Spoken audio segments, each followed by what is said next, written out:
and the crooks. Well, actually.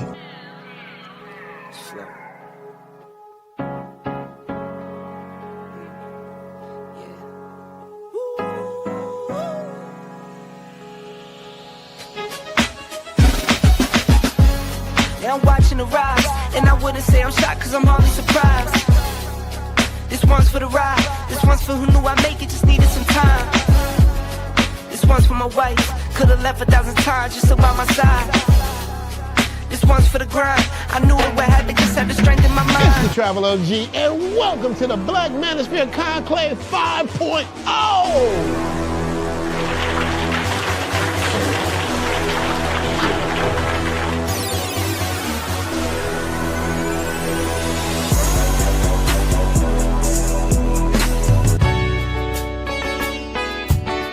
We got started in 2021 in Atlanta, united in the pursuit of excellence in all things. It's been one hell of a ride. Can I tell you what's on my mind? Cause I've been thinking about it for quite some time. Hey, can you give me a moment to declare my love? Can I tell you what's on my mind? We're now focusing more on opportunities for men, in particular passport bros. Guys who go abroad, they want to have a different lifestyle, they want to have a different achievement abroad. Oh yeah, there's without a doubt the narrative has changed for us greatly. I just finished speaking and having a chance to tell individuals about how to live the American dream outside of America. And I was here to help so many men when it comes to understanding what they need to do in order to relocate. With the political climate, things that are happening worldwide, guess what? Nobody's coming to save us. So it is indicative that we all bound together, tighten up like a fist, and strike a mighty blow against everything that's fighting to stop us, man. It's nothing but good, positive people, good, positive energy with one goal in mind, and that is to make money, get the hell out the Matrix, and enjoy your life. You dig? So shout out to all of y'all. Theme music! Yo, what's going on, y'all? This is your man Marcus A. Brown, and I'm here to tell y'all that I just got done with my first consultation with the brother Andre of Love Crossing Borders. I just wanted to give him his praises. I need y'all to do two things if you haven't already. If you haven't, subscribe to his YouTube channel, Love Crossing Borders. Also, if you are going to Colombia, if you're thinking of going anywhere, traveling internationally, please consider booking a consultation with the OG Andre of Love Crossing Borders. You will not be disappointed. And y'all, get in tune with him if you haven't already. Tell him MAB sent you. Peace. Where are all the black men? And I'm not talking about the scammers, the drug dealers, the robbers, and the crooks. Well, actually. All right. I know where all the black men are. They are here enjoying Love Crossing Borders with Andre and Andrea. We got a great topic tonight, guys. Great topic tonight. But let's start off like we usually do. Once again, there has been a death. There has been a death in the outskirts here in Colombia. Guy from another country goes on Tinder and met his match. Quite often we hear this, guys go on Tinder and in the end of the day, they meet their match. We're going to take a look at that. But then we also have a story of a brother. He went on Tinder and met his match. So happy, great couple. She's a college professor, extremely attractive. What's the difference between the two? Tens of men every day, every year, go on Bumble, Colombian Cupid, Latin Cupid, and Tinder. And for many men, well, they meet their match. But for the rest of the guys, they meet their match. So we're going to talk about what's the difference between when you are going to foreign countries, because it's not just Colombia, it's not just Brazil, it's not just Panama or Mexico or Thailand. What's the difference? What is it that causes one man to be so attractive to quality women on an app, and yet another man can get used, robbed, scammed, and deleted on the exact same app? It has to be something different. Well, I've examined it over the years. I've got an answer for you. And we're going to study that answer tonight here on Love Crossing Borders. Shout out to all you guys that are here. Yes, sir. Shout out to all you gentlemen that are here with Andre and Andre's Love Crossing Borders late night edition. Your girl Andre and I just got back from seeing Michael Jackson's movie. Bruh. I don't care about who's complaining, who's crying in the States. Talking about this movie was not good. I don't know what the hell they were talking about. This movie, from the beginning to end, reminded you of Purple Rain with the amount of music and enjoyment that you had. This movie literally took you back to 12 years old, 9 years old, with the clothing, the style, everything about it said, I was there. I'm going to say this again for all you Gen Xers, all you early millennials during the time of the Butterfly album and the I'm Bad album. I'm here to tell you that movie is a time capsule. Shout out to our brother Michael Jackson. That movie is a time capsule. That movie took me back. I kid you not, bro. I'm going to tell y'all something in all sincerity. I didn't even tell Andre this. I got choked up for like 5-6 seconds. I got choked up. And I've heard people that said they went to this movie and they cried because it took them back down memory lane. Same thing for me. I'm watching the movie just like everybody else is watching the movie. And they get to the part when they put out their first record. Real small, 45. And it was the ABC album. ABC 45, ABC on one side. And on the other side, I forget the song that was on the other side. And we were 6 or 7 years old. Me and my brother and my sister were young. And my mom came in the house and she had that exact 45. That was the first, I wasn't even 7 yet. I was probably like 5. That was the first 45. First time I saw a record, it was a 45 and she played that 40. We played that ABC song all night long. And we played the other side all night long.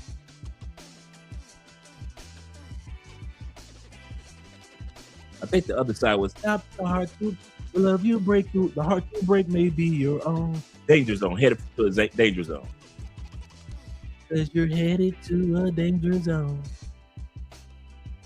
And when they showed that part of the movie, it was like I was in a time machine with my mother and my brother and my sister. And I was 5 years old again. For 5 seconds, I remembered what it was like to be a kid again. No stress. Guess what? I'm gonna tell y'all something for real. Let me turn this down for a second. That Michael Jackson movie, that one portion just right there, that little 5 seconds that I was locked in, there was no Trump. There was Jimmy Carter.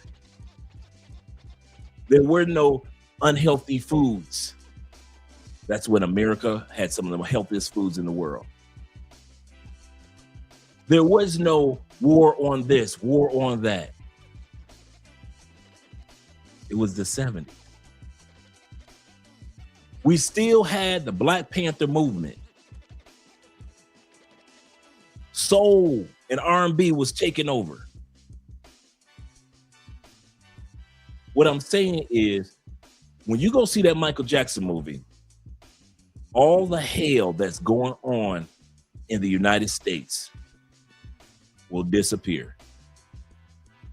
It will disappear. I promise you. And as far as the acting is concerned,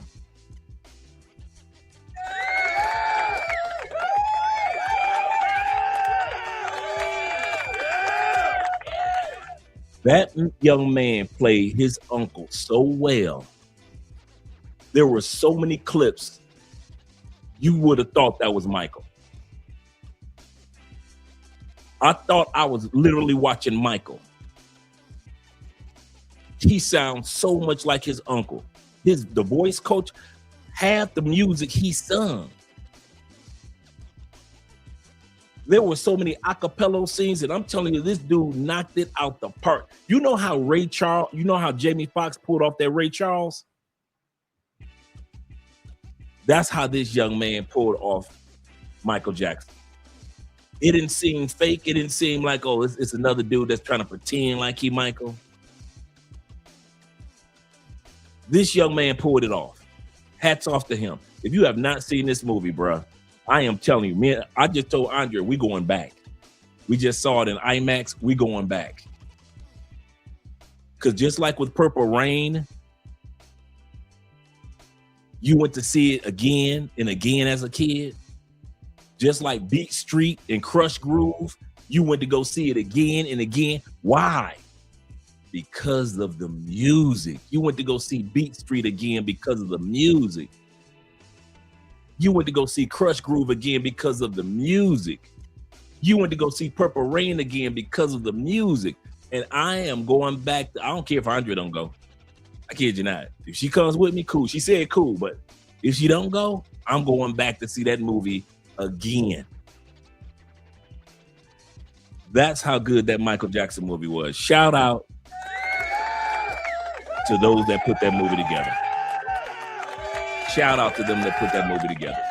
If you've seen it, you know exactly what I'm talking about. You know exactly what I'm talking about. Let me give a shout out to all you gentlemen out there. Let's get started with Kenny People, numero uno in the building. Kenny says this. He said, why do these foreigners like these type of men? We are late today, aren't we? Yeah, we're late today. Yes, we are. We're late today. And we're going to talk about what type of men foreign women go for. Why is it that some guys can go on the same dating app and lose their life, but other men can go on that exact same dating app and find the love of their lives? What's the difference? One's a white dude, another one is a white dude. One's a brother, another one is a brother. One is a Latin dude, another one is a Latin dude. So what is the difference that causes one group of men to be yearned for and desired, but another group of men get used, scammed, and deleted on the exact same app for years? That's the part that blows us away. It's not like it happened.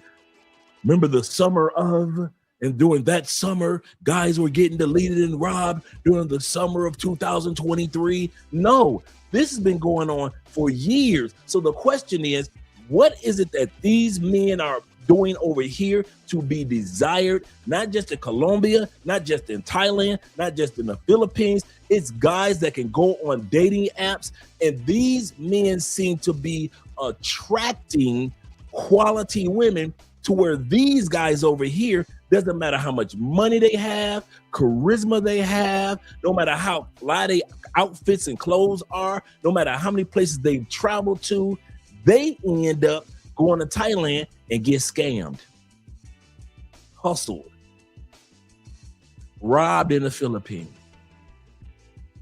They can't go to Kenya without getting in trouble.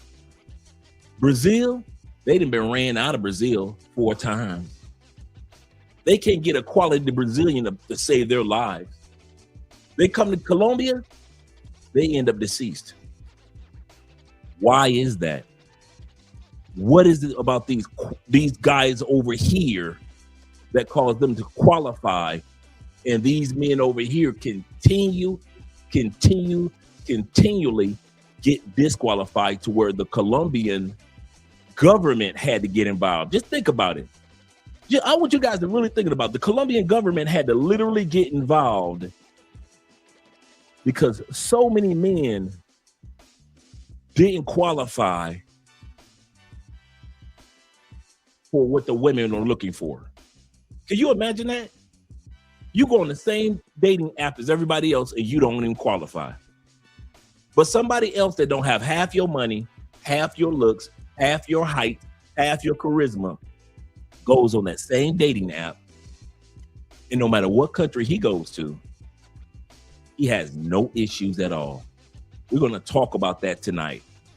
What are these qualities that men have that women are yearning for in other countries that other men just don't have it? If you got it, you got it. If you don't, you don't. We're going to talk about that tonight because I've been watching you guys for almost 10 years. And I'm going to tell you, I've saw quite a bit and I've seen enough to know that there are different qualifications that these women love. And I mean love when it comes to women being on dating apps that causes some men to be successful and some men to just fall by the wayside. Shout out to my brother being in the building, the issue Kobe being, oh man, let me take these glasses off. Black Nubian. Shout out to Black Nubian being the first one in the building, the Canadian brothers. I told this guy where I was from. He said, oh, glad to see you're here, brother.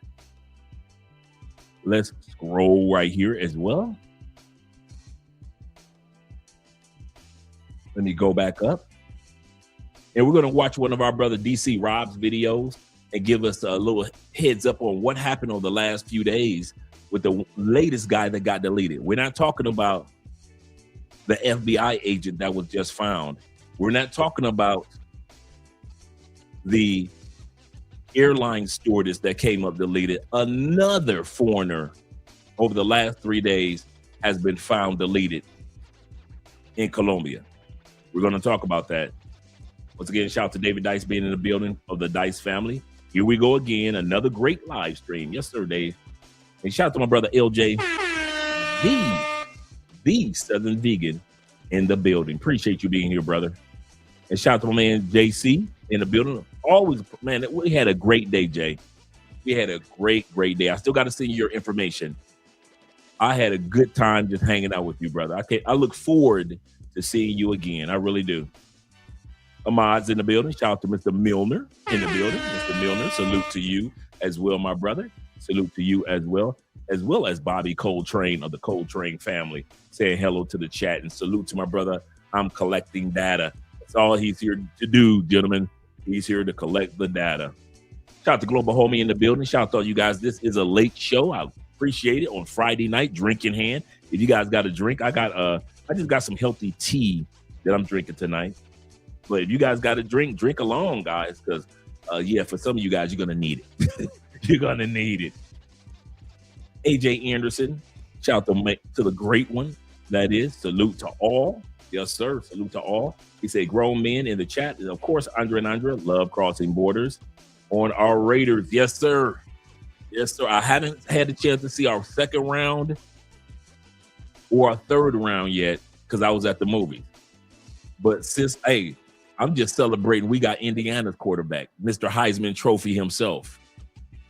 And this kid, when you do the homework on this kid, Mendez, when he was with Cal, when he was with Southern Cal, he was getting destroyed. That offensive line in Southern Cal was trash.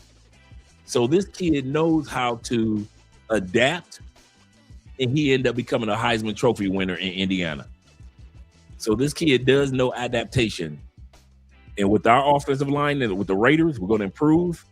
because a lot of people are coming back from injury. Hey, we got a chance this year. We got a chance this year. Shout out to Don, aka Don D. Don JP. Shout out to you, Don. It's a Friday night. Good evening, Andre and Andre Track. Drink in hand. Yes, sir. It's a drink in hand. Toasting up to the chat.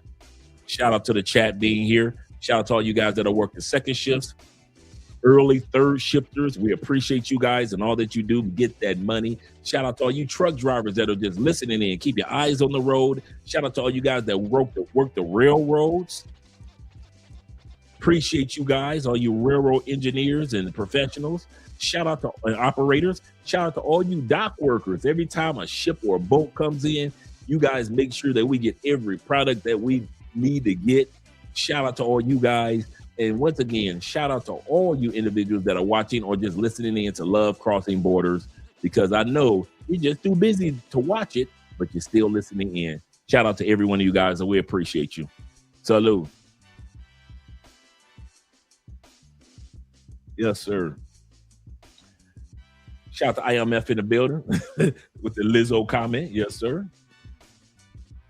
And shout out to my man Brad Jones of the Jones family, that is. Shout out to you, brother. Glad to see that you're here. Salute to you as well, my brother. Glad to see you here.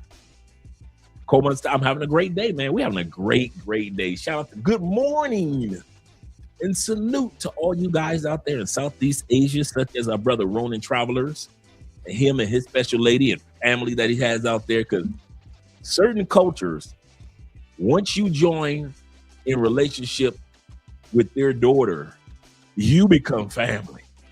And they make sure that anything that you need to make your stay in their country as comfortable as possible. So I sit back and can imagine how I'm treated here in Colombia by Andrea's family. I can imagine how Ronan and the rest of you guys on the other side of the world, in the Philippines and Thailand and Asia, I mean, in Singapore, all you guys that are in Indonesia, Malaysia, all you guys that are in Vietnam, Cambodia, Korea, if you will, Japan, China, Mongolia, as well as India. If you are joining in a good relationship with somebody over there, man, I'm telling you, their family rolls out the red carpet. Only in the United States, they'll tell you, yeah, and when you get with her, you got to pay for her family. I'm going to tell you something. Some of these families treat you so good.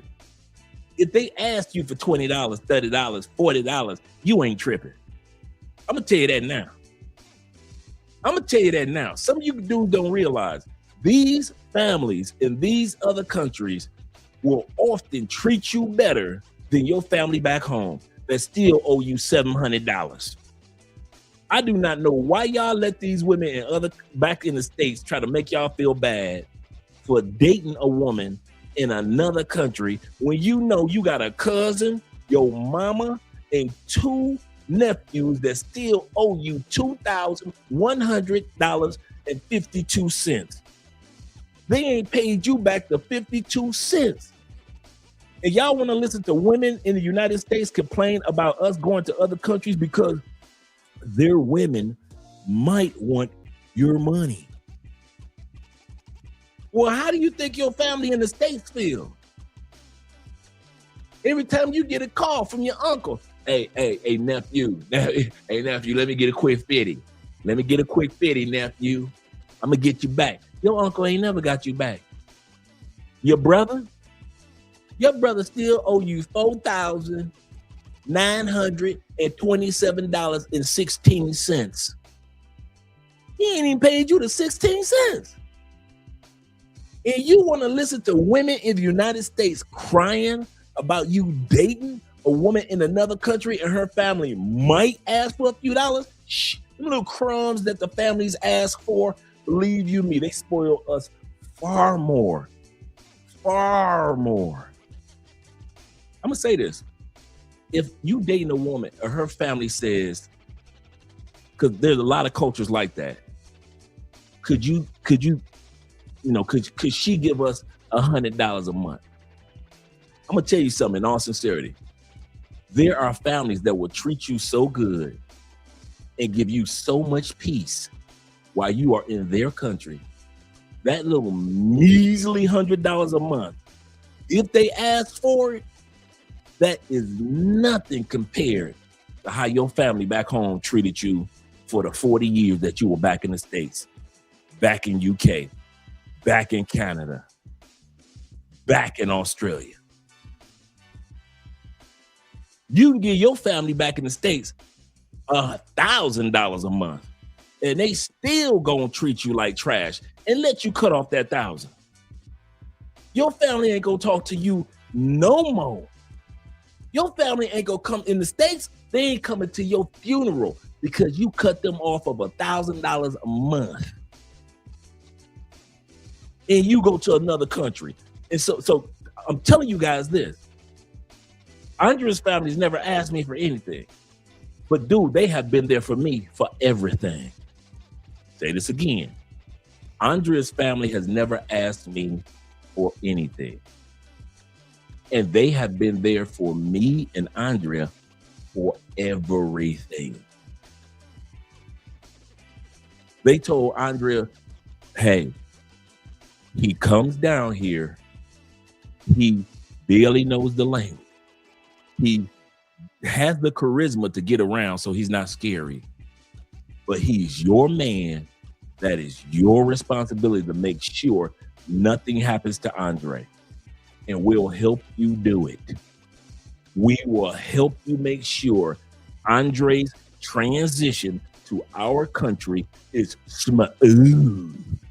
Smooth. So if you guys think that it was just Andrea that made sure my transition to Colombia was smooth, if you just think that it was Ronan Traveler's girl that just made his transition to the Philippines smooth, I'm serious, man. There are families that are down here that got your back. And so if they did ask for a measly $100 a month, bro, I'm telling you, that is an investment well. You're going to get ROI all the live long day. Don't try to give $1,000 a month to your family back home in the States. I'm waiting to see this one unfold. I'm going to pull out the big bowl of popcorn just to watch your family so I can laugh at them. I'm here to tell you that one. That one that I just told y'all, that is a secret formula that you ain't never got to worry about that I'm lying about. That one there, it's crazy how people in other countries treat you better than your own family back home. Way better. T-Mac says this. He said, made it back to welcome home, brother. Welcome home.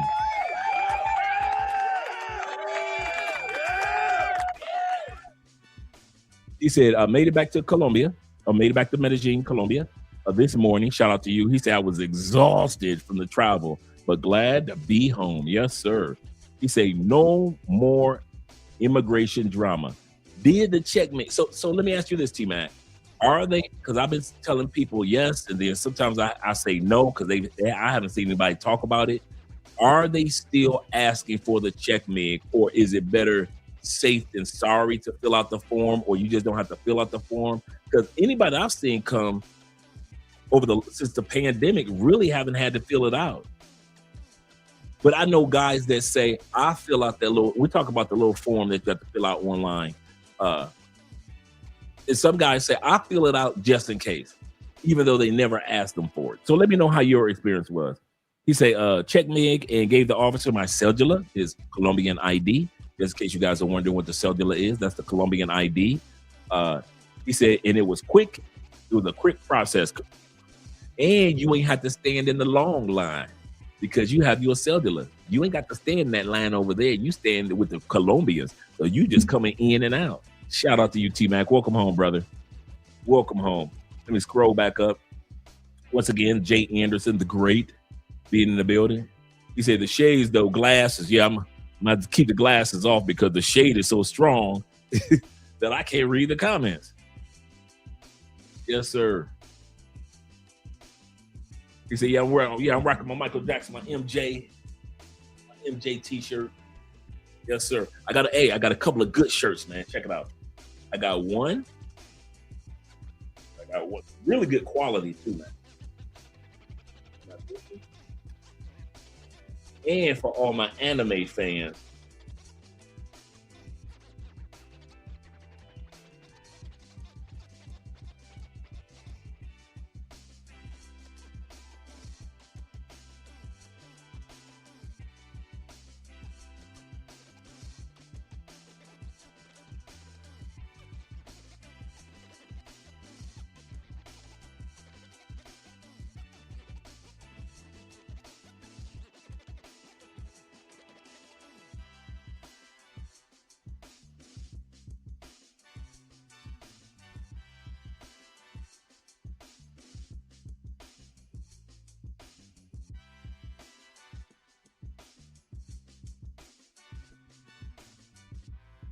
it sounded like I looked like I went mute for a second. What I was saying, I had the two T-shirts, a really good brand, and it was only $12, man. Really good collars, really good feel, thick texture, doesn't feel cheap at all. And it was a brand here in Colombia, and they have a office or locations here in Cali, outside of Cali, and they have their locations in Medellin, and it's called Owl Clothing, like an owl, the bird, Owl Clothing.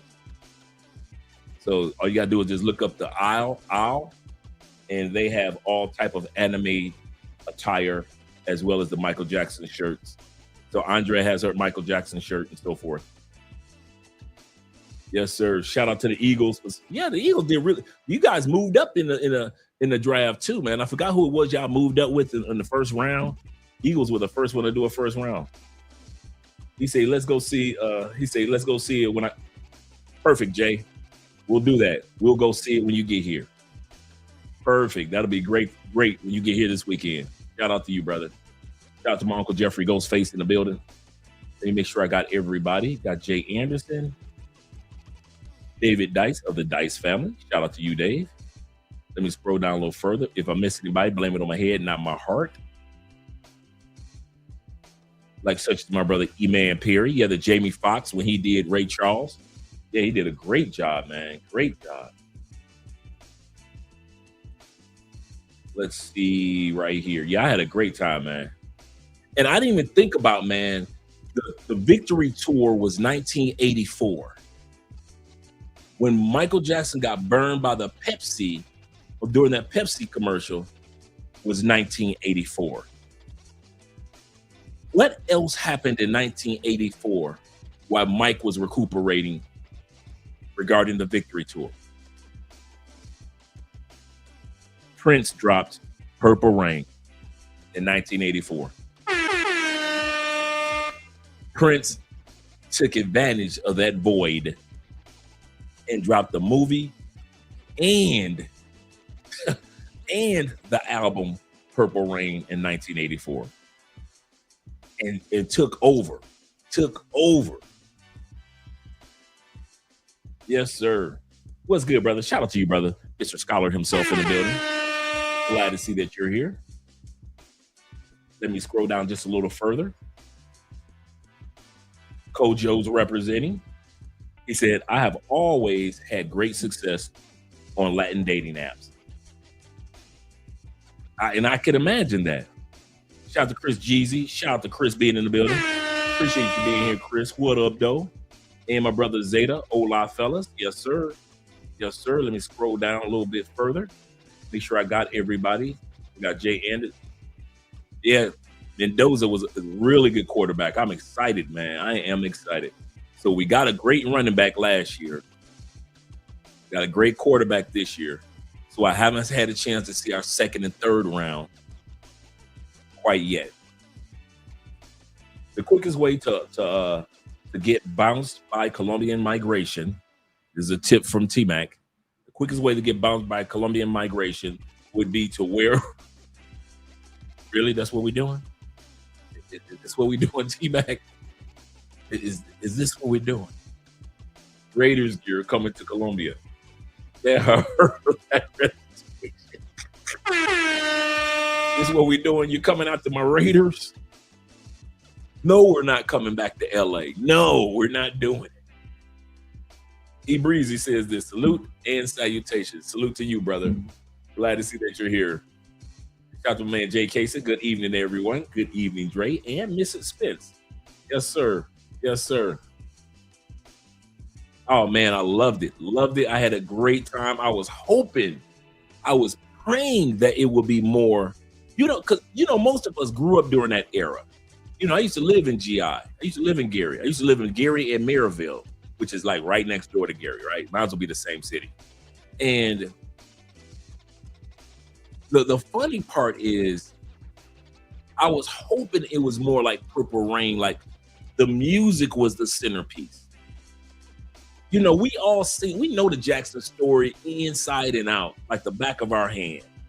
If you're from Detroit, you know the Motown when they came to Motown in Detroit at an early age, but then at that time period, Motown was on its way to LA anyway. So you understand, the transition that was going on. So there was nothing new to tell as far as the story. So what they did, they allowed you to journey with the music. And you got a chance to see the behind the scenes stuff and conversations that Mike was having. When did Bubbles come? When did the monkey come into play? You got a chance to see that. You got a chance to see how his relationship with his brothers evolved. You got a chance to sit back and see his relationship with his dad. Shout out to all the actors. Nia Long, the brother that played Joe Jackson.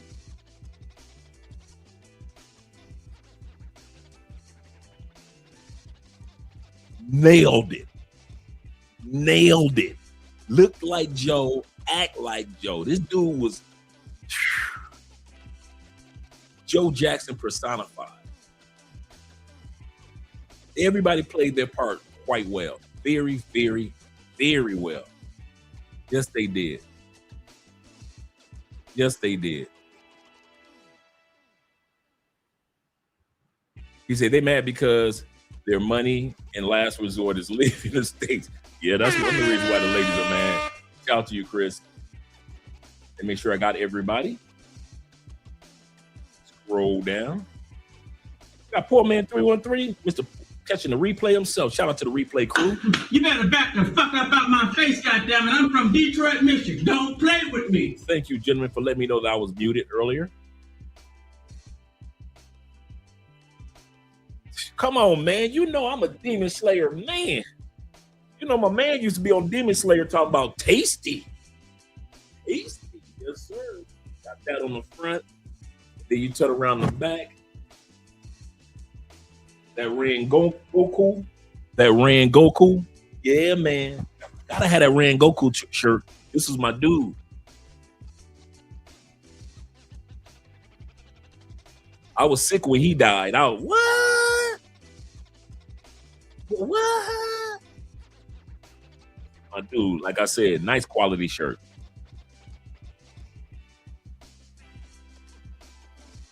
He said the Seahawks got off deck pick. Got a decent pick. The running back. Yeah, the Seahawks did get a decent pick with their running back. Shout out to Aiken being in the building. Salute to you as well, brother. Glad to see you here.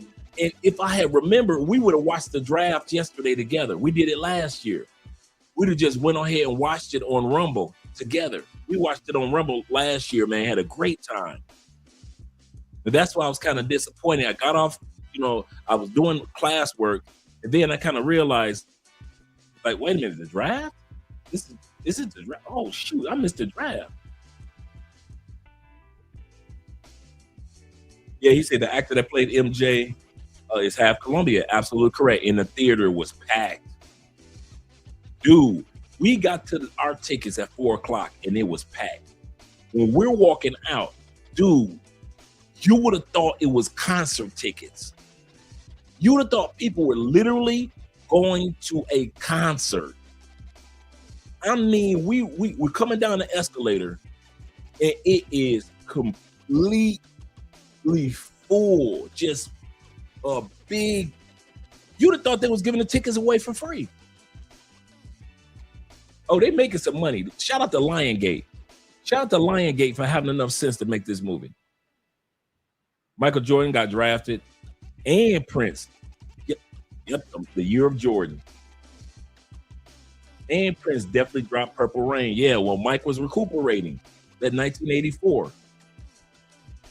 They say that 1984 was the year of the best music that ever came out.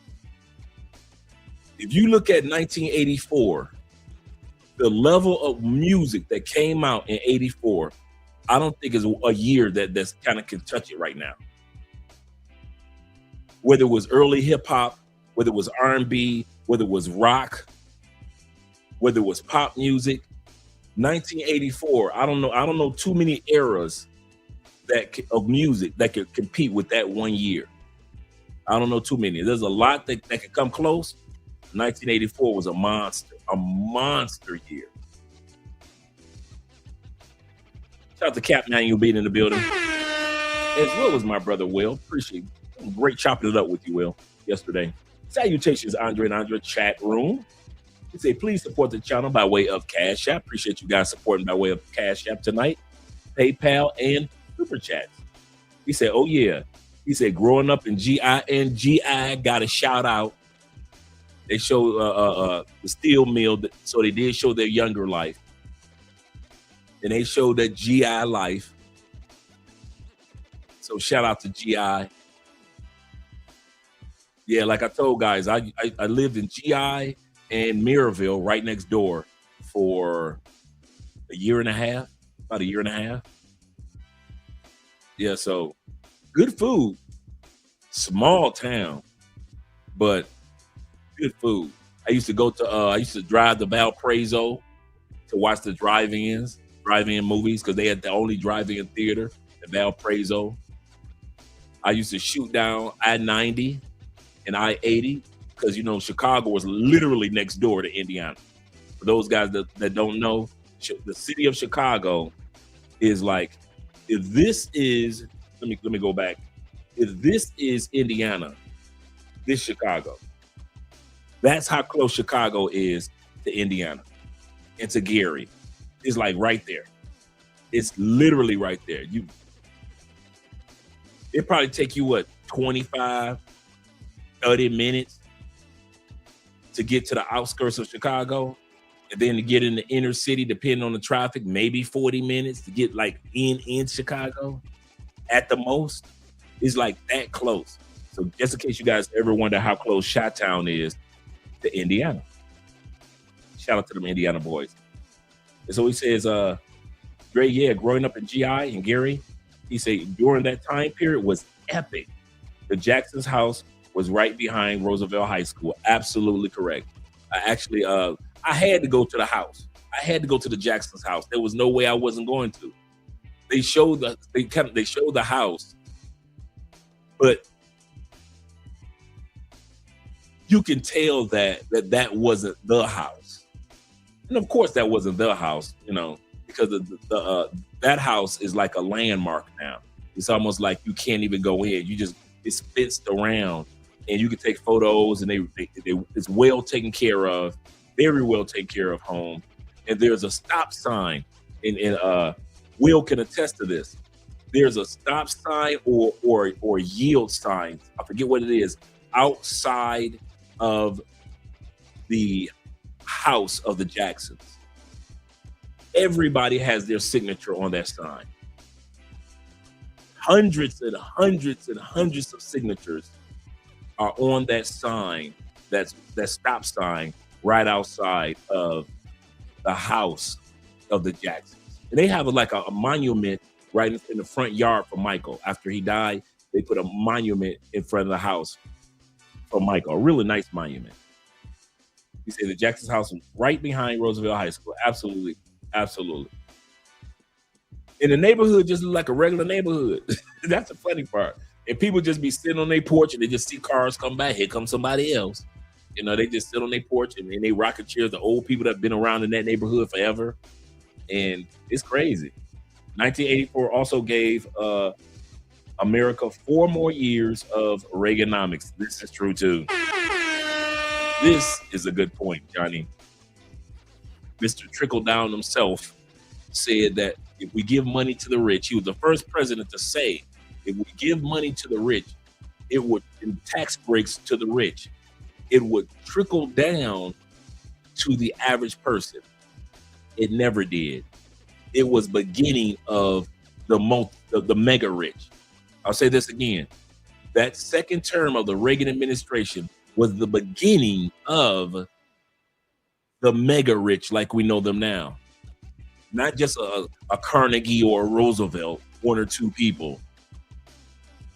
This was a time period where millionaires became multimillionaires. Thousandaires became millionaires because the tax breaks and all the things that took place during that second term of Reaganomics. Destroyed. He took away all the union rights. He was the president that it took from the early 1900s for unions to be established the way that they were. Or Reagan came, wiped the unions out. The union that you're in right now, if you're in a union, it is a fraction of what your union used to have the power of, or used to have power to do. Any of you guys that are in a union right now, auto industry, you guys that are in the union for education or teaching, if you're in the railroads, you know, if you work the railroads, if you're a dock worker, all you unions, you guys don't have the power you once had. Reagan took all that away. Yes, he did. Yes, he did. I remember that era, man. Crazy. Let me scroll down a little bit, make sure I got everybody. We got 64 people in the building. It's time for Andre to shut up. Shout out to D. Kirk in the building, being here. He said, yes. He said, I went to Michael Jackson's house and took a photo and saw the monument. R.I.P. Mike, MJ. Yes, sir. Yes, sir.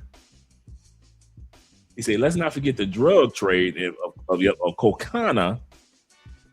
Yes, sir. From Pablo in Medellin. Yes, sir. This is true. And the U.S. gave guns to Iran. The Contra scandal that took place with Oliver North. I remember that court case being on television. Man, it's so much you can remember, man, from back in the day. You were just a kid, man. I was only 1984. I was only maybe like 13, 14 years old. Just young, man. He said many goods, thugs happening. So we did many bad things. Yeah, this is true. He said, I live 2 blocks away from the Jackson's house. Oh, you right there. He said, and walk by their house almost every day going to Roosevelt High School. Shout out to Roosevelt High School in Gary, Indiana. Yes, sir. Let's get started, gentlemen. We got a little bit. Let me change the music up. Turn it down. Yep, let me turn the music down. All right. Our first scenario is we're going to be going to our brother DC Rob, because what happened? Somebody over the last couple of days came to Colombia, met 2 women on Tinder, and the brother got deleted. Or the white dude, I think it was a white dude, got deleted. And then at the same time, we're going to take time out and look at what another brother experienced when he went on Tinder. Let's get started. Shout out to DC Born Rob. Make sure you guys subscribe to his channel. Deceased in Itagüí after taking 2 women to his room right away. Unfortunate news to pass on again this evening. Let's jump into it right away. American man found deceased in Itagüí after taking 2 women to his room. It was Engel Stephen Gottlieb, 50, who had been staying in a temporary rental since April 18th. Authorities are investigating the passing of Engel Stephen Gottlieb, 50, who was found deceased after spending approximately 3 hours in the company of 2 women who are now the focus of the investigation. The discovery was made in a short-term rental room located in the La Esmeralda neighborhood in the municipality of Itagüí. According to the official report, the body was found face down and shirtless. Although no obvious signs of violence were observed, the Forensic Medicine Institute will be the entity in charge of determining the exact cause of his passing, indicated the commander of the Metropolitan Police of the Abura Valley, General Henry Bejo. According to the property owner, the American citizen had been staying there since April 18th. For the prosecutor's office and the police, the key clue is the arrival of the two women who remained with the man for approximately 3 hours and then left the room. Based on the timeline of events, both are considered the prime suspects in the preliminary investigation. General Bejo explained that the investigative efforts are focused on locating the women and clarifying the circumstances surrounding the passing of this American tourist. Again, this is just becoming too much, guys. Prayers and good vibes to the family and friends of this gentleman. This is always unfortunate news to have to pass on. Again, yet it is news. Please be respectful in the comment section. You're up to date with the latest news, this time out of Medellin, Colombia, or Itagüí. Thank you guys for watching. Remember to travel. Now, shout out to DC Boy and Rob in regards to that news. Another one, yes, another one bites the dust. Another one that doesn't listen. Another one that thinks that they know. They've watched all the YouTube videos to come to Colombia. This is the part that keeps us from feeling sorry for dudes anymore. We feel more sorry for the families, the loved ones. But I don't feel sorry for y'all. I mean that. Is it sad? Yes. Is it unfortunate? Yes. I'm human, but I don't feel sad for you. Why? Because the same YouTube that you go to watch content, to know to come to Colombia and where to stay in Colombia, also provides videos on how to behave once you get to Colombia. It's amazing how y'all do all the research on which club to go to, how to get paid for play. Do I need a check mig or not? Can I buy property in Colombia? Where's the best place to get an Airbnb? How's the food in Colombia? Should I stay in Cartagena, Cali, Medellin, or Bogota? You do all that homework. You can spit it out and spew it out like it was a test in high school. But then when it comes to acting like the men that succeed in Colombia, in Thailand, Brazil, oh, you don't know nothing now. Oh, you done forgot everything now. When it's time for you to succeed in these countries, you just drew a blank. And now you in the morgue. Now your family, who has, this is the funny part, who has nothing to do with your actions or activities, are the ones responsible to get your body shipped back home. Do you think your mama got shipped back home money? What about your kids? Some of y'all got adult kids that's trying to take care of their families. You think your adult kids got shipped daddy back home money? What about your daughter? Your daughter 17? She's 17? You think your 17-year-old daughter got shipped daddy back home money? Your daughter got enough money to ship you back home? Because the embassy ain't gonna do it.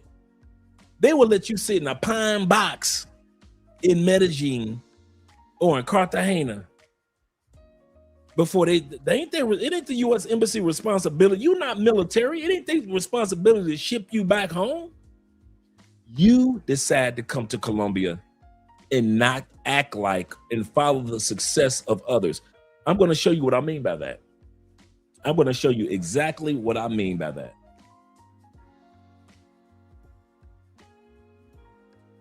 Let's go here. This brother posted this today. Let me see if I can blow this up a little more. This brother posted this today. So we looked at one gentleman who went on Tinder. And now he's in the grave. At the same time, now tonight's topic is about why is it that some men can succeed no matter what country they'll go to. They can go and use dating apps and meet quality women, where other guys, no matter what you do, no matter what country you send them to, they just can't succeed on dating apps. Let's listen to this brother. Shout out to the Passport Cartel. He says this. He said, I met her on Tinder. I'm going to show you who her is. I met her on Tinder. Again, there is nothing wrong with Tinder. People are just picking the wrong women. People are picking young and crazy ass women, damn it. I met someone that just may stop me from having all of this fun. Maria could, he said, Maureen could have been my next wife. I never want to settle down with someone my age again. She is grown, a sexy, educated lady. Now he's talking about the woman that he met on Tinder, this brother. She's a grown, sexy, educated lady who is my exact age of 56. We both are Geminis. We both lost both our parents 3 years ago. We both have been married before 30 years. Her ex died, me divorced. She's a college professor and I taught for 30 years. Let me scroll back up. Where did he meet her? Wait a minute. Is this not the same Tinder where other dudes go on there? They get robbed. They get drugged. They get kidnapped. They get deleted. This brother, and he's not an anomaly. I've seen several brothers that have been able to do this. This brother went on the exact same app. She's a college professor, and I taught for 30 years. I think God sent her my way. Before we look at what she looks like, send her my way. Let's see if she can stop me from being with all my female friends. The way that he posted it sounds like she's got a good chance. He said, I really don't move. He said, I really did not move to this country to be with an old person my age, or a woman, in other words, his age, but she's a hot 56-year-old Afro-Colombiana. That's a college professor that he met on Tinder. I'm going to say this again. She's a college professor that he met. Let me pull this, move me out of the way, move this comment out of the way. College professor, Afro-Colombiana, 56. Let's see if he's correct with the hot 56. This is a challenge because I don't know if I'm ready to settle down with one lady. He said, I'm going to meet her for the first time this Sabado. She's 56. Let me make this a little smaller so you guys can see her. This is Colombian 56.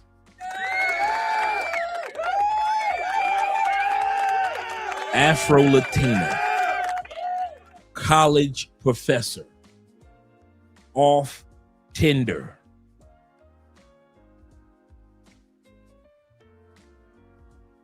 This is a Colombian. This ain't American 56. This is not a Canadian 56. This is not a Australian or a UK 56. And I see women like this all the time in South America. So this woman is not an anomaly. 56.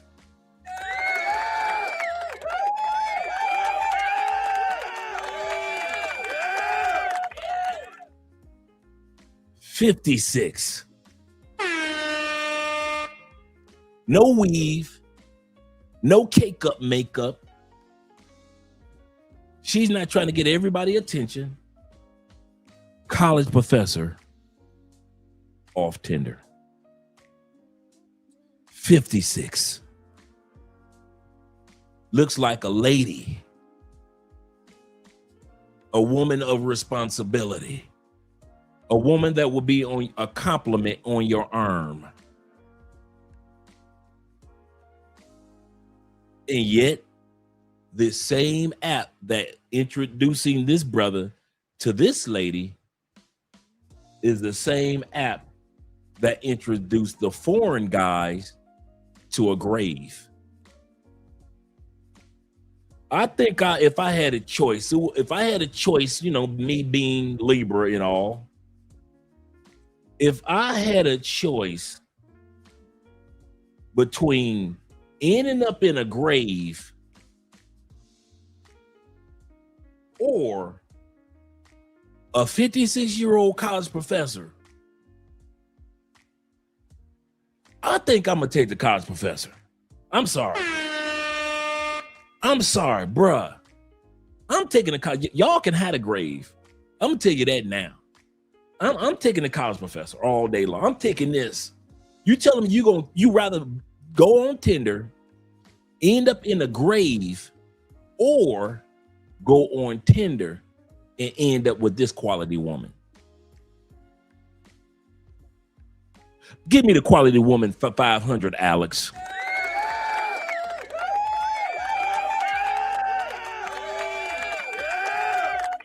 Give me the quality woman for 500, Alex. Beautiful smile. Like I said, very little makeup, no weave, nowhere to be found. Doing her thing. She sits up straight. She knows how to dress like a lady and yet still be extremely attractive. She's got the curves that'll work your nerves. Now, here's the kicker. The ball is in his court to F it up. Oh, yeah, you guys know how to. This is one thing I've learned. You guys have mastered the fine art of effing up a good thing. I'm going to tell you that now. Some of y'all will have a good thing, a great thing, and you will rather have a good thing. Man, I'm going to fly around the world and smash all these chicks. Yeah, you could. And ain't nothing wrong with that. But there are some of us, and we're talking about what type of men that attracts these women on Tinder, that attracts these type of women on Bumble. What type of man attracts these women on these other apps? Now, you may not have to go all the way to 56 to find a woman like this, but I know that you can go over 35 and you can find some great quality women that are in some great career fields. But hey, let's say he meets her, they have their fun for a few months, and it's over. Guess who else is getting off that plane? A brother that might take her serious. See, when y'all still ready to run through the streets and the female ain't, don't worry about it.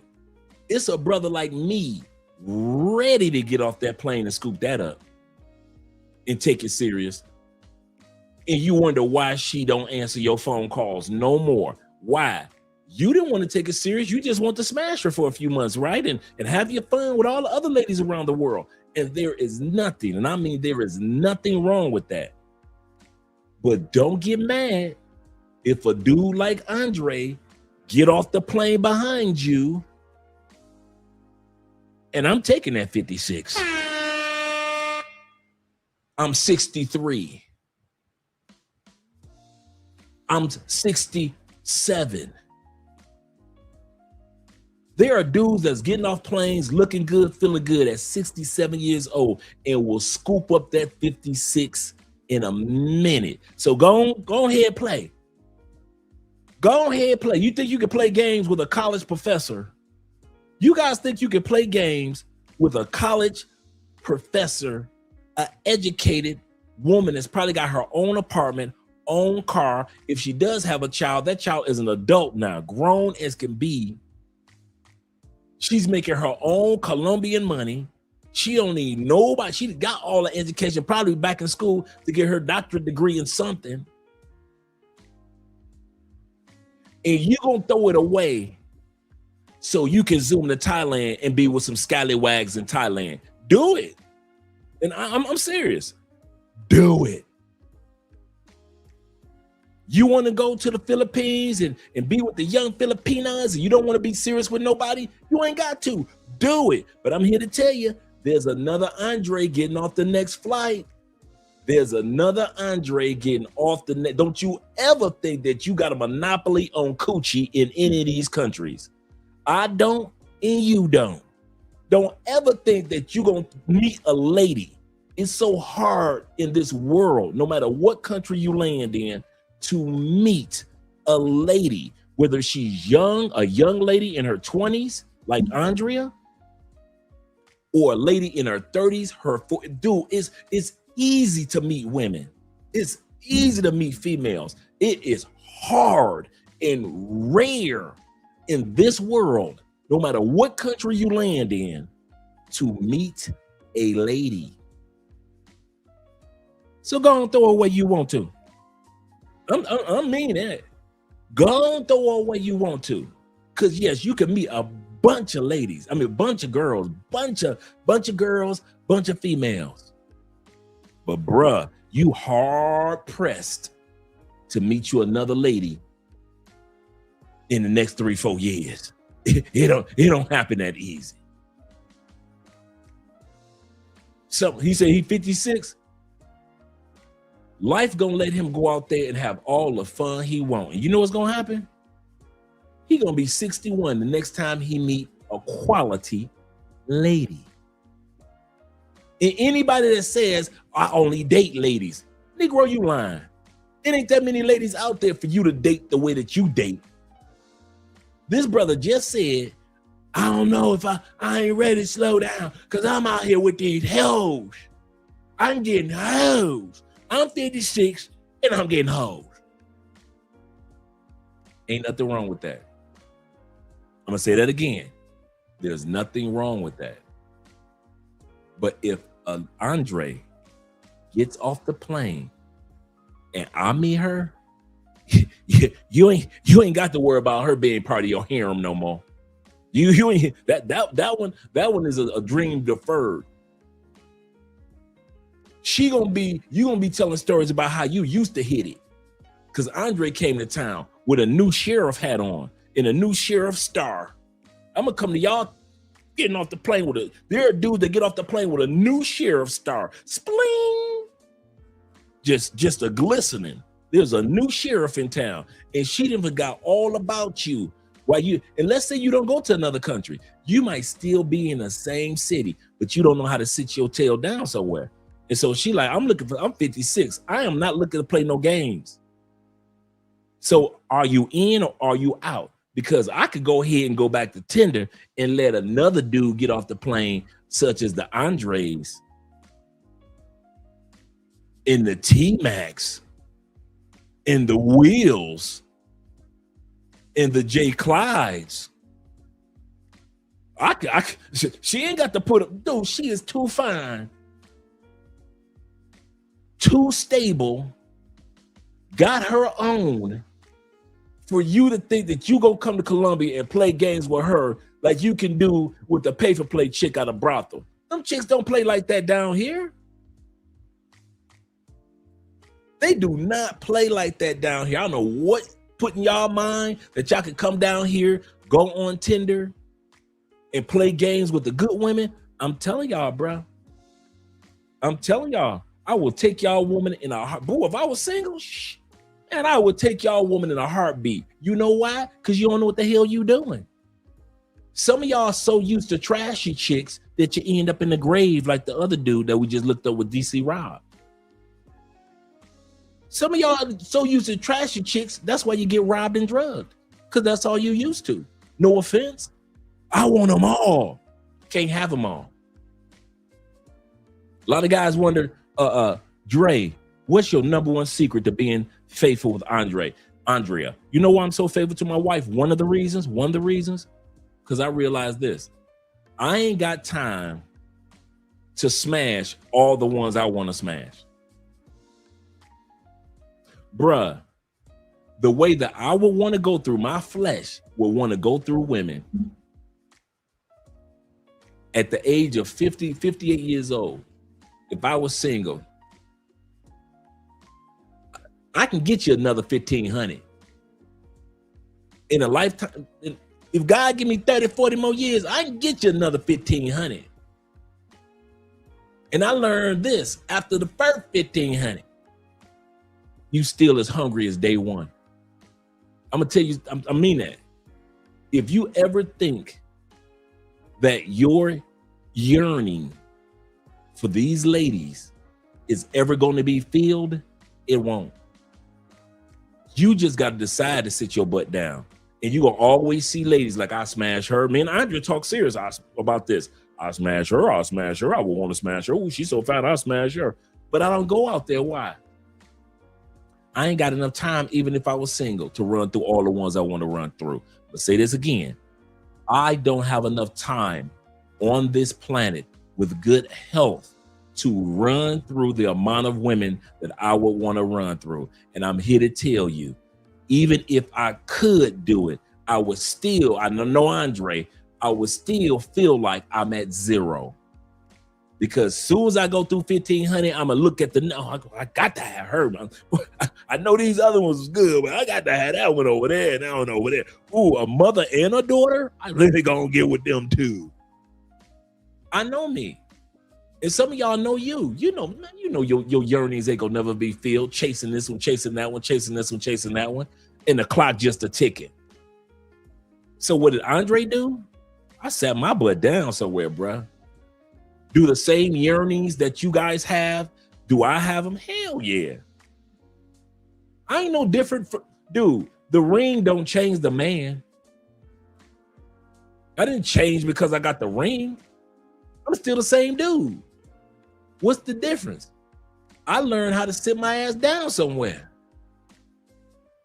I ain't chasing no coochies. I'm done. I'm done with coochies chasing me and interrupting my life. I'm trying to focus on the other things. I got too much homework with Theo anyway. I got too much cloud engineering homework. I'm sorry. Dave says this. Shout out to David again. He said, Dre, serious question. Because I love older Latinas, 30s and 40s.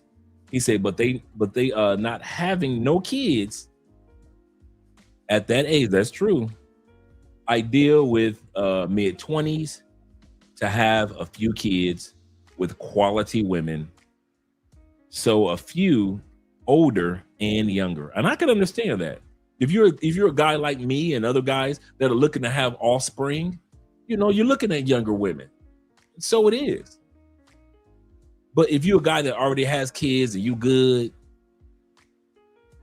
and you still run around talking about I'm only smash women that are under 35, you know how many fine women over 30 that look just as good in South America, that look just as good as the women under 30? You know how many women that's over 40 that look, and I'm talking about throughout South America like it's nothing, that look just as good as women under 40. Bro, this ain't the States. I'm gonna tell y'all again, if y'all think them women over 40, and you got a couple of them that look good in the States, but for the most part, women over 40 in the States are not looking that good like that. This South America, not North America. And these women looking amazing for their age in South America. Amazing. But like I said, y'all, it's y'all choice. Y'all can go ahead and y'all can throw it away. Y'all can take this 56 and throw it away. Guess what's gonna happen? The next dude that gets off the plane, he gonna take her serious, and you gonna be sick. And I know plenty of dudes that end up like that. She dressed jazzy too. 56, she can still show that stomach. She knows how to dress like a lady. Them jeans probably fitting tight. Them jeans probably fitting tight. Shout out to Class 7. And she knows how to be a lady. And you guys gonna throw it away. And not me, said Andre Spence. Not me. Will says this. He say, dude tripping, finding a professional woman is hard to find in Colombia as an American. Here's the other part. It's not just hard to find a professional woman. It's hard to find a professional Afro-Colombian sister. That's a college professional. Negro, do you know how hard that is? Yeah, you can find a sister with a job. Yes, you can. Shout out to my sisters down here that got jobs. A college professor? Man, y'all F up a soup sandwich. Like my mama used to say, y'all will fuck up a soup sandwich. I swear. Y'all do not know when it's time when God are blessing y'all and it's time for you to sit your ass down somewhere. Y'all will fuck up a soup sandwich every time. And then you wonder why these young women in these other countries treat you like an ATM and drain your pockets. Yeah, y'all have fun with that. Yep. He said, I told you about the dentist that I'm talking to. She's 33. Yeah, dudes do not want to holler at the professional women. And then this is the funny part, Will. It's just like the guy said in his story. I'm not sure if I want to be with her. Will she let me, if she's the type of woman that I would want, or will she have the ability to keep me away from all these other women? No woman does. I'm gonna say this again, and I mean this one, guys. There is not a woman on this planet that's gonna keep you from smashing another woman on this planet. There's not one woman. Dude, man, Nia Long got cheated on. Nia Long got cheated on. As fine as she is. Bruh, it is not a woman. If you think you could put the weight of your sexual yearnings on a woman to keep you as a grown man from cheating on her, it ain't gonna never happen. You gonna be a cheating mother. I promise you that. Take it from me. Don't you ever think because of this ring or because you got a good woman or because she quality, that's gonna keep your pants zipped up. That ain't. I promise you, that ain't. You're gonna be out there in them streets cheating as fast as possible.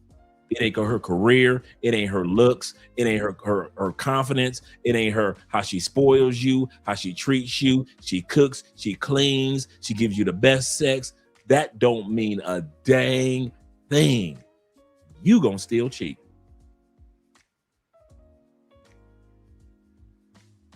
You are going to have to tell you it's time to sit my butt down somewhere.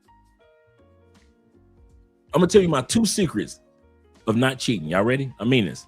2 secrets. Number 1, I can't sleep with all the women I want to sleep with anyway. If I was single or if I'm married, I know me. I always tell you guys that. If I cheat, it ain't gonna be 1, 61, 91. That's more like Andre speed. 1 side chick. Like, wait a minute. I'll be married to Andre for 30 years and I'm gonna have 1 side chick for 30 years? 1?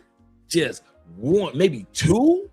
You mean I've been cheating I've been with Andre for 30 years, and I've only had 2 sad chicks. That ain't Andre speed, bro. No, that ain't Andre. Y'all might as well forget that. Get that out your mind. If you ever think I'm gonna have me a sad chick and a girlfriend, no, it ain't gonna happen. If I ever let the Hulk out of this David Banner, oh, my uncle could tell you, I'm running through him like a plague. I'm running through him. Y'all ain't got to worry about if Andre is smashing 10, 15, 20 chicks in the next year and a half. Dude, I'm running through him. I'm gonna run through 25 in the first 6 months. I ain't gonna be no brothels involved. I ain't got to go to no strip clubs. I ain't got to do no pay for play. I ain't got to do none of that. I know Dre. I'm a walking plague when it comes to women. A plague. One chick. Nick, please, y'all got me all effed up. I don't mess with no one. What? Why you think my family is so flabbergasted that I'm happily married? My uncle is. Everybody in my family is. Like, what? Andre? Not Andre. I told you my sister always called me every once in a while. You good? Yeah. What's up, Candy? Negro, you know what I'm talking about. You good? What you Andre, don't play with me. You good? Yeah, Candy, I'm good. I ain't out there in them I'm good, Candy. I'm good. All right, don't have her calling me because you acting a fool out there. My family know me. It's like I always say, to yourself be true. All you do that like the lie and say, I'm gonna just cheat this one time. Negro, not me. One playoffs, practice. We talking about practice? Man, listen. I ain't like y'all. I ain't gonna sit up here and be lying to myself talking about something. I just gonna get one side chick and I'm good. And I just had that. Oh, 5. Okay, Dre, you can have 5. Shh. I'll be done with 5 in 2 weeks. Y'all got me undone. 5. Man, I run through 5 like it's a snack. What are you talking about? Damn, that was delicious, ladies. Thank you. That was scrumptious. That was full of 8 essential vitamins and minerals. Part of the complete breakfast. That's a snack. 5?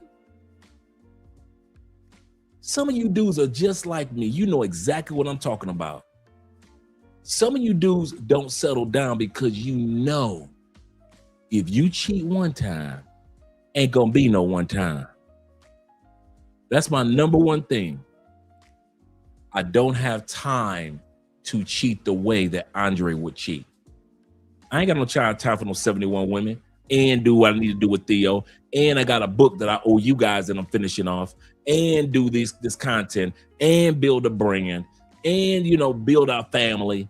I ain't got no time for that, all that. You think I got a time to build a family, build a brand, write several books that I need to have done ASAP, do Theo's cloud engineering classes, be a good husband, and be a part of the conclave. Shout out to the Black Manosphere Conclave. And still have some time for Andre. And still smash 71 chicks? You motherfucker, y'all trying to kill me. I couldn't do that when I couldn't do that at 31. I couldn't do that at 28, 38. You think I'm gonna try to pull that off at 58? No, bro. That's all right. Y'all got me up. Some of y'all dudes are just like me. You know, you ain't even got the bandwidth to cheat the way that you would cheat, which means we run it through them. So some of y'all just stay in the streets because you like, man, shoot, if I cheat, man, I'm gonna cheat with a bunch of women anyway, so I might as well go ahead and stay out here in these streets. And I don't blame you. To yourself be true. So my number one reason is that I don't cheat has nothing to do with Andrea. I used to do that before because my love for my wife, I was running through them. 14 years married. I ran through like 300, 310. At least 310. At least we're talking about 14 years of marriage. Once I let that horse out the corral, once I let this David Banner turn into the Hulk with this ring on, and anybody that's ever been married already know how much women love married men. That's just global. I'm running through them, state to state. I'm supposed to be in this state. I'm over here in that state. I'm supposed to be in that state. I'm over here in this state. So I'm not telling you what I heard. I know that I'm not the only one, and that there are other men watching this live stream that you move like I do. Ain't gonna be no one chick. Ain't gonna be no one side chick. So what I do, I took the pressure off of my new wife to be responsible for me being faithful. I don't put no pressure on Andrea. Oh, you didn't do this, so I'm gonna go cheat. Like Chris Rock say, you made chicken, I wanted duck. Right? Remember that movie, I Think I Love My Wife, with Chris Rock? And his wife was Lawrence Fishburne's wife, Gabriella. He stormed out the house so he could cheat. You made chicken, and I wanted duck. Right? Some of you dudes just like me. Not all of y'all. Some of y'all can get one side chicken, sit your ass, right? You might get 2 or maybe 3, and you good, right? Not me. I ain't gonna tell that lie on Andre. So I took the pressure off of Andrea and I put it on me. Andre, you know how you are. Yes, sir. Do you have time on this planet to do to Andrea what you did to your first wife? No. You sure, Dre? Yeah.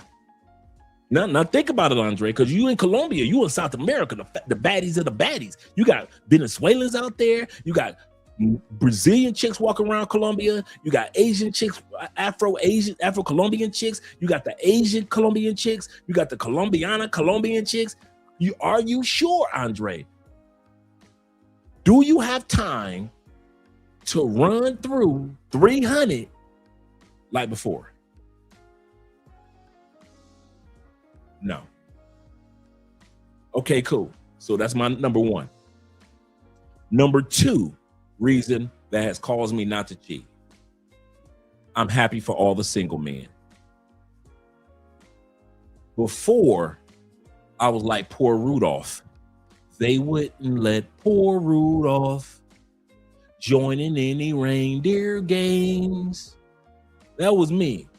Poor Rudolph. I'm looking at y'all in the reindeer games. Y'all smashing this shit, smashing that chick. Wow, y'all getting it in. I wish I was like y'all, man. And then y'all be like, come on in, Dre. Hey, we're cheating on our wives too. Really? Really? We'll show you how to do it. Really? So now I'm Rudolph. I've joined the reindeer games. And all of us husbands just acting a goddamn fool. We hiding it behind we ride motorcycles. So we go into all the motorcycle events and all across the country. We riding our bikes and smashing chicks. So just in case you wonder how I got my 310 in, because I'm going cross country. I ain't just smashing them in one. Come on now. I'm cross country with this thing. I told you I was a plague. What you talking about? You think I was just playing? Some of you dudes are just like me. You're a plague.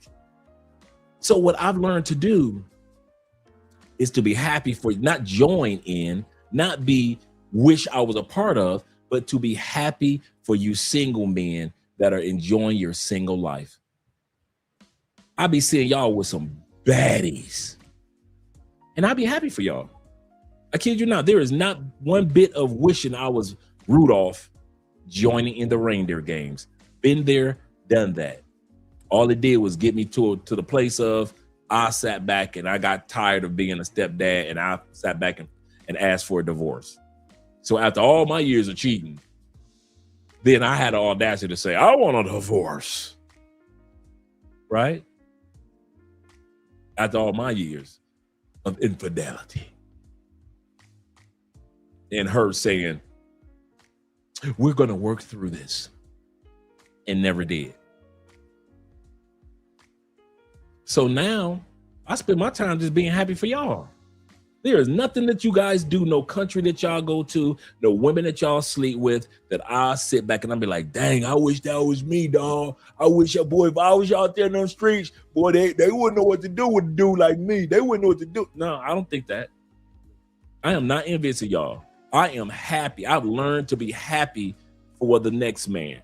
I mean that from the bottom of my heart. There is not one bit of, when me and my wife was, Andrea had her Michael Jackson shirt on and I had mine on, and we're walking holding hands, and Andrea got her hair looking so cute, and everybody's looking at us like, oh, they got the mic. We got so many people that complimented us and stopped us and so forth.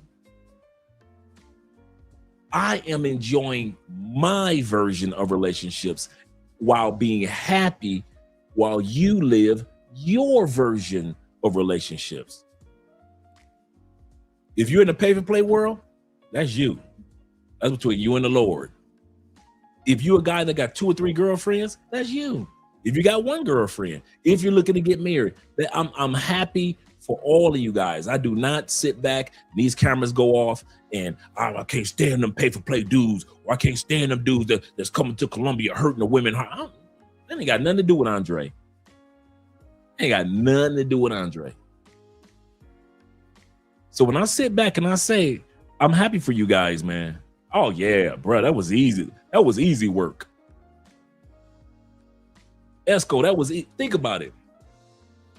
I'm not only traveling the country as a bike rider, I'm a college recruiter at several colleges across the country. So I'm spending weeks, if not months, away from the house. I'm living in GI a year and a half. My family is in Fort Wayne, Indiana, 3 hours away. I spend the weekends in the fort. And anybody that's been in Indiana, you know, that's straight down I-90, I-80 heading towards Cleveland. So weekends come, during the weekdays, I'm running through everything in Chicago. I'm running through GI. I'm just beating brakes in Maryville. Valparaiso, I'm beating up white girls in Valparaiso. I'm running through chicks in Elkhart. Give me all the white girls you can find in Elkhart. I'm all up in the college town of Bloomingdale. Man, I'm driving down I-65, 3 hours, 2.5 hours to Indianapolis because I got this baddie nurse I'm running through. Baddie. During the week, I get off work. 2 hours later, I'm getting firehead from the nurse. So remember, when I was out there, this is when Black Planet, Black Voices, MySpace, all the original dating apps was out. See, some of y'all came along during the second wave of dating apps, Plenty of Fish, Tinder, Bumble. No, this is the second and third wave of dating apps. You guys went around for MySpace, when you can get coochie off a MySpace page. Some of you guys went around for Black Planet. Lord, when it was just all black people. And you could just choose what black woman you wanted. Black Voices? The destruction that me and my boys was doing, we all married, that we was doing on Black Planet and Black Voices. Lord. And then when POF came out and I had just landed in Tampa, bruh.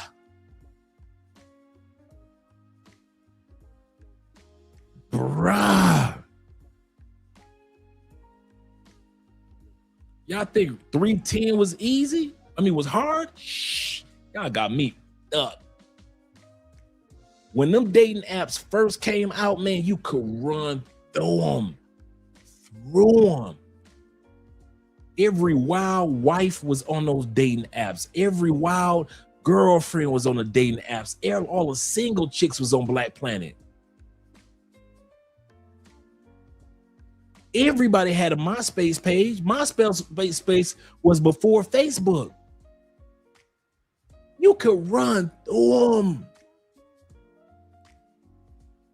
Shh. Y'all crazy. And I'm going to tell you something. And I've said this before. For all you guys that have lower numbers, you ain't missing out on nothing.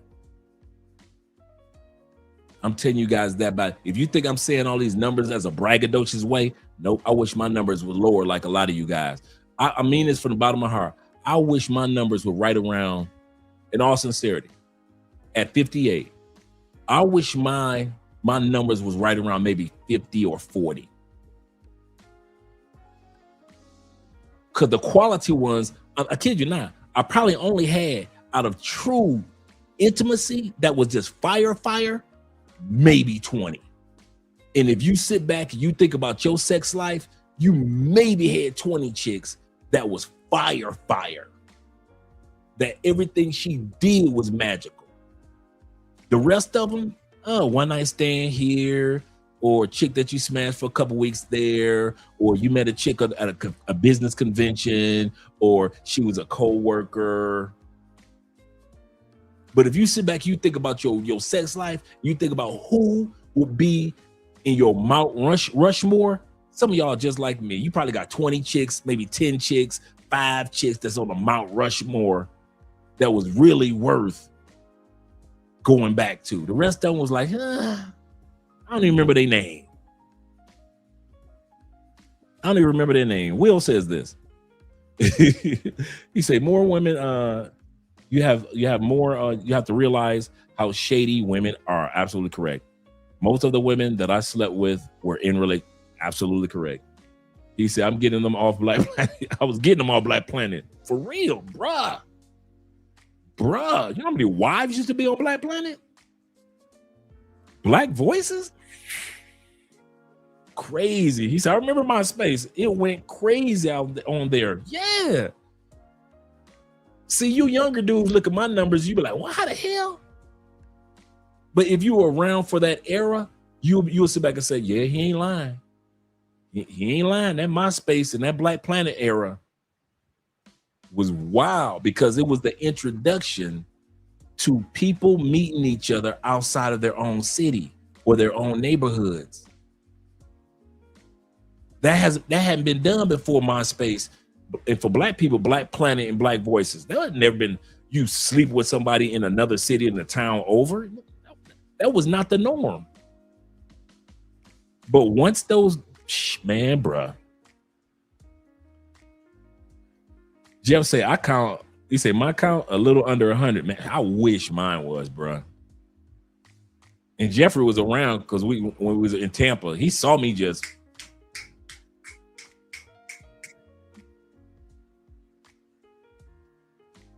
He said, on Hinge, yep. Majority of the women are either married or in some type of relationship. Absolutely correct. Yep, he said, many of the women, let me make sure I don't miss anybody in the super chats. He said, many of the women I slept with were definitely in relationships. That's probably why I had lots of trust issues in getting in relationships. Absolutely correct. He said, unless you care about them, the more they seek your validation. And that's one of the reasons why so many married women are attracted to married men. Yep. Let's get started with the video. We're going to look at, here's the difference. We're going to look at guys. We already looked at one guy's idea of coming to Colombia and using Tinder, and he ended up in the grave. Another guy used it and was noticed to be a quality guy and ended up with a woman. This lady here. How is it that two men can use the same app? One can end up with quality and another one can end up in the grave. We're going to talk about what is it that attracts women? Yep. Absolutely. Yep. Tagged. I remember that. that attracts women so much. That's true, Jeff. Jeffrey said, Dre, you had him in line, in and out like a bank robbery. Serious, man. Yeah, it was bad. Yeah, absolutely correct. Absolutely correct. Oh man, you guys are going back down memory lane. Okay, let's get back. Let's stay focused. So how can one get quality and one end up in a grave from the same dating app? The reason why, gentlemen, we're going to talk about that in a split second, and you guys are going to see what makes you guys different in how you can move on Tinder to where another guy can get off the same plane and he end up getting drugged off of Tinder. We're going to talk about that tonight. Let's remove this. Were just denied entry at Medellin's airport, both flagged for this happened for sex tourism. One with international alert. Let's get ready to bring that beat. 2026, Colombia. 2 more Americans were just denied entry at Medellin's airport, both flagged for sex tourism. One with international alerts on record. The other with a history of child pornography distribution. So Pop had the distribution already on record, and Pop is coming to Colombia. And this dude already had stuff on record about his behavior in other countries. And both of them thought they could just walk off into Colombia. Them days are over. I keep trying to tell y'all, man, if you did not make the train between 2010 to 2000, maybe 2023, if you ain't make it to the train in Colombia between that time period, that 13-year window, bruh, it's over. I'll even push it to 2024 to be nice. I'm telling y'all, this is a whole new Colombia. Here's the kicker. Hey, T-Mac. Me and T-Mac was talking about this earlier. I think it was earlier or yesterday. These dudes are now jumping up and down in the streets because now you could take a flight from Colombia, a flight from the United States to Caracas, Venezuela. And Caracas is nice. But don't forget, Venezuela has been ran by corruption on another level for years. And I mean, the gangs are literally the police. Am I saying that there is no safe place in Venezuela? Heck, you know, they have some. Me and Andre was looking at some spots that's our type. Amazing. Remember, we just got back from Curacao. The most beautiful water I've seen. White sand beaches. That's how Venezuela beaches are. White sand beaches with the most beautiful turquoise water, kind of like Mexico, Tulum, Playa, Cancun type of beautiful water. Here's a problem. Same problem that the guys are having on Tinder. Some guys are going to get off that plane in Caracas and have a great time with the ladies. Many guys are going to get off that plane in Caracas and you ain't going to make it home. You can forget about that one. You think your stupidity does not translate to other countries. You think that it was coincidental that you could be stupid in Colombia and you ain't gonna be stupid in Venezuela? You think you gonna act like you got some sense in Venezuela? You couldn't do that when you was in Brazil. You didn't do it when you was in DR. You couldn't pull off acting like you had some common sense in Thailand or the Philippines or even Ethiopia. You couldn't act like you had some sense when you went to Belize, when you went to Mexico and to Trinidad. You couldn't act like you had some dang sense and kept getting in trouble. You dang sure couldn't act like you had some sense in Colombia. And you think that you could take that behavior to one of the most dangerous spots just because they open up flights, no mayors have changed. No local political leaders have changed. Gang leaders still running rampant, ruling everything. And you think that you are able to go to Venezuela and you gonna make it up out of there alive? I thought I had the big bowl of popcorn for your guys coming to Colombia. I cannot wait to have the gigantor popcorn for you guys that go to Venezuela. My popcorn bowl is gonna be about this big because I'm gonna watch all you muck die on a regular. I'm gonna be snurfing. You think I ain't gonna have enough Faygo soda. I won't have enough Faygo soda shipped in from Detroit to quench my thirst from all the popcorn I'm gonna be eating from all you dummies. Now, the men that we're gonna be talking about tonight, they can fly to Venezuela.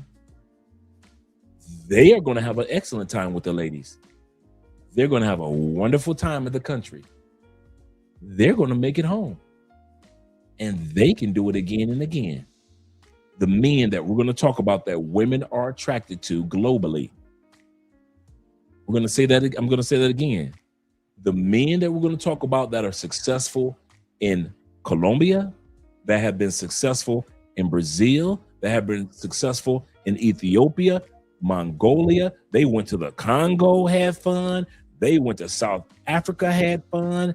They made it over to Japan and just run it through some chicks, some Japanese women. I should have said but Japanese women.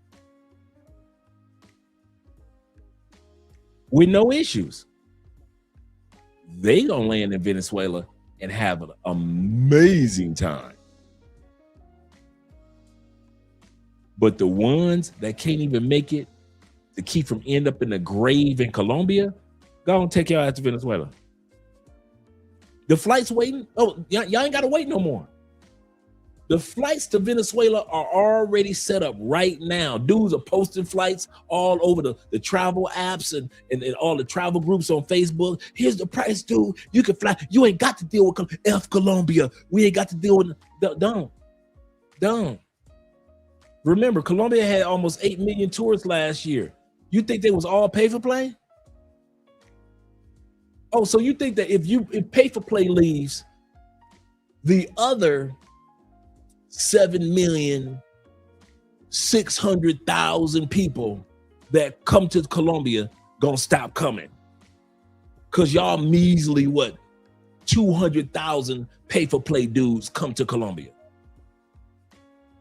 You measly 200,000 dudes think you gonna shut Medellin down?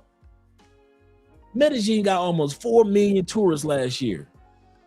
You think you measly 40, 50, 60,000 dudes gonna shut down the other 3.4 million people that came to Medellin that ain't have a dang thing to do with pay for play?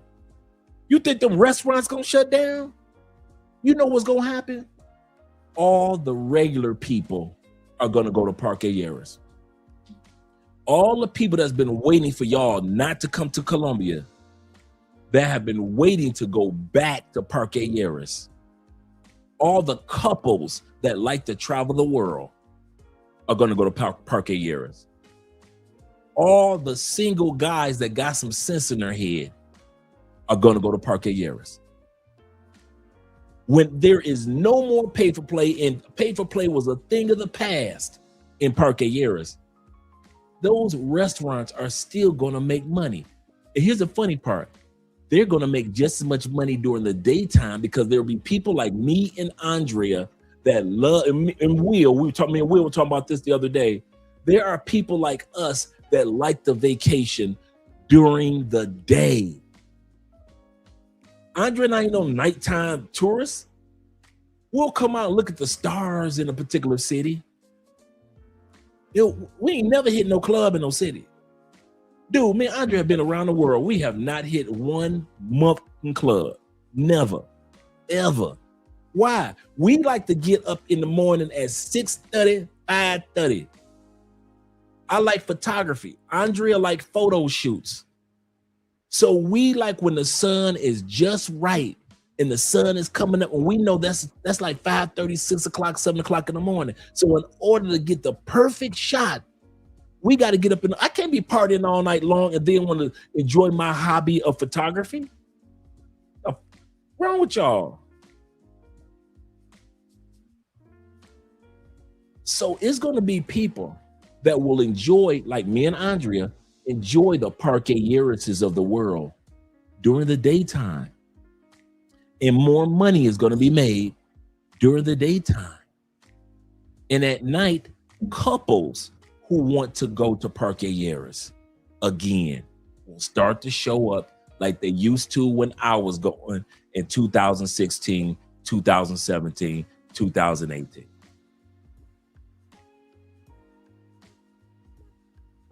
It was not the pay for play thing, and it was, dude, and I'm gonna tell you something. When Parqueyeres was not pay for play like that, I was around for that. Bruh, it was packed. So if y'all think it's only packed because you pay for play boys, y'all got Colombia effed up. Dude, when it was like a few pay for play chicks there, just a few. And it was mainly just couples and ladies with their friends and guys hanging out with their boys. And it was mainly locals out there that had money. Dude, Parqueyeres has always been packed.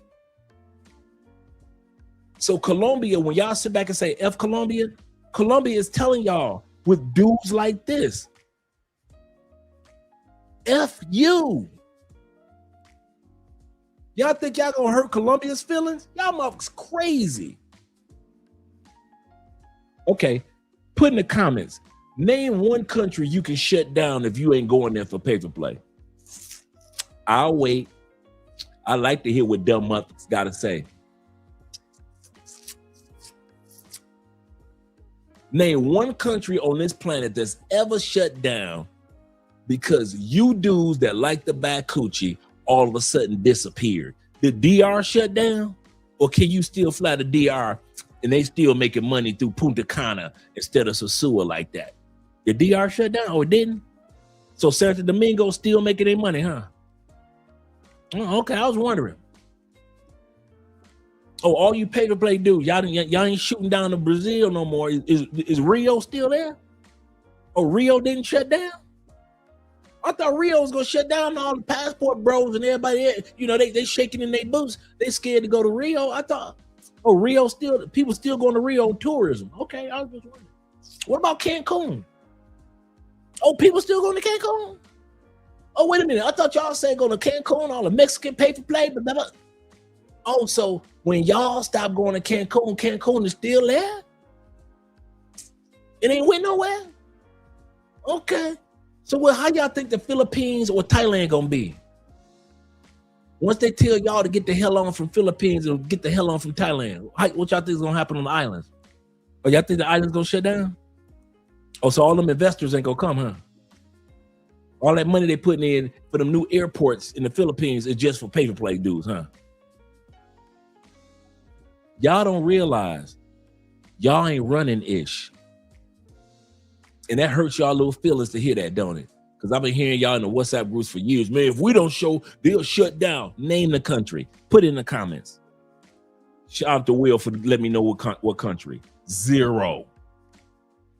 There is no country. If y'all stop going to what's the country that everybody go to for marijuana and all that? Not Austria. Is it Austria? I forget it. I forget the country over in Europe where everybody just like, you can smoke weed all day. All the drugs are legal, right? Nobody talks about that country as much anymore. Did that country shut down? Oh, you can still go to that? Yeah, the Netherlands, Amsterdam. Thank you very much, brother. That's what I was thinking about. But that area, the Netherlands areas, that area, Amsterdam. Absolutely, gentlemen. That whole region. Is that region still there? Do people still travel there? Even though people are running around bragging about you can do the drugs there, you can do all the drugs. So people still visit these places. So in other words, all you dudes that like to go to countries for debauchery, you ain't really doing ish like you think you doing ish. The only people that's making money off you are the underground people. What do I mean by that? The people that have a restaurant will still have a restaurant with regular customers once you pay for play dues are gone. So I've been telling y'all for years to stop coming to Colombia. I don't know why y'all don't listen to Dre. I've been telling you dudes for years, stop coming to this country if you on that bull. I've been saying it for years. I don't know why y'all think that Andre gonna tell. I am not here. Americans, hear me out. Two things. I will never tell an American to leave America. I will tell you that Americans are leaving America, but I will never tell Americans to leave America. You ever notice that? I'll talk about America all the day long. I love America, but you will not hear me say, hey, y'all need to leave America. No, I'll talk about America, but I ain't telling y'all to leave. Keep your ass right there. That's Andre's motto. Stay right there. Y'all know why I always tell y'all the reason why. So don't ever think I'm telling y'all to come to Colombia or any country. Keep your happy in America. Number two, I ain't never told y'all to come to Colombia. I'll always tell y'all the opposite. Most of you dudes ain't ready for this country. Don't come. It's not made for stupid people. Thailand is not made for stupid people. Philippines, every time you turn around, there's a white boy getting locked up in Thailand or the Philippines. Every time you turn around, there's a white boy getting 20 lashes. Stretched out, and they just destroying his back and his buttocks, crying for his mama at the age of 31. Every time you turn around, they put some cuffs on a white boy in Southeast Asia. Those countries are not made for stupid people. Brazil, it ain't made for stupid people. You go ahead, go to Brazil you want to and just act halfway stupid. They coming for you. Y'all thought that y'all could be stupid in DR. And what did the mayor and all the rest of them in Sosua do? Start maneuvering and shutting stuff down. Now, is Sosua completely shut down? No. Is Sosua the Sosua of what? Of yesteryear, of the days of yore? No. Everybody knows you got the dudes that talk about Sosua in memories. Man, remember 2017, dog? We went to Sosua. Oh, dog, I went through like 25 of them that weekend, dog. Y'all talk about Sosua now like it was a thing of the past. There is no country to protect stupid people from yourselves. And that's why y'all get pissed at Colombia, because they no longer protect stupid people from themselves. Most of us can go to countries, no issues, no problems. Go in, go out, enjoy life. But stupid people, and I mean dudes be pissed because countries don't protect their stupidity and their debauchery and their effery. Y'all be mad. I can't, boy. When I used to come to the Philippines, we used to, when I used to go to Thailand, we used to, man, dude. Y'all think Thailand gonna keep putting up with you? Man, please. Thailand is the most visited tourist country on the planet. Do you think that it is only pay-for-play people landing in Thailand? You telling me if they took away Walking Street, the country would collapse? Y'all got Thailand effed up. That tourism is too deep without you. I'll say this again. The tourism is too deep without your pay-for-play money. Same thing here in Colombia. Same thing in Brazil. People ain't even think. Regular people they've got dreams of going to the festival in February in Brazil. Dreams of going to Brazil for New Year's Eve. Dreams of climbing up and seeing the statue of Christ. It's people that's been saving up their whole lives to take all the kids to Rio. You think Rio gonna go broke because you dudes can't buy no coochie if they shut it down? They got people on this planet that's been saving up for years. And you think they gonna shut down because your black ass can't get no more coochie? You mothers got travel up. Y'all got travel effed all the way up, man. It don't work like that. It does not work like that. Get over it. Get that pay-for-play ego that you guys created. You got to get over that. You do not have the pull in these countries that you think you do. That's all I'm saying. I'm not saying anything is wrong with what you do. I'm saying that you do not have the power that you think you have with your dollars. Yes, you spend a lot of money in these countries. Yes, you do. Yes, you do. Does the money that you spend, will it shut a city down? No. Medellin gonna be Medellin long after you motherfuckers are dead and gone. Some of y'all gonna be so old you can't even remember how to spell Medellin. You ain't gonna remember that you even you gonna be so senile you can't even remember that you even came to Colombia. And guess what's gonna still be popping? Colombia. Your great grandkids gonna have to pull out photos to remind your old ass that you used to go to Colombia. And Colombia still gonna be here. Colombia was walking around before there was America. What the fuck is wrong with y'all? I don't know why y'all think these countries need y'all like that. They don't. You're gonna be dead, senile. You're gonna be old, senile in a rocking chair in a nursing home. And you ain't gonna remember that you was ever in Colombia.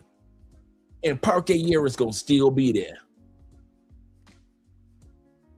They don't need y'all like that. Y'all got these countries all the way up. Y'all better stop playing games with these countries and start realizing all you pay-for-play dudes is cool. But all you dudes that do stupid stuff in the this is the sad part before I go to the comments. I mean, super chat. This is the sad part. It's the pay-for-play dudes that don't do no trouble to nobody. That ain't never did nothing wrong. That's been living pay-for-play from country to country, whether it be military, whether it be non-military, ain't caused no problem, just does his pay-for-play and no issues, right? The sad part is among the good pay-for-play dudes is always these F-boys that make everybody else look bad. It's grown, responsible men that ain't never had no problems, no issues when they was in DR, no issues in Brazil. They go to Thailand, have their fun, they enjoying life.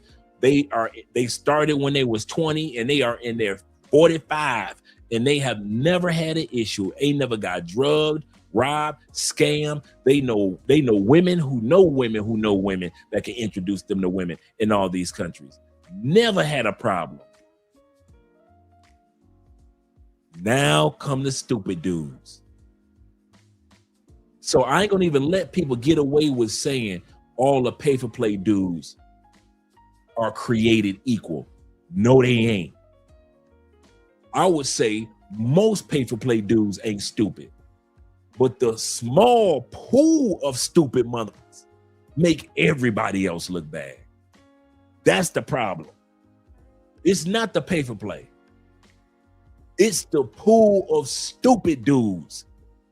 The small pool that make everybody else seems like it's an issue. That's the headache. That's what people tired of. It's dudes right now that's in the pay-for-play world that will tell you, don't come to Colombia. I'm gonna tell you this now. There are dudes that's y'all partners that will tell you stupid dudes, don't come to Colombia. You know why?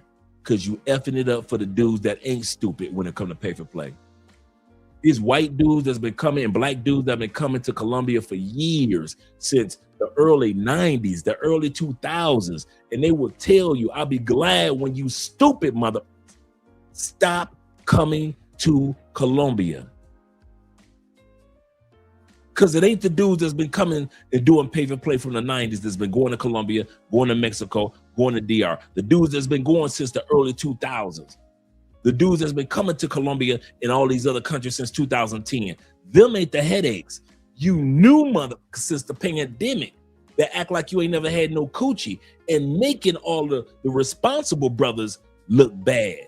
That's why so if you ever wonder why it's some pay-for-play dudes that's telling y'all dudes, don't come to Colombia, don't come to Rio, don't come to Thailand, don't come to the Philippines, don't come to Kenya, don't come to Mongolia, don't come to Ethiopia, don't come to South America, don't bring your ass to Mexico. You ever wonder why the dudes that's doing the exact same thing that you doing in the pay-for-play world are telling you, don't bring your ass here? Because they have been doing it long enough and they know how cities and countries and cultures work. And you a newbie and you effing everything up. You want to be stupid, but you want everything to be safe and fair. All these veterans, when it comes to traveling to these countries, ain't never asked, I need the police to do that. I wish the Colombian police. They never had to do that. They've been doing pay-for-play for years. These dudes have been doing pay-for-play for years in Brazil. Ain't never had to have help from an officer. Ain't never woke up the next day drugged out. Ain't never had a woman scam him or hustle him. You new motherfuckers get off the plane and F up everything for yourself and the veterans. And that's why the vets are trying to tell y'all, go ahead, go to Venezuela. Don't come to Colombia no more. If y'all think that dudes are sad that you knuckleheads are leaving Colombia, are leaving Thailand, are leaving the Philippines, are leaving Germany, are leaving Spain, are leaving Italy, if you think that they are mad that you knuckleheads have left DR, they aren't. It's pay-for-play dudes right now dancing in the streets. Can't wait for you mother to book your first flight to Venezuela. Go. And I'm on their team. I'm not even a pay-for-play dude. I'm married. If it was a picket sign, I'd be standing right next to the pay-for-play dudes with a wedding ring on and a picket sign telling the locals telling y'all to get the fuck on. Don't come to Colombia. Don't come to Colombia.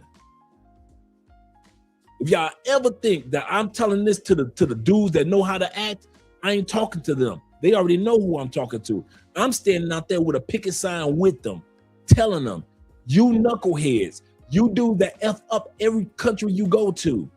Go to Venezuela. Go. Bye. Good motherfucking bye. Bye. Goodbye. Like the Beverly Hillbillies. Y'all come back now. You hear? Good motherfucking good riddance to what it was, a good riddance to bad rubbish. That's you. Goodbye. You are not going to be missed in Colombia. You're not going to be missed in Brazil. You ain't going to be missed in Thailand. Your ass is going to be missed in Kenya. You will not be missed in Europe. Good motherfucker. Take your ass to Venezuela. We can't wait for you raggedy motherfuckers to go.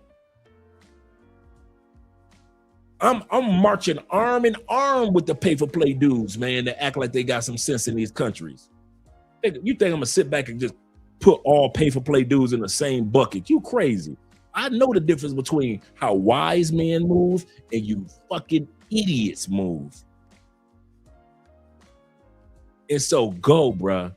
Go to Venezuela. I'm gonna be dude, y'all think I'm playing? Watch how many Venezuelan promotion videos I come out with in the next few weeks. Watch how many Venezuelan promotion videos I come out with in the next few weeks.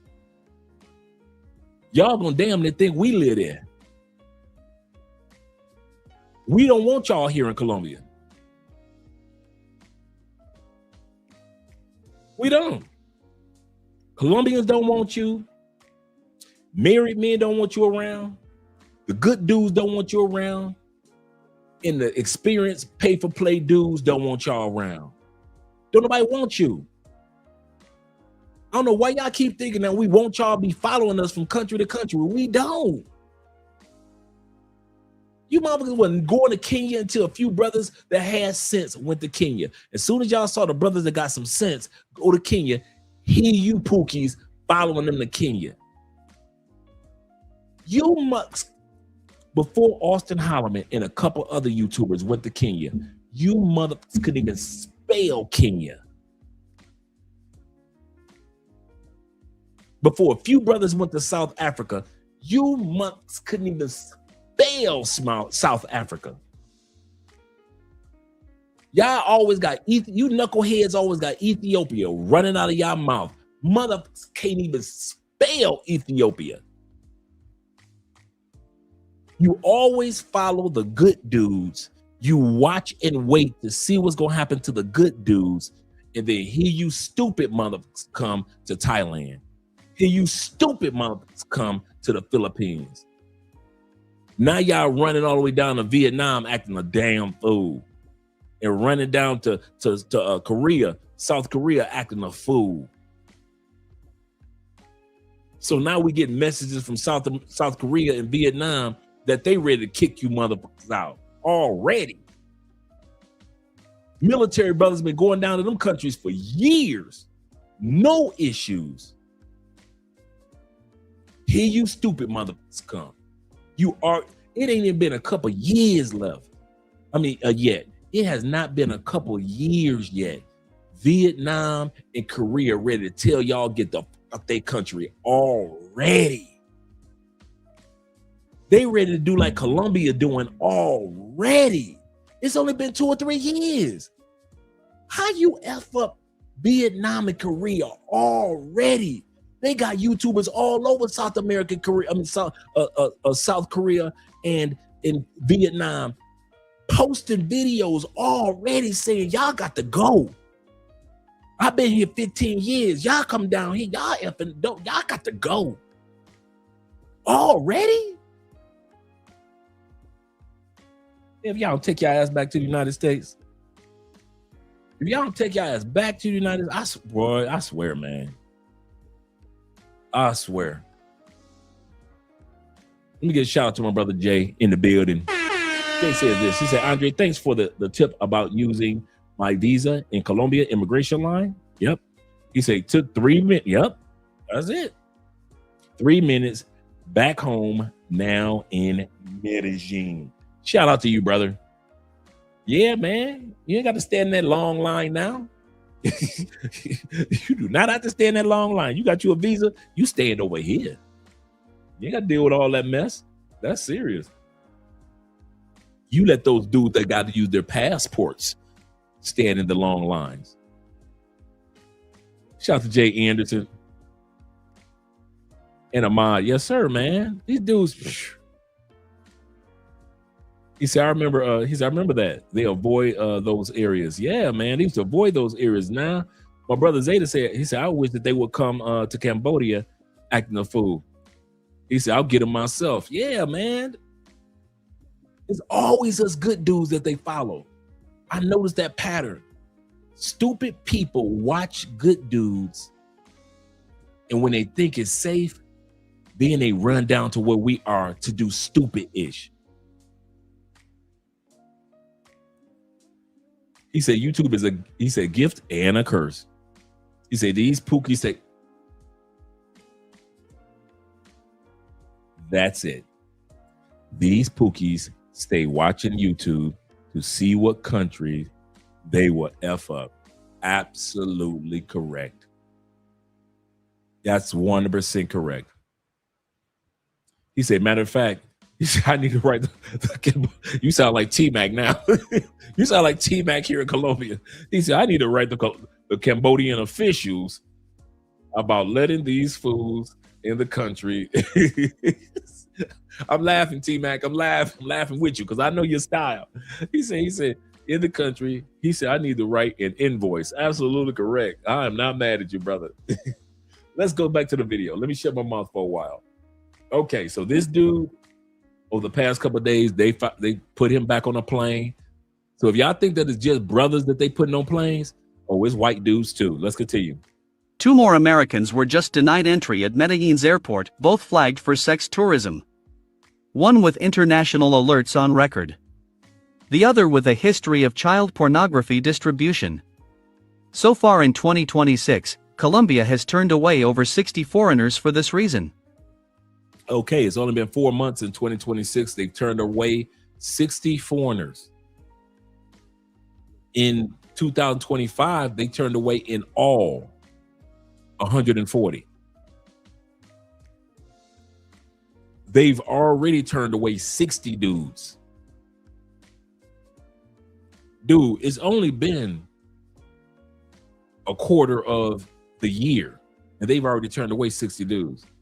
Wait until the holidays. Wait until it's summertime, where people got vacation money and vacation time, and they're gonna try to come to Colombia. 48 of them tried to come through Antioquia.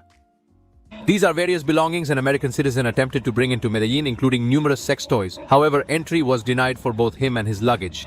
Over 2 days, he was inadmissible 8 times, contributing to 40 denials so far in 2026 and 110 in 2025. In 8 days. In 8 days. These figures raise significant concerns and highlight an alarming trend. 15 days ago, another U.S. citizen was found guilty of crimes against minors in Medellin.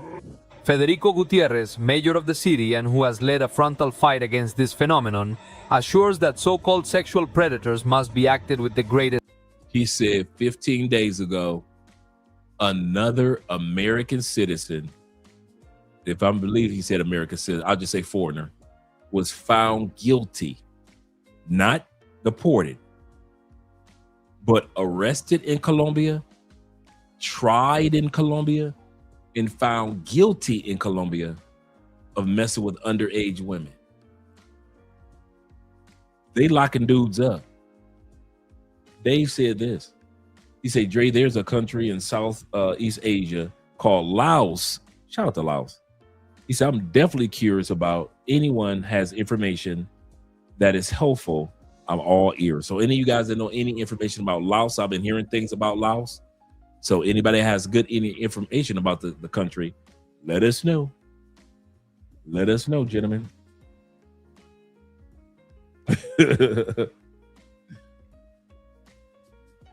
Severity, whether in Colombia or another country.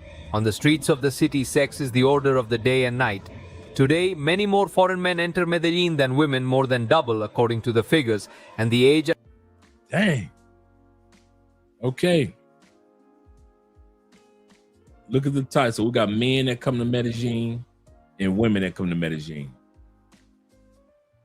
These are some of the men that come to Medellin that have been foreigners between the age of 18 and 29. Between 30 to 39. Almost 58,000 men. 26,000 women. And they haven't showed all the other ages, of course. So for all you guys that don't think that there's a lot of women that go to Medellin, there is. At which they arrive the most is between 30 and 39 years of age. Is it like that? It corresponds to a joint operation to catch this man. He had an American passport. This brother right here, just last week. His video is last week with this brother right here. A long history of complaints and calls for attention for parties and orgies in an exclusive sector of Medellin.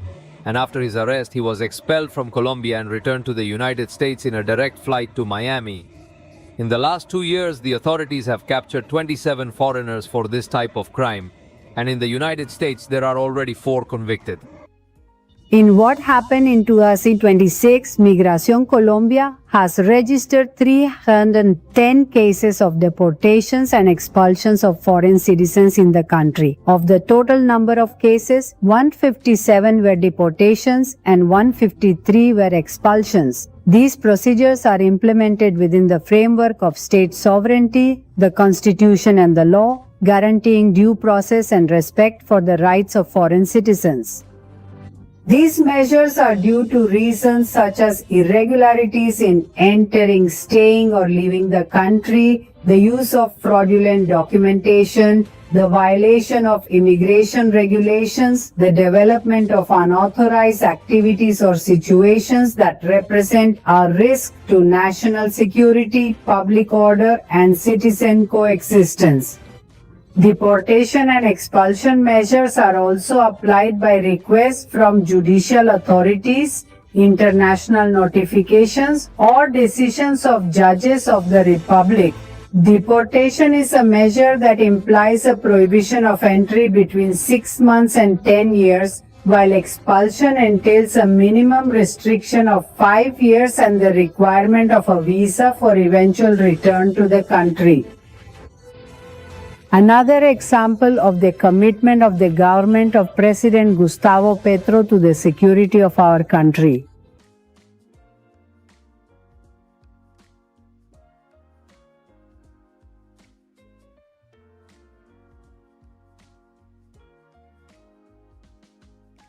That's the answer to the question that is our topic for tonight. Men must have standards, and the most attractive men in these countries, attractive foreigners, are not the men that just have money. A lot of times guys think if I show up with money, it doesn't matter how I behave, women are going to be attracted to me. How's that working out for you? If you just throwing money up in the air like you just don't care, how's that working out for you? I know the answer. Put the answer in the comments. You just landed in DR, just throwing money in the air to the ladies. How's that working out? You land in Brazil, you got pockets fat, right? You didn't. How's that working out for you throwing money in the air? And I don't mean literally. I'm talking about you just coming out. First thing the women see is your wallet, not your personality, not your name, not nothing. You just, I'm here and I got money to spend. How's that working out?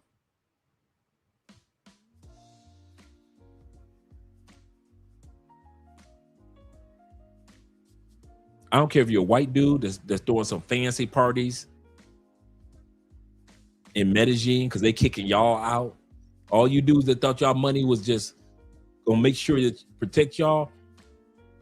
Did they not just kick out the Russian dude that had money like that?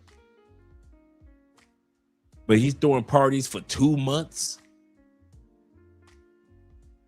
showing videos of him with ladies walking out of his spots, wrapped in towels, no clothes on. Did they not kick him out, Mr. Moneybags?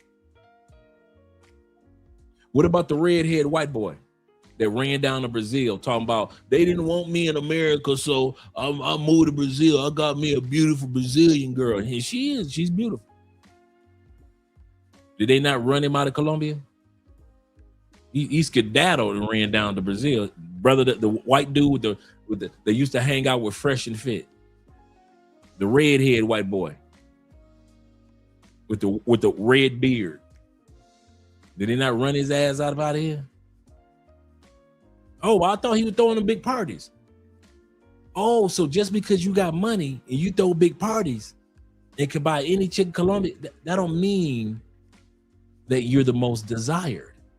So the question in other words, also that means that you can go on Tinder app and you can get drugged and robbed because you led with your wallet. The men that are the most attractive in any country are the men that move with boundaries and standards. Women are attracted to men that know how to say, no, I'm not doing it, and you ain't gonna do it to me. I'm not going to that spot over there at 4 o'clock in the morning. I just met you. No, you can't invite your friend into my Airbnb. I just met you. No, I will see you in the morning and then we can talk again because I'm drunk and I don't know what I'm doing right now. Men that have boundaries have always been attractive, and standards have always been attractive to women around the world. That's why you can get a college professor off of Tinder, whereas another mother get a woman that put him in a grave. This is crazy how it happened. The same day one dude goes on Tinder and ends up in a grave, another dude goes on Tinder and meets an Afro-Colombian college professor. A very attractive woman. One has standards and boundaries, and the other one moved with no inhibitions, with no standards, with no boundaries. If you ever want to backtrack how most dudes get robbed in Colombia, and I know some of you guys that may be watching are some dudes that have gotten robbed and drugged in Colombia. You know what your number one thing is? And you can lie all you want. You moved without any standards and without any boundaries. Any chick in Colombia or Brazil could walk in your life and out of your life. No, they can't, Drake. The hell they can't. If any type of woman could not have walked in your life and out of your life, you wouldn't have been able to get drugged. How many times have we watched the video of them going into the apartment before the guy gets drugged, or walking up some stairs toward the apartment before the guy gets drugged? Have we ever seen them dudes get drugged by a quality looking woman? Ever? Have we ever seen a dude get drugged and we're like, man, she fooled me, dog. She fooled me. She was walking up those stairs ladylike. She was getting on that elevator like a grown woman. Have we ever been fooled? All the videos that we watch on this channel of men that get robbed and get drugged, have there ever been any woman that you could say, she could have fooled me because I thought she looked like a quality woman? Never. We've watched at least 50, 60, 70 videos of when the guy is about to walk into his apartment, or he's in the apartment right before the drugging takes place. And we have never seen you guys with a woman that was quality, ever. She was fine, yes. She was fun, yes. Was she quality? No. Who gets the quality women off of Tinder? Quality men. What's quality men? Men that have boundaries, men that have standards, meaning not, I don't care how fine this raggedy chick is, she can't walk in my life. There are dudes that will tell you that raggedy, she is fine. Man, she wearing that bodysuit like the best of them. Yeah, that's all right.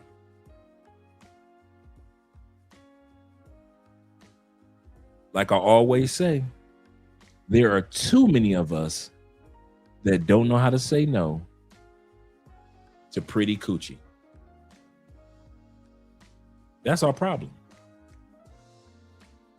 We do not know how to say no to some pretty coochie.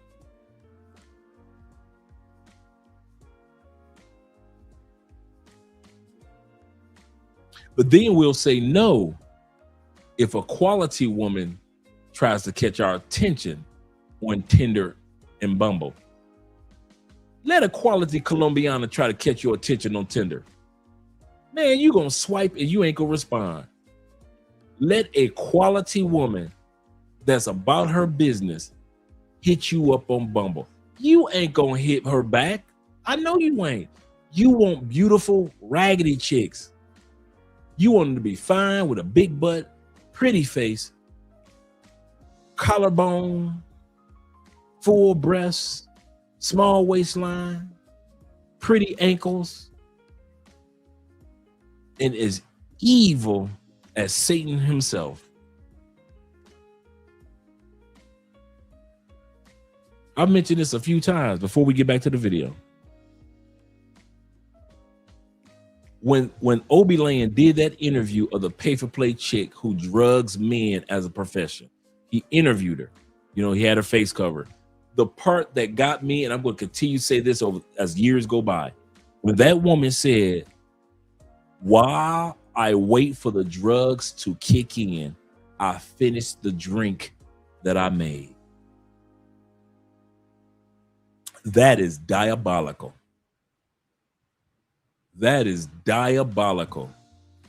Remember, when they get ready to drug you, they make a drink for you and a drink for them. This woman says, "I finished my drink while I'm waiting for the drugs to kick in." He on the floor. He already on the floor. She said, "I'm sitting up here." He ain't going nowhere. She said, I sit here, finish my drink, and she said, "I might go back in there and make another drink." She still got the music playing. She ain't turned off no music. This woman still got the best of Bad Bunny and Nicki Jam playing in the background. Finished off her first drink she made along with yours. Yours got you pissing on yourself on the floor. She's sitting back, finishing off her drink, and she said, "Sometimes I go in there and make me another drink before I start stealing everything." She's sitting there while your ass is on the floor, drooling, fighting for your life. And she said, "I do not care." Obi Land said, "Do you care? Do you ever, feel for these guys?" She said, "No." She said, "It's just a job." You fighting for your life, just a job. See, men of standards ain't got to go through this. Stop blaming Colombia for you not having standards. Stop blaming Brazil because you don't have standards and boundaries. Stop blaming Cancun and Tulum and TJ Tijuana because you don't have boundaries and you don't have standards. Stop blaming Tijuana for that. Stop blaming Tinder because you don't have boundaries and standards. Stop blaming, you guys need to stay off them apps. No, you who don't know what the hell you doing and you who don't have any discretion or boundaries and standards needs to stay off those apps, because the quality women on all these apps look for one thing. Does this man have boundaries and standards in his life? Quality women look for men with boundaries and standards. Quality women have no problem when a man tells her no. She understands. I can see that he's trying to protect us from something, so we're going to go the other way, like he said. Quality women listen to you. Quality women have, if all you do that's scared to have standards and tell pretty coochie no, there are a lot of beautiful women in Colombia that are attracted to men that know how to tell them no. Oh, you think I'm lying? These broke Colombian dudes that's making $200 a month tell a woman no all the time, don't they? Do not Colombian and Brazilian men tell these same women no all the time? I want to go out with my girls by myself. No. I want to do this. No. We're going over here as a family. I want to do that. No. I want to wear this. No. Do not these broke Colombian dudes that don't even look halfway as good as you do Colombian women known for their looks. Colombian men, ugh. Right? Let's be real.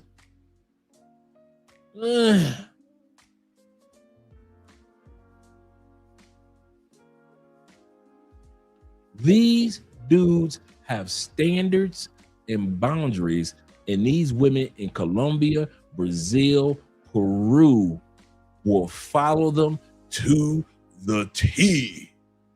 Why? Because these guys have standards and they have boundaries. And if the woman don't like it, she knows she can be replaced. You treat them like they're irreplaceable. Colombian men treat them like, I can replace you tomorrow. Whether he can or he can't, they still act like it. Men with standards will always be more attractive than men with money. Your money is attractive. Once your money ain't the only thing, once they realize your money is all you offer, they're done with you. Once they get what they want with your money. All you dudes that think that all I gotta do is have money.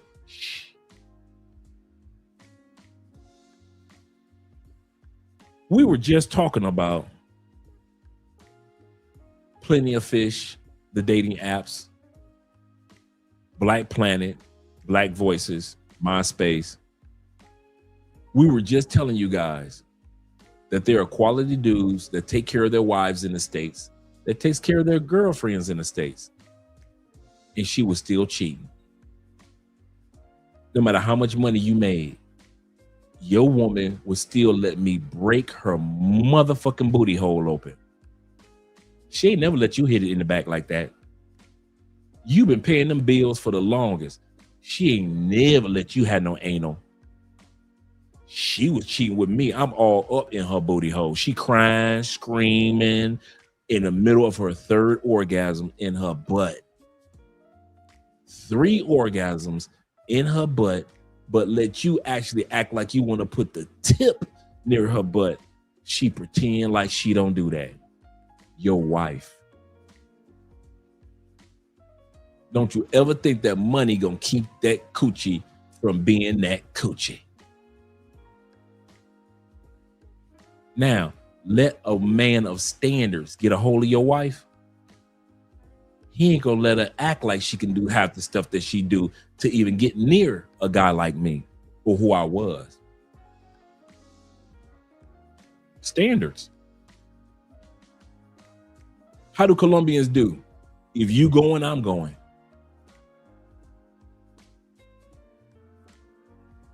I was watching videos of Venezuelan women over the past couple of days.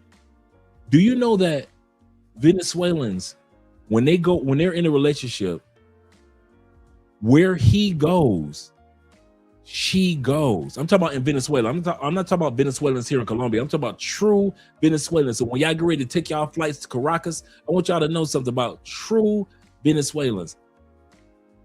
If he goes bowling, she going. If she goes to church, he going. If he goes hang out with his boys, he going. I mean, she's going. If she having girls' night, he's going. The Venezuelan women, back to back videos I kept seeing, there's like girls' nights is couples' nights. If you got a man, you automatically know in Venezuela, he is going to girls' night. Because if he has a boys' night, he knows you are going to boys' night. This is a country of people, Venezuela, with standards that you guys ain't ready for.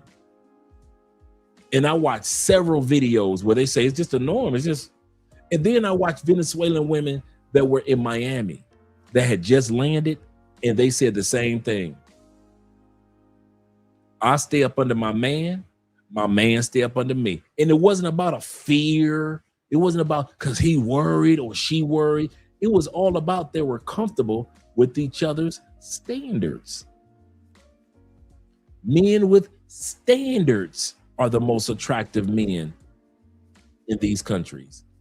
Boundaries. are the most attractive men. Men with money, your attraction is only temporary.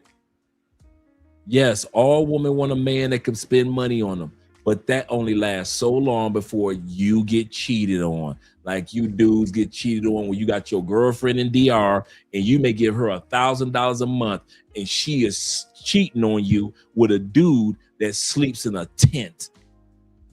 Am I lying? Your Dominican girlfriend will cheat on you with a dude that is living right now in a tent. So don't think just because you keep feeding her money, that means that she's gonna be faithful. Man, women and they love for money is limited, bruh.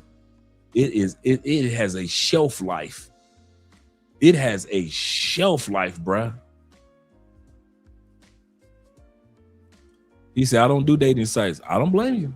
Some guys can, some guys can.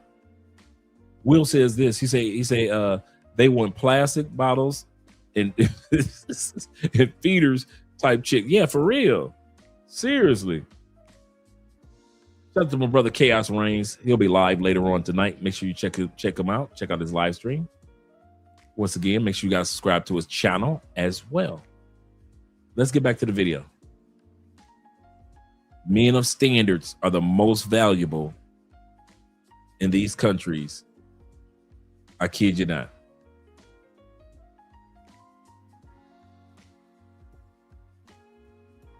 If I don't say this, nobody will. Most women say that they want a good man until they actually meet one. Because a good man ain't soft. He ain't convenient, and he for damn sure ain't always available. Because a good man has discipline, boundaries, and he got priorities that don't shift just because of somebody else's raggedy ass. He doesn't bend his values just because somebody else is upset. That don't make him cold. That just makes that brother grounded. A good man isn't controlling. He facilitates order and creates it. He don't want no chaos. He don't want constant arguments. He don't want drama disguised as passion. He wants respect, clarity, and what's that last thing he wants? Peace. And this is where things get misunderstood. When somebody has never dealt with a high-value, mature man, they start to mislabel him because they don't like it. They call him cold because he don't tolerate bullshit. They call him selfish because he takes care of himself and the things that he's worked for. They call him narcissistic because he refuses to beg for other people's approval. That's not selfishness. That's maturity. That's a man who refuses to be drained, used, or manipulated. See, good men don't come from a place of insecurity. They come from a place of conviction. They don't chase drama. They don't chase attention. And they for sure as hell don't chase nobody else's validation. They build, they lead, and they provide structure. And here's a hard truth that most men need to hear about this. Not everybody is ready for the responsibility that comes with being a good man. Because a good man isn't an emotional roller coaster. He's not predictable, and he's not a game. He's stable, consistent, and has direction. For people addicted to chaos, stability feels boring until it's gone. Because a good man requires partnership, and that partnership requires mutual respect.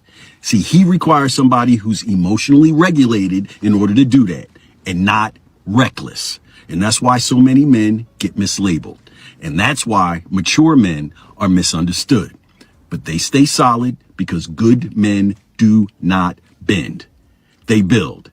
And the right woman, she ain't gonna try to change him. All I'm trying to say, fellas, is this. All women claim to want a good man. The fact of the matter is, does she mean it or not? I hope this helps. You will never have a successful relationship with a woman, with a wife, with a girl, or whatever you want to call it until you start learning how to establish boundaries as a motherfucking man. Gentlemen, a lot of you guys' relationships, marriages, situationships fucking suck, not because the woman is bad, not because female nature is bad or whatever you want to call it, but simply because you don't have no boundaries as a man. And if you have boundaries, you just fucking scared to stand on them. It is okay for you to have a level of self-respect. It's okay for you to voice and communicate the things that you like and you don't like. It's okay okay for you to have expectations. It's okay for you to have standards as a man. I don't know where the fuck we got this mindset of thinking that our only job is to provide, protect, get the money, bring home the bacon, and make sure everybody else is happy except for us. Fuck that shit. I'm not living my motherfucking life like that. Ain't nothing wrong with happy wife, happy life, but a happy man is God's motherfucking plan. But you don't get to that place of happiness. You don't get to that place of tranquility. You don't get to that place of peace unless you have some established boundaries first. So gentlemen, never be afraid to speak up for yourself. Never be afraid to express your likes and your dislikes. But more importantly, if those lines are crossed, if those boundaries are crossed, you must have the strength, the wherewithal, and the self-confidence and self-esteem to walk the fuck away. Because boundaries aren't necessarily for her. The boundaries are guidelines and protectors for you. You so used to treat niggas one way, you think every nigga go for what the whole ass nigga go for. You meet a real nigga now, he be like, I ain't never called that hoe ever again. He sassy. Cause he don't go for that. Yeah. I don't even, bitch, don't talk to me like that, and don't talk to you no more for real. See you out like. You know what? He sassy though, but he real nigga. Because he know what he wants. He know what he ain't going for. He know his word. He know what he deserves. But what is he? Yeah. In this day and time. And that is, I'm a very honest woman. We gonna call him sassy. Because he like, I ain't dealing with that. But you used to a nigga like, what, babe? Like, woo, woo, woo, woo, woo. First time you told you, hey, babe, I don't like when you raise your voice. You raise it again, then nigga ain't talk to you no more. We gonna find he a fuck nigga now. We gonna find all kinds of excuses. We gonna say all kind of stuff on, but the man was just standing on business. Thank you. Even women are willing to admit when they know when we are standing on business with our standards and our boundaries. Women understand. I'm gonna tell y'all something. When we men cut a woman off, they know why we cut their ass off. Don't you ever think that you need to explain to a woman why you cut her off. I have never, not one time, ever had to explain to a woman why I cut her off. That's why I'm such a disappear artist. I'm one of them dudes, ain't gonna be no closure. I don't want it and I don't give it. I don't want it and I don't give it. Anybody that's been with me, if it's over, it's over. You shared your tears, I shared my tears, we gone. I ain't coming back for why you do this, baby, please. Why do it? Dude, I have never sat down with my ex-wife and said, well, this is what was going on. We should have. I ain't never did that. If I ain't gonna do that with my ex-wife, I dang sure wasn't gonna do that with no regular chick I was just smashing. Nobody got closure. Nobody. When I was kicking with a chick for almost 2.5 years, and when I decided to start traveling, I told her I decided to start traveling. I ain't give her no reason why I decided to start traveling. Guess what? When a chick leave me, I am not looking. I ain't like most of you dudes. Baby, please, baby, why? F that. I'll shed my tears and keep it pushing. I got standards and boundaries, man. And when it comes to cutting off a chick, bruh, I'm telling you, any chick that you cut off, she knew. You ain't never got to explain to no woman why you left her. You know why? One of the number one reasons. You ready? Here we go. Because it was the same reason the last dude left her. That mouth of hers caused her to lose 3 men, including you. You leaving her because of how she talked ain't nothing new to her. Don't you ever think that you just discovered something about that woman that her exes did not already know. You leaving her because she got 2 baby daddies. You ain't the first one to do it. You ain't the first one that says, I am not about to tolerate 2 grown men having the ability to put input into my relationship because she decided to have 3 kids by 2 grown men. Now, is those 2 baby daddies and me in the picture and you left? You better believe you are not the first dude to leave her. Because she got 2 baby daddies. Get that one out your head. Stop thinking with your ego and start thinking with some common sense, realizing these women know why you left them. You don't owe them no explanation. Men of standards, I'm saying it to you. You don't owe none of these Colombian women an explanation why you swipe this way on a one chick on Tinder, but you swiped another way on another chick on Tinder. You decided not to be with bottom feeder chicks, and you decide if I'm gonna be on Tinder, I'm gonna be with quality women. You don't owe none of your boys no excuse. Man, she fine, you don't want that? Hell no, I got standards.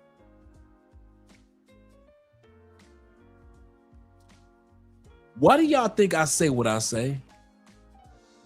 When I first started coming to Colombia, I was meeting nothing but ex-military dudes, pay-for-play professionals, dudes that like to strip. Dude, I met all walks of life of dudes that live in that world. I let them live that world. I came to Colombia for the country. I didn't come to Colombia for the coochie. The guys I met had come to Colombia several years over. They knew way more about the country than I knew. So I thought. Because they had so many trips to Medellin that they knew more about Medellin. As time progressed, I realized they knew about pay for play. They didn't know a dang thing about Medellin, the city.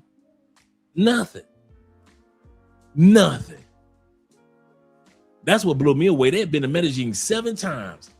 Can't tell you ish. I know dudes that been to DR 8 times. Outside of Sosua, can't tell you a dang thing about the island of DR. Nothing. So I decided to walk in my own standards. And my results and the results for other guys turned out different. When I was on apps, I could swipe. And I ain't never had to worry about getting drugged because I don't swipe to where y'all swipe. I got standards. So what caught your attention on Colombia and Cupid caught my attention, but didn't keep my attention. You caught that? I'm not blind. I'm a man. I know how to swipe on the phone and I see something that's fine as heck. And my body says, I want to smash that. But I can see with my spidey senses, that's going to be some trouble. I can see from her photos, that's going to be some trouble. And I swipe the other way. What do? You leave it. You swiping and you trying to leave a message. Phone number, your mama's middle name, your dog's and your cat's last name. You leaving everything for her. That's the difference. I have the ability to notice beauty. A lot of you men in the comments have the ability to look at a woman and notice her beauty and be like, dang, she fine. But as you swipe through her photo, you're like, oh, no. Yeah, I can see a headache on the horizon. That's all right. To where another dude, he hold on to that swipe. And then 3 weeks later, you looking at your phone, so-and-so another American was found dead in the heart of Medellin, Colombia. And you look like, man, I know that chick. It was the chick that you did not swipe on because you got standards. But this dude did swipe and he ended up in a grave all the time. All the time. Men of standards are not freaking followers in any country. You cannot get us to follow you just because there's 15 of y'all. I think that's one of the greatest gifts that God gave me. It could be 15 of us, grown men, hanging out. If you decide to go somewhere or do something that has nothing to gel with Andre's standards, my standards and boundaries are strong enough to tell grown men, all 14 of y'all, I ain't going. I'm going this way, though. I know some ladies over here, but y'all can have them scallywags. That's all right, bro. I'm good. I'll see y'all later. Hit me up later. Where y'all going to later? Oh, y'all going to so-and-so for dinner?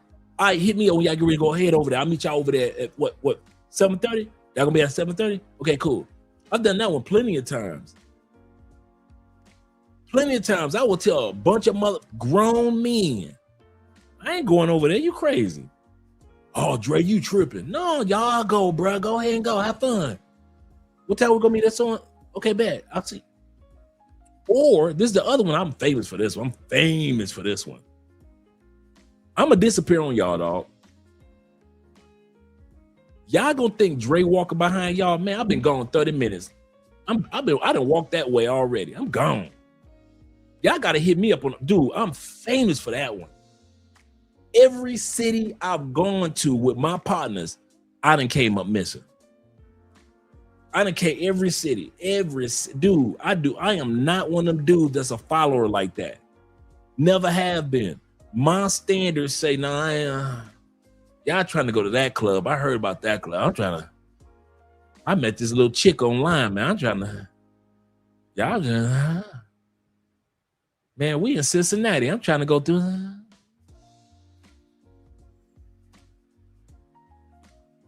I got this little airline stewardess I was smashing in Cincinnati. She was from Belize. True story, from Belize. Y'all trying to go, fella, go. Me, I'm about to smash this Belize. I ain't had no Belize coochie. I'm about to get some Belize. You think I'm gonna hang out with y'all and give up Belize as fine as this sister is? True story, kid you not, man. True story. Smash Miss Belize. We go back to true story. We had a bike event. I'm a Smash Miss Belize. We had a bike event in Cincy. We go back like 6-7 months later. We in Cincy. We had a bike event. And so they giving out the awards. If you ever been to a bike event during a party on Saturday, they give out the awards for the person that rode the furthest with their bike, or the best bikes, or best this or best that. They give out the awards. They'll stop the music and just for maybe like 30 minutes give out the awards. So we standing there, me and my boys. We see this chick standing on a chair, because she kind of like this little chick, like 5'3". So she stands on the chair to see all the way to the front of the crowd about who's winning awards and everything, right? Body banging. Body is banging. But we can't hear. We can tell ain't no weave. But this chick is standing don't nobody know who she is. Everybody looking like, God, who is that? True story. I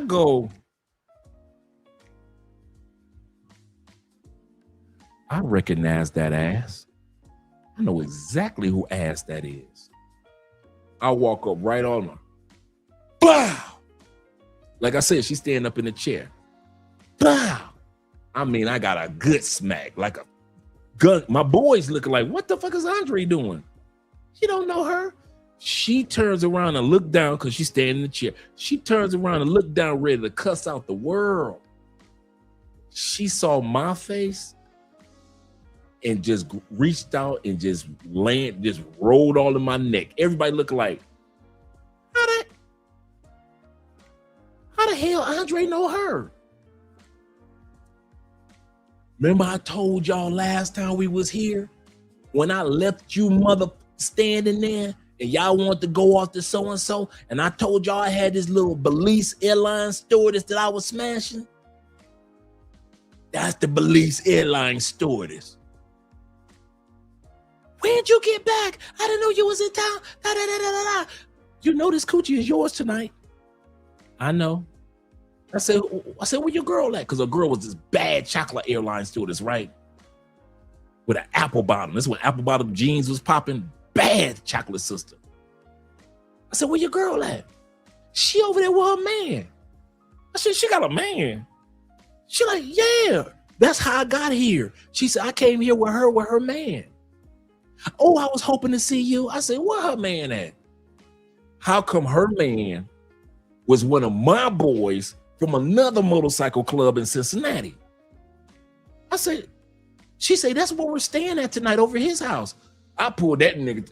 Now, mind you, once again, I'm a disappear artist. I'm not a follower. I don't care how many niggas I ain't following. I put my dog. I said, dog, that's you?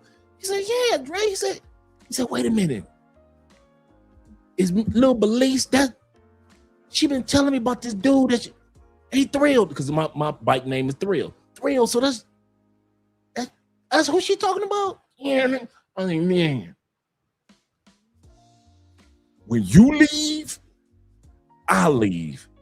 I say, don't you move. I say, you got a house down here. Don't you, when you walk up out of here with your woman and Miss Belize, I'm bleeding too. He said, Dre, I got you. He said, I knew it was one of you dudes. He said, I just didn't know who it was that she was kicking it with, and come to find out it was you. He said, so Dre, you know you my dude anyway. I go back to my boys. I say, I'm out. I'm out for the night. What's up? Who was that little female? Blah, blah, blah. I tell them about Miss Belize and so forth and so. I say, yeah, I'm heading out with my man, my dog and his woman. They see his woman, chocolate, but baddie.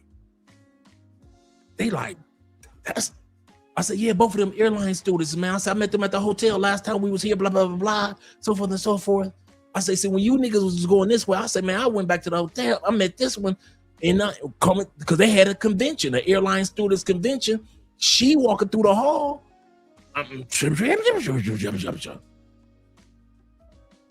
If I was a follower, I wouldn't have never met Miss Belize. I wouldn't have never not got no good Belizean orgasmic coochie. And yes, she was very orgasmic, right? I would have never got that. Being a follower, men of standards. One of the first things you will notice about us men of standards, your boys and a woman cannot manipulate us. I don't care if y'all talking about we going to the strip club of all strip clubs in Rio. I might go, but I might not go. If I go, cool. But if I don't, you better believe I got at least 3 somethings already set up in Rio before we even got there. I already got something planned with at least 4 school teachers and 2 attorneys in Rio. See, dudes of standards, we not only not follow our boys into every fire or into every fun festivities. We don't even want to be with the type of women you like. Dude, I'm smashing school teachers in Rio. I'm smashing women that work for the city council in Rio. Y'all smashing chicks from the favelas in Rio. Other favelas. I don't give a damn about no favelas.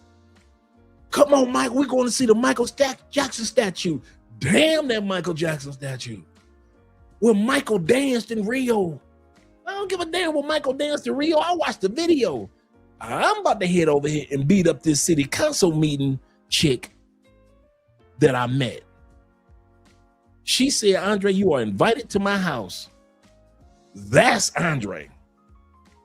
Y'all can have raggedy bitches. So when it comes to dudes of standards, we don't follow everybody and we don't do what you do. Don't never assume. I'm telling y'all guys, if you think you're going to take your 5 boys and head to another country and y'all all going to move together, men of standards don't move with you all the time and like you all the time.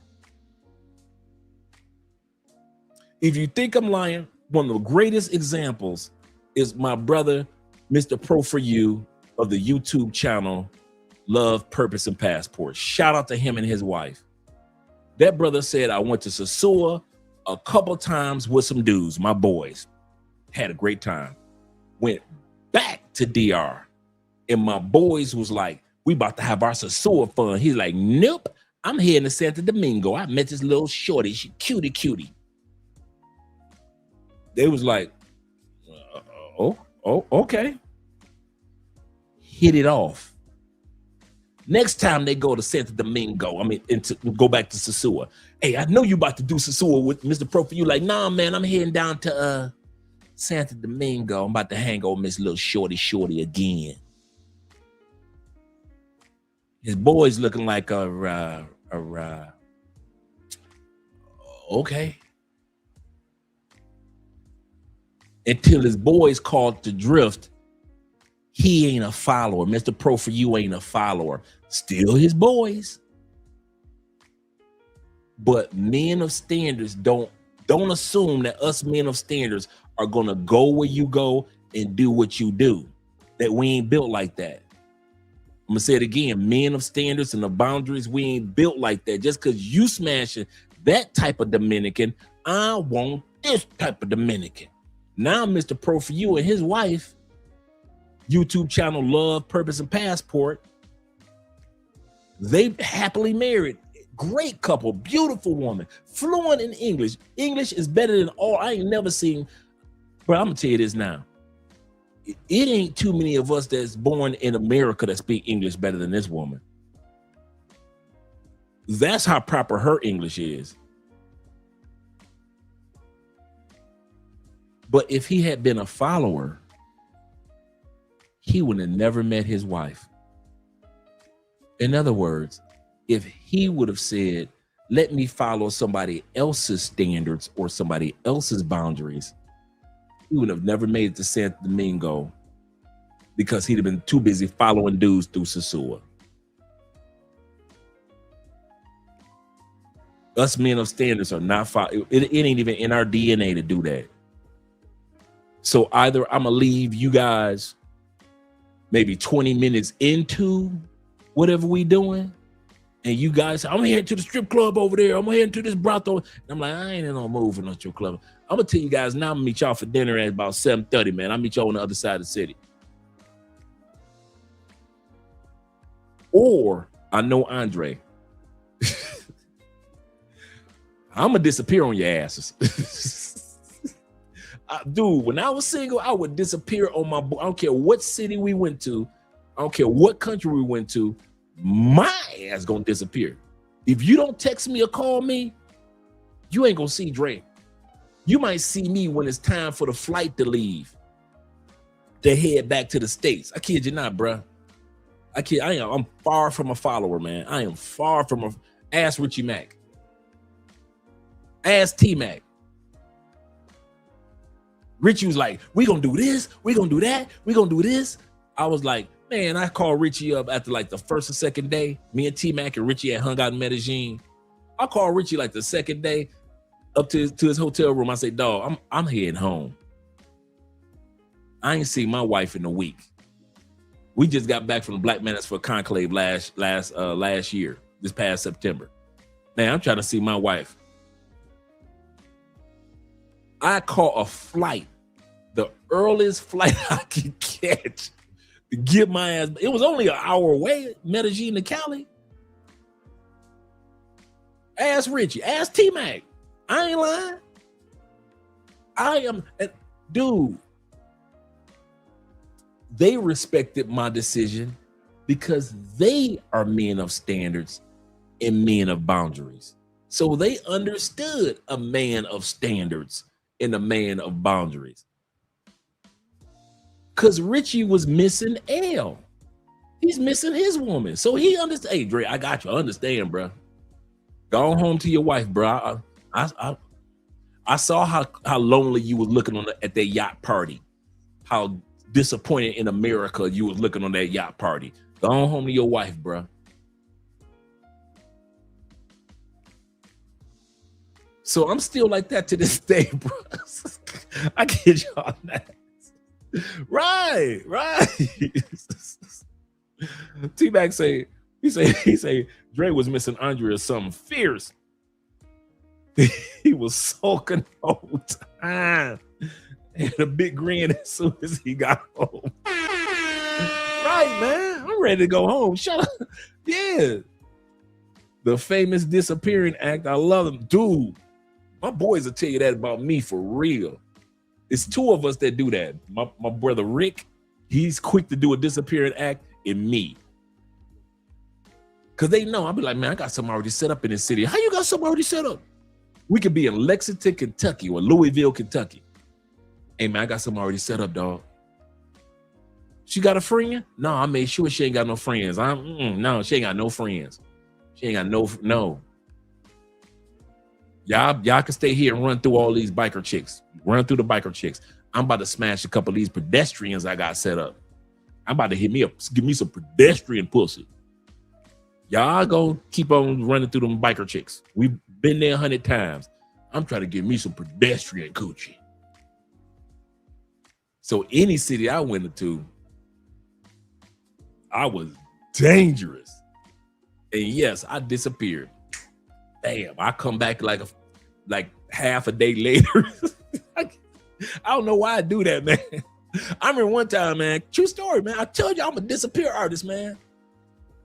I had just got to a city, stopped off at a gas station. You know, you got your rental car, stopped off at a gas station. It was like 6 o'clock at night. We get there.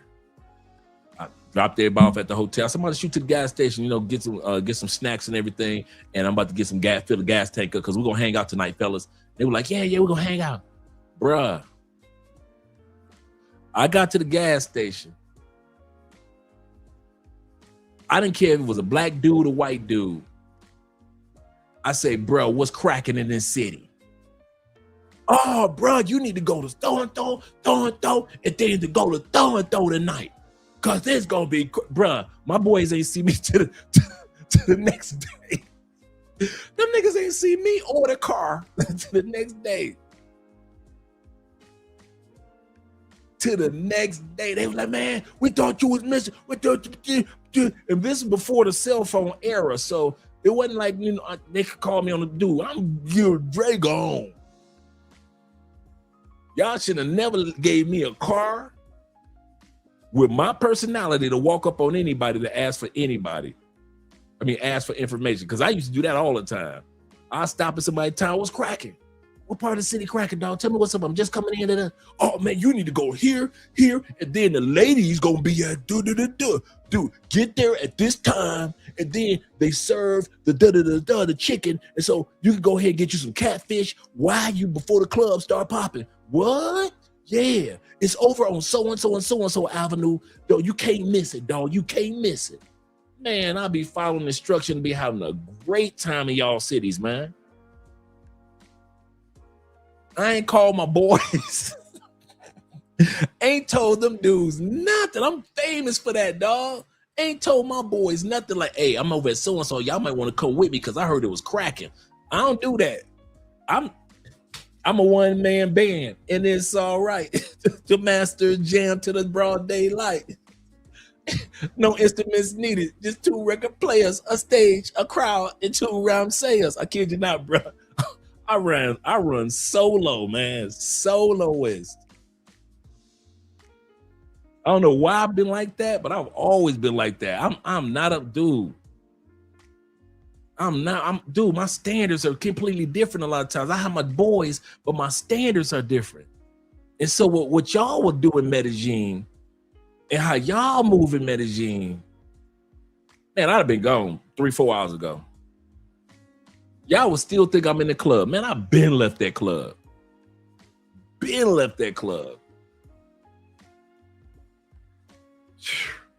Y'all just don't know. Dre, he said, our rule would just make it back for the flight home.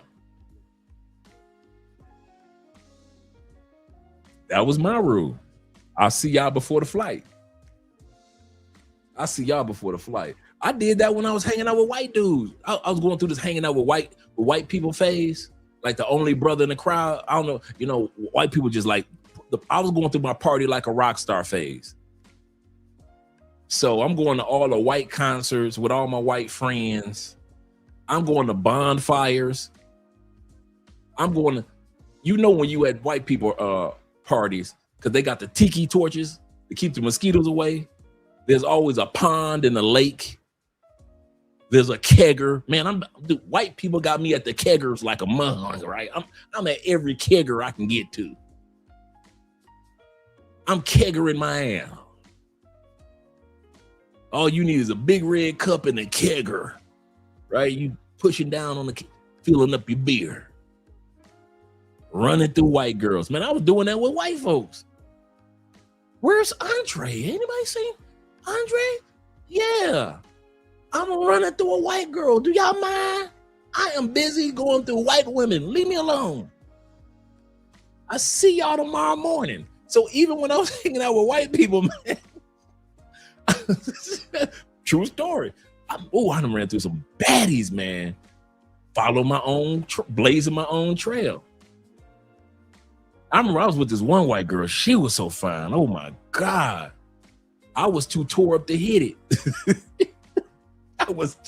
We had just got back from the Eminem concert in Indianapolis, bro. The Eminem, it was the Eminem and NWA reunion. So you had Eminem, Dr. Dre, Ren, Ice Cube, DJ Yella, right? It was the NWA reunion tour, and Snoop Dogg.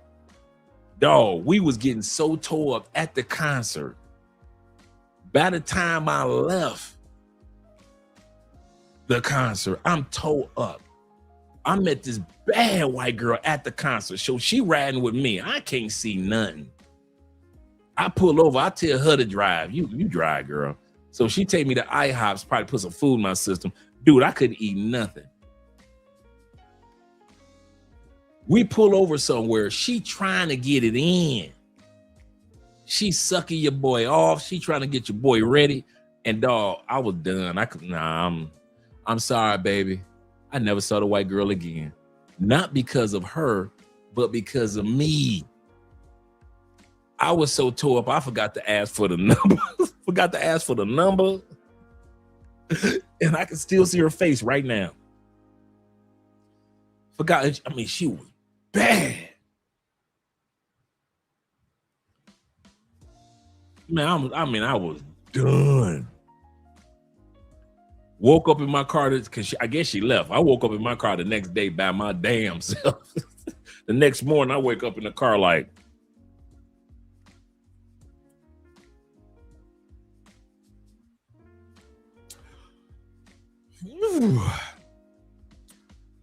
where the hell am I? I get back to the hotel room. All my white friends, we about ready to get back on the road. I woke up just in time for the exodus. I woke up just in time for us to leave. I'm all like, okay, can I brush my teeth before we get back on the road? Yeah, oh yeah, I know Jeffrey will do that too. Oh yeah. Yeah, I go over AWOL quick. See y'all in 2 days, man. Yes, sir. Quick to go AWOL. He said exactly. Only some dudes expect a woman to stay even though a woman cheats on him and did him dirty. Yep. That's so true. I kid you not, Jeff. That's a true story, man. All I remember was I had a white woman. I was sitting in the car when I went to sleep. The last thing I remember, a white woman sleeping in the car. Now, what happened to that white woman? That's all I remember. Wish I was lying. Oh, if I could remember that. I knew I forgot to get her number. Let's go back with this. So yeah, dude. Men with boundaries let women go all the time. We do not let people just come into our lives and just rule. Call us sassy, say what you want. We don't care. We leave it. I ain't calling you again. I ain't texting you again. I'm a cutoff artist. I cut you off.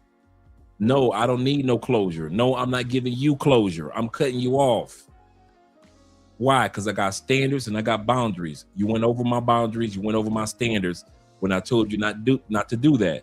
You think it's a game. Okay, cool. Let's play. Let's play a game. And then he be like, I ain't never called the hoe ever again. He's sassy.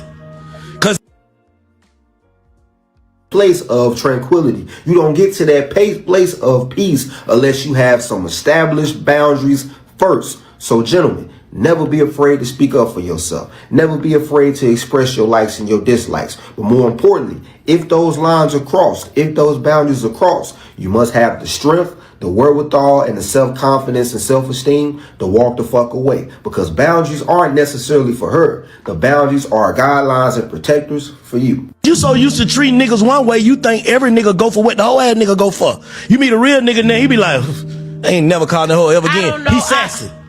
Cause he don't go for that. Yeah. I don't even, bitch, don't talk to me like that, and don't talk to you no more for real. See you out like. You know what? He sassy though, but he real nigga. Because he know what he wants. He know what he ain't going for. He know his word. He know what he deserves. But what is he? Yeah. In this day and time. And that is what I'm a very honest woman. We gonna call him sassy. Because he like, I ain't dealing with that. But you used to a nigga like, what, babe? Like, woo. First time you told you, hey, babe, I don't like when you raise your voice. You raise it again, then nigga ain't talk to you no more. We gonna find He a fuck nigga now. We gonna find all kind of excuses. We gonna say all kind of stuff on, but the man was just standing on business. Thank you. That's not respected in 2024. These niggas been going for this shit all this time, and I meet a real nigga, I don't even know what that look like, so I don't even know how to treat it. I'm definitely gonna feel like I deserve another chance. How? He is. How? Listen, guys, insecure women get triggered, they get upset when you set boundaries, right? So when you're dealing with a girl and you tell her, hey, if you don't do A, B, and C, I'm out of here, right? Or if you do D, E, and F, I'm gone, right? I'm not standing for that. See, they get triggered, they get upset when you say this because they don't want you to have any boundaries. They want to be able to do whatever they want. They want you to still stick around with them doing whatever they want, right? Because they're benefiting off of you having no boundaries. See, a lot of women on here, they'll be like, oh, that's messed up and you're hurt and you're just telling all these guys these things. No, listen, guys, set boundaries. And if the woman is crossing the line, you get rid of her. You understand? It's that simple. And another thing, how is it that when he sets boundaries for himself, you cross every single one of them? How is it that when he sets boundaries for himself, he's insecure, he's a narcissist, or he's manipulative, or he's controlling? But when you set boundaries and you say, oh, I need some space, I need some time, you expect for him to honor that and still be waiting right there when you get back. No, he has to have boundaries too. He has to have stipulations on what he wants and what he needs in the relationship. But you think that it's only about you. You think that you could set boundaries and ain't nobody supposed to cross them and he's supposed to just respect that. That man ain't insecure. That man ain't a manipulator. What it is you don't want him to have any type of regard for himself. You want him to have such low self-esteem that you get to walk all over him. You don't want him to care enough about himself to set boundaries so that way you can walk all over him and control him. Your ass ain't slick. I feel like I'm sharing the secrets of women that women don't want to tell, but I'm going to share it. Yeah. That's what we're here for. Yeah. I think something that women would never want a man to know is truly how much she desires boundaries. She wants to hear no. She wants to see a man who has so much self-control. A man who has self-control and discipline over his flesh is so attractive. And a man who's like, baby, I love you. We're not doing that today, okay? Yep. That is so true. That is so true. Women love a man that's willing to say, baby, I love you, but we ain't doing that today. We are not doing that today. We ain't going over there today. No, we ain't going over there today. And you ain't got to be rude or demanding or controlling. But women do find men that have standards attractive. Why? Because there are so many men that let women just get away with everything that when they do meet the few guys that have standards, they're like, something different. You know, women curiosity. You know, women's curiosity killed the cat. They love something that's interesting, something new. Women love it. My woman, everybody's woman. They love something that's interesting. Something, what? A man of brown, what? He's got standards. What? He's not just throwing money at me. What? I don't know why men always try to think that money is going to keep a woman. Money is a temporary attraction. Until men get to that point and realize money is a temporary, it is a fleeting attraction. Money has an expiration date on it. You can floss your money for only so long until she gets bored with you. And the fact that you floss your money, it will take some of your money, go to the grocery store, go to that other man's house who doesn't flash his money, and cook him groceries with the money she got from you, Mr. Flashy Pants. How do I know? I've had women do it for me. I've had women say, I'm gonna cook for you. And I know where she got the money from to get the groceries, to come to my house and cook for me while I got the best of Luther playing in the background. And the Rieslings back in the day, the Rieslings wine on chill mode. Women's attraction to money always has an expiration date.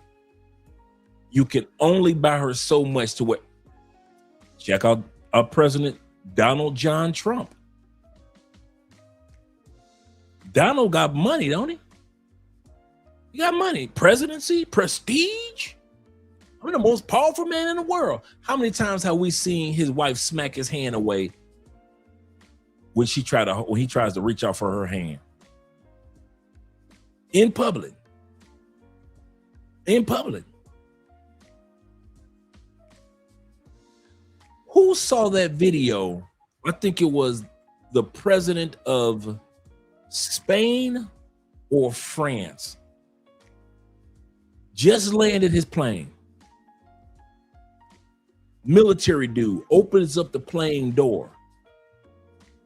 You can see him, but you can't see who he arguing with. All you saw was a hand go, wow, up against the president's face.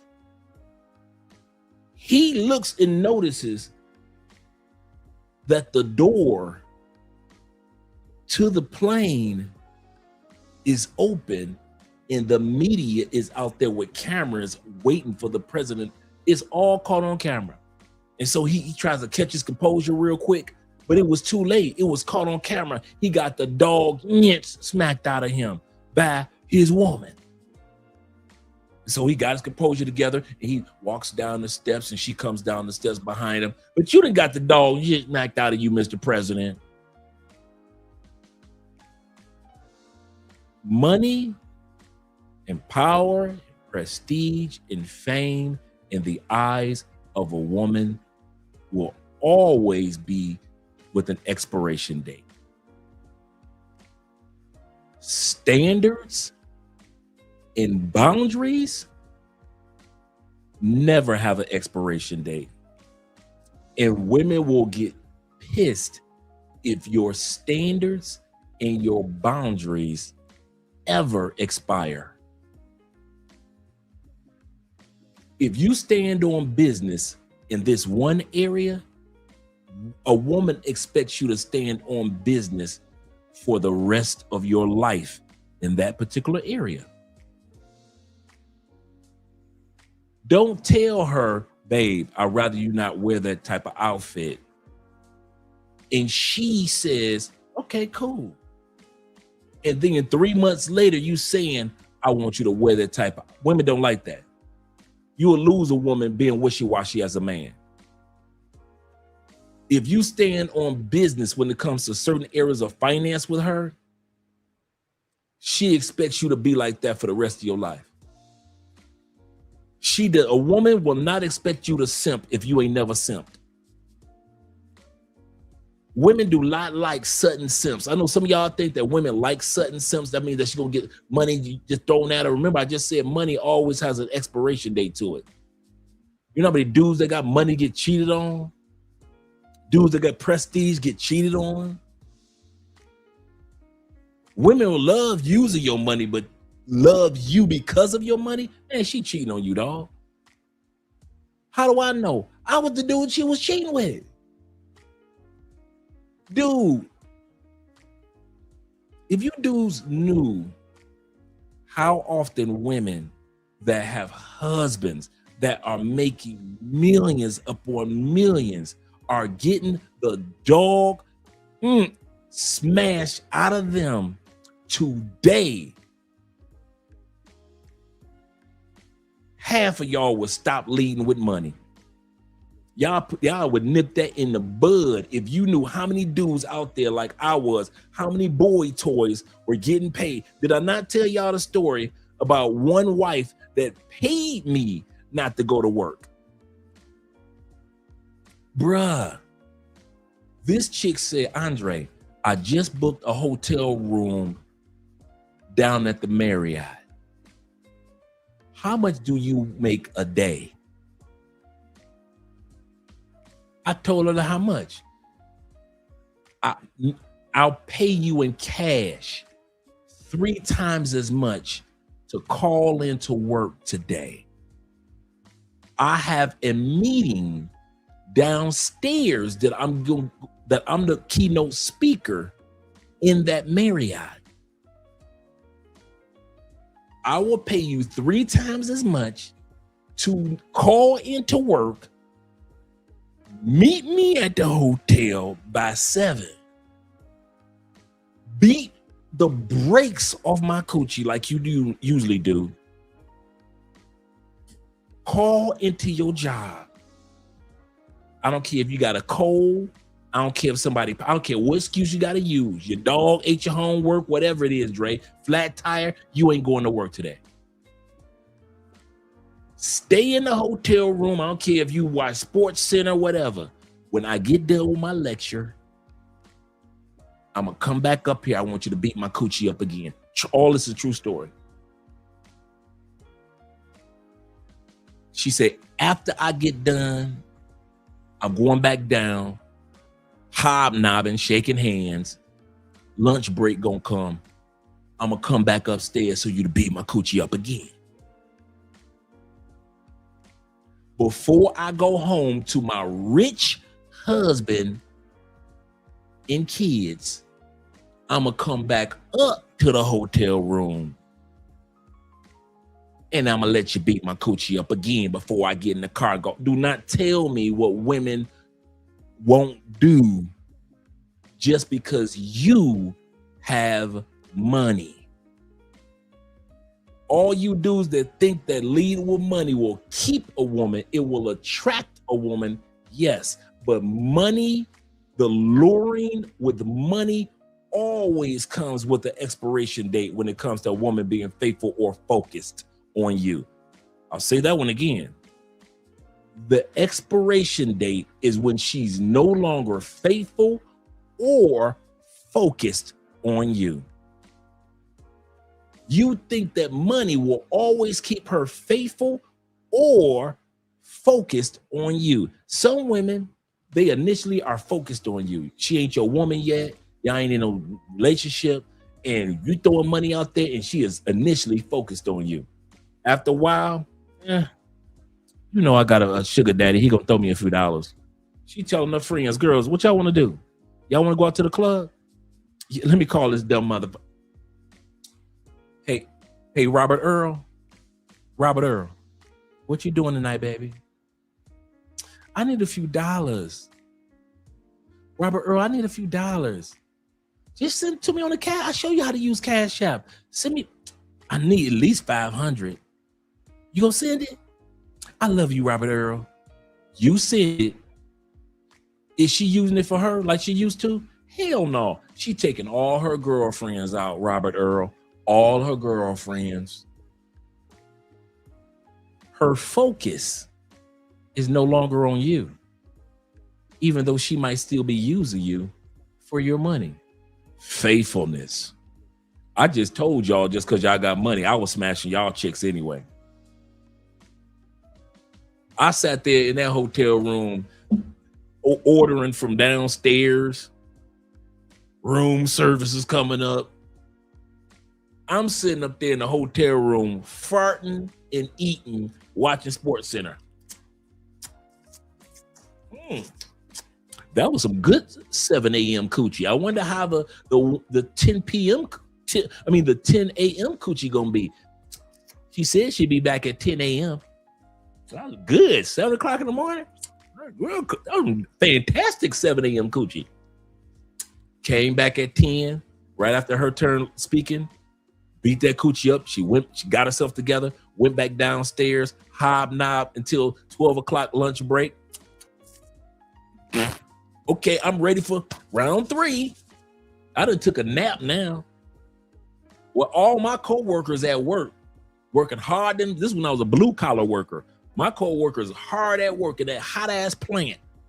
What am I doing? I'm getting paid 3 times as much to sit my ass down, order all the room service I want in this Marriott, where I got this man's wife downstairs doing lectures and running upstairs, getting her back blew out. And right before when the lectures were all done, about 3:30, she came on back up there, got that coochie beat up again, and drove home to her husband and her 2 boys. They own several businesses. He was a politician in the city. They own several pieces of real estate. Bad sister. Sister had a body like Janet on the That's the Way Love Goes video. 6-pack like a mom. You know Janet, just the way love, with J-Lo dancing in the background. That's the way love. That body. When Janet was bodying.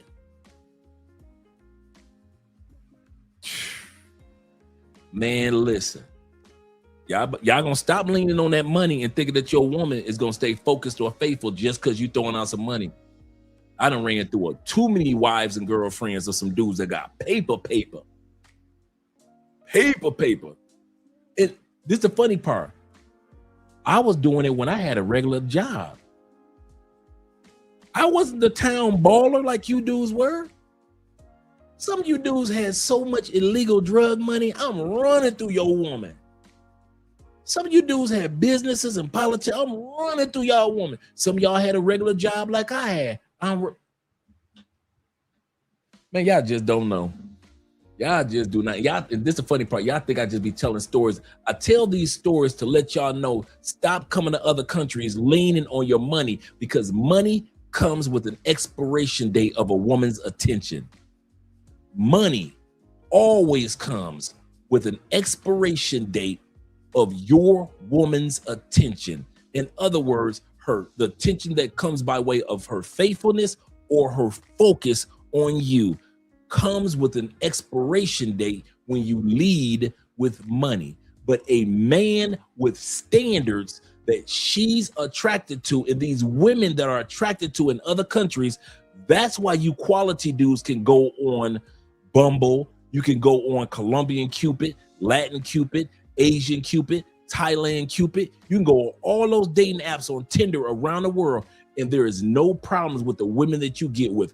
Why? What's the difference? You have standards, you have boundaries, and Pookie, Ray Ray, and Robert Earl don't.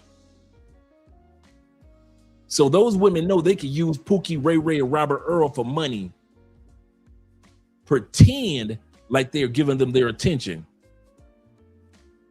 The expiration date hits for their attention, and they are no longer faithful to Robert Earl, and they are no longer focused on Robert Earl. And Robert Earl ain't nothing but an ATM now. Same thing with you, Bubba. Talking to you white boys too, when you come to other countries. Your money and your whiteness have an expiration date. You can only use your whiteness for so long, Bubba, in Thailand, to where she cheating on you with a brother. Your whiteness, oh, he's a white man. That only lasts for so long. Once she discovered that you being white ain't nothing special, she on to the brother. She letting her brother smash her to smithereens behind your back. But if you a white dude, Bubba, with some standards, most good women in these countries are very attracted to men with standards and boundaries. Why? Because they have standards and boundaries. They appreciate a man and they could just let any woman get his attention. You think my wife don't appreciate that? Do you not realize one of the things that attracts my wife to me is the fact that not any chick in Colombia can get my attention, no matter how fine they are.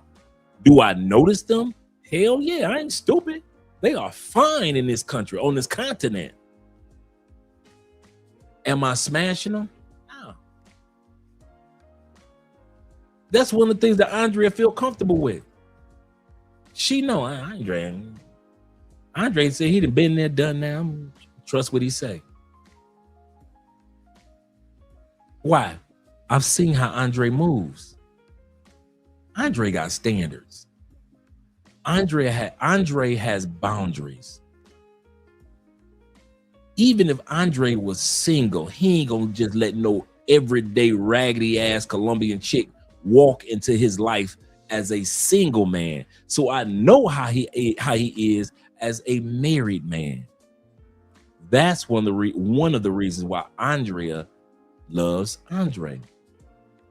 I don't let every bitch run in my face, whether I'm with her or whether I'm single. I wasn't letting all these ragged ass Colombian bitches run in my face like y'all do. Y'all crazy. I'm funny style, man. I'm funny style. When it comes to these ladies, globally, I'm funny style. So I'm not about to let any old chick run up in my out of here. Same thing with her. I don't worry about Andrea. I mean it. You know why? I know how Andrea ass is. Dude, Andrea barely say hi to y'all. And she think of y'all like family. Two people I know that's the quietest people I know when they meet people and they will sit back in the cut. Really three. In Colombia. Number one, my Uncle Jeffrey. If Jeffrey don't know you, Jeffrey kind of like sit back in the cut to get to know you. Number two, T-Mac. T-Mac don't know you, he gonna sit back in the cut and kind of observe everybody, even though he may be speaking to you. And Andrea the same way. She cordial to you, she nice, but she ain't doing no full-fledged conversations until they get to know. These three people, I've sat back and watched their ass, and they ain't like me. I'm shaking everybody's hand like I'm Bill Clinton, the politician. Jeffrey, T-Mac, Andrea, they ain't in your face like that. They don't move like that. They ain't in everybody's face like that. They quiet. They got that quiet, calm, respectful coolness about them. I'd be jealous. I'm like, damn, I wish I was cool. Wish I was one of the cool kids.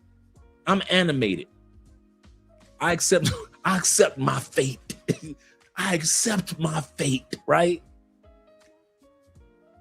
I accept my fate. The Michael Jackson movie, hey Jeffrey, the Michael Jackson movie ended and they playing the music, bruh, I'm up. Dude, you thought it was a concert. I'm up dancing. Andre recording. Andre is recording because she's like, look at this. People leaving the theater. Damn, leaving the theater. I'm hearing back-to-back Michael Jackson jams. I'm dancing, having a good time singing the songs as the credits are rolling. That's Dre. I don't see Jeffrey doing that. I don't see Andrea doing that. I don't see T-Mac doing that. So when it comes to their personalities, I know them. Same thing when it comes to Andrea. That's why I don't trip. She has standards, in other words. So I made sure I married a woman with standards, and she made sure she married a man that every bitch can't just get in his face because her husband got standards. Let's go back to the video. Shout out to my brother AMSM. A man supporting men, in other words. He says this. He said, no matter the dynamic of the relationship, even in a pay to play, You're not to, you gotta have absolutely correct. You gotta have standards and boundaries. We were talking about that earlier before you came, that there are some guys in pay for play world that have standards, and then there's the other ones that make everybody look bad because they don't have any standards, and they end up getting drugged, and they end up getting robbed, and they end up getting scammed because no matter what country they go to, they have no standards. But the majority of dudes that are in the pay to play world, they don't have any issues. They can go on Tinder and there's no issues. Most dudes can go on Tinder and it's no issues. It's the dudes that have no standards when it comes to pay to play. They're the ones that end up making it bad for everybody every time they land in the country. Every time. This dude's will be like, I've been on Tinder for 10 years. I ain't never had an issue. This dude been on Tinder for 10 hours. He dead. Brother, I'm telling y'all, it's pay for play dudes that's scratching their heads like I do. What the hell? I've been on Tinder for 10 years. Around the world, I ain't never had an issue. This dude been on Tinder for 10 hours and he dead. How the hell? This dude, some of you dudes get robbed and have the rest of the dudes that do pay for play just befuddled. This dude's just befuddled in the pay for play world. How does nigga get 10 years I've been on this model? I've swiped over 10,000 times. I've swiped so much on Tinder, my thumb pops now. Never had an issue. This motherfucker swiped on Tinder twice. He dead. How the fuck I got carpal tunnel in my thumb because I done swiped so much over 10 years. This nigga done swiped 2 times. Once, twice. The second bitch then got this dude in the grave. Ain't no coming back. How you gonna tell God, God, ooh, how I get here? Ooh, God, let me explain though. Hold on, wait a minute, God, let me explain. I really wasn't buying coochie. No, wait a minute, don't close the door, God, it's me, your baby boy. How you gonna explain that to God? I'm your baby boy. Come on, you was there when I was born. Come on, this is me, God, this is me. We go way back. How you gonna explain it to God? You just unexpectedly dead. Last thing you remember was you was sipping on some goddamn aguardiente and Medellin. That's the last thing you remember. Think about the last thing you remember.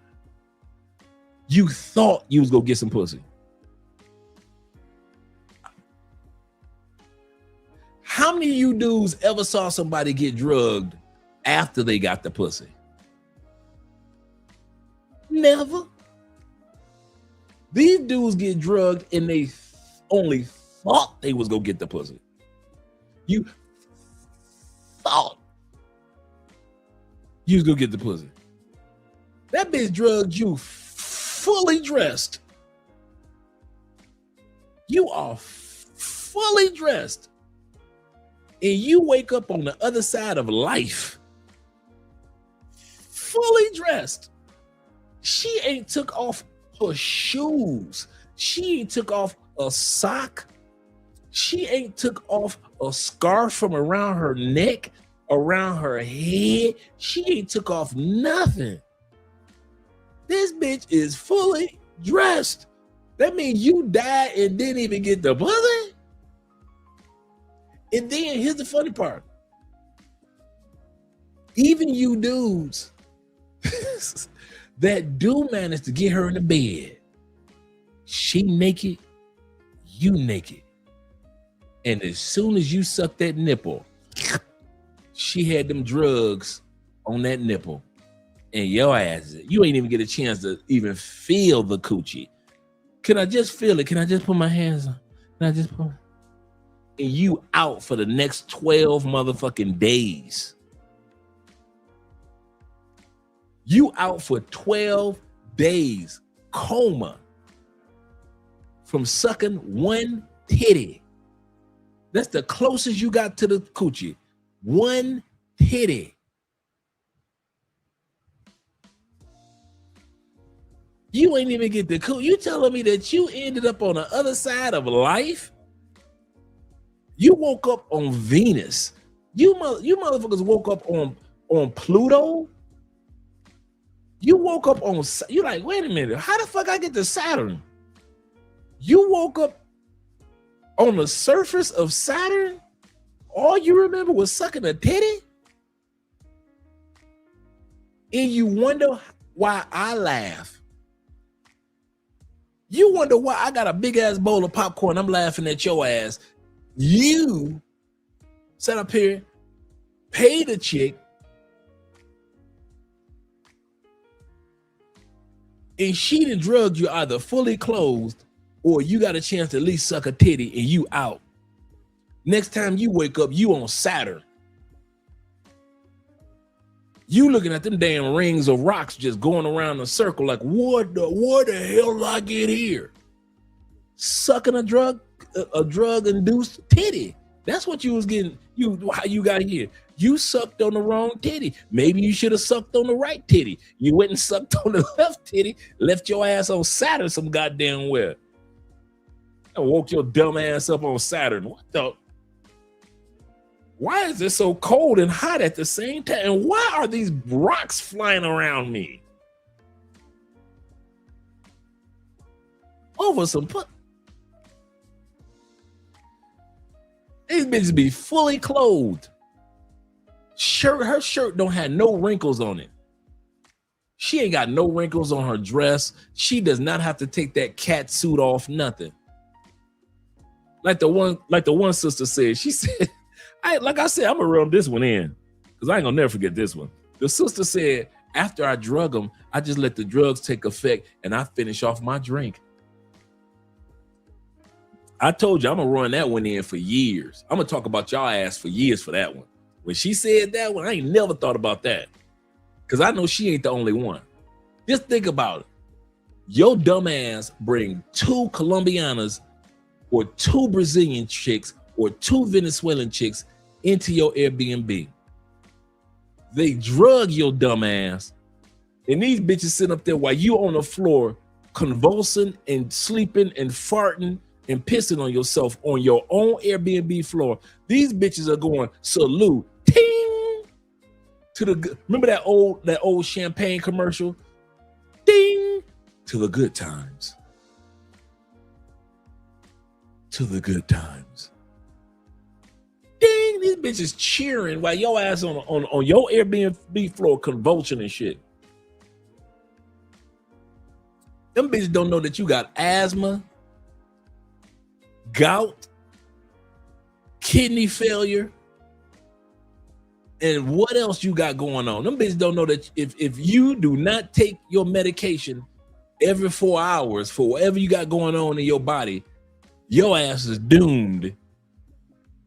These bitches don't even know that you got insulin shots that your dumb ass need to take. And you sit up there coming to Colombia knowing that your ass need to take that insulin shot every 8 hours. You need to be counting your insulin. Your ass is drooling on the floor and wonder why the hell your ass end up on Uranus. How the fuck did I get the cold ass Uranus? Yeah, you died from insulin shot. Well, what happened? Bitches drugged you and they was toasting to you, nigga. You just laid out. Them bitches ain't in no rush to rob you. They still listening to the music, having a good time. Yeah, we having a good time, girl. Turn that up. That's my jam, girl. That is my jam. Turn that up. Go back. Turn to the other song. Yeah, that's my one right there. Go and refresh our drinks, girl. These bitches are still drinking your drinks, refreshing, making new drinks and shit. The potato chips that you had in the kitchen and shit. Them bitches sitting up there eating Ruffles while your ass is on the floor in your Airbnb, you dumb motherfucker. They sitting up there eating your Ruffles. These motherfuckers taste like Lay's potato chips. You just can't eat one, bitch.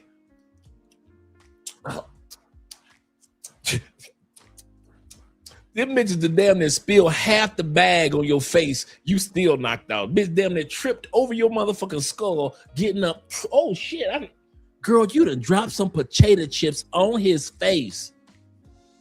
Nigga, you wake up 12 days later, ain't nothing but motherfucking dried up Frito-Lays and ants on your motherfucking face.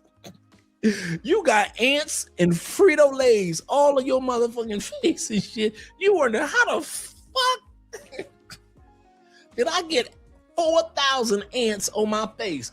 Cause them bitches spilled half the bag of potato chips on your face. Bitch forgot that you was on the floor. Nigga, you been on that floor so long, them bitches damn near spilled a drink. Damn near tripping over your ass. Girl, renew my, oh shit, I done damn near tripped over this man. I done damn near tripped over Robert. Well, I done spilled some drinks on that man's shirt. Oh well, we about to rob him in about 4 minutes. Girl, go make my drink again. Give me some more of that aguardiente. Stupid motherfuckers. Y'all some stupid motherfuckers. Do y'all not know this is what's going on when you passed out? Your ass sit up there passed out, sucking your motherfucking thumb. I wish I was a real boy. I wish I was a real boy.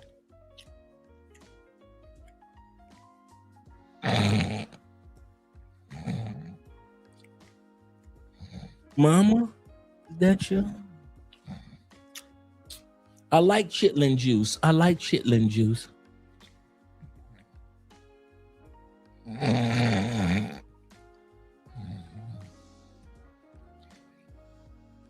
She told me I could. She told me I could. Half you niggas be up there sleepwalking. Them bitches be letting you walk from wall to wall. Your ass just be walking in your sleep like motherfucking. Remember the movie the Step Brothers? Remember the motherfuckers were going sleepwalking? That's your ass in your fucking Airbnb. Them bitches robbing your ass. You just sleepwalking, walking into walls and shit. Them bitches looking like, this nigga look like a pinball in a pinball machine. This nigga, this motherfucker got drugged and he, instead of being like everybody else, fall out on the ground, you the only motherfucker they didn't ever drug that's sleepwalking. You sleepwalking for 4 days, them bitches been gone. Your dumb ass sit up there sleepwalking for 4 days straight, then pissed and shit all over yourself. You still walking into the refrigerator and shit. You walking from Airbnb bedroom to bedroom, just sleep like a mother. Them bitches been gone. What the fuck wrong with y'all, man? And this is the funny part. I've been telling these jokes for years, and y'all watch these videos for years, and you still get drugged. That's probably the stupidest shit. You still write down extra bad, escrow, down extra bad. How the hell you get drugged and you sleepwalking? Motherfuckers. Y'all some idiots, man, I swear. Y'all some fucking idiots, man. Oh, man. He said, looking like Weekend at Bernie's.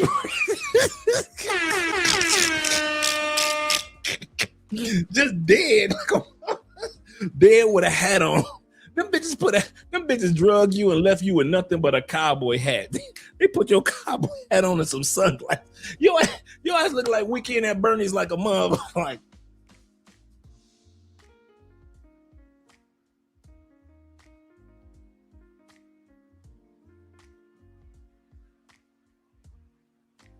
motherfucker looking like Weekend at motherfucking Bernie's. And then threw the sunglasses on this nigga's face. The sunglasses and a hat. Threw a party around your ass. They invited other motherfuckers to your Airbnb. They done got their pussy sucked by the real boyfriend. What you doing? Nothing, amor. I'm doing nothing. Come on over. We're at so-and-so Airbnb. How'd you get it? You know how we got it. Another American. We drugged him. Come on up. Them dudes come up, fuck the dog shit out of females that you want to pay to fuck. They boyfriends came over into your Airbnb, stepped over your motherfucking corpse. Excuse me, sir. Excuse me. Them bitches done stepped over your corpse. Them niggas done stepped over your corpse. You got an Airbnb with 2 rooms. 2 bitches drugged you. One is getting a dog shit fucked out of her in one room, and the other one is fucking the dog shit out of the other girl on top of your luggage.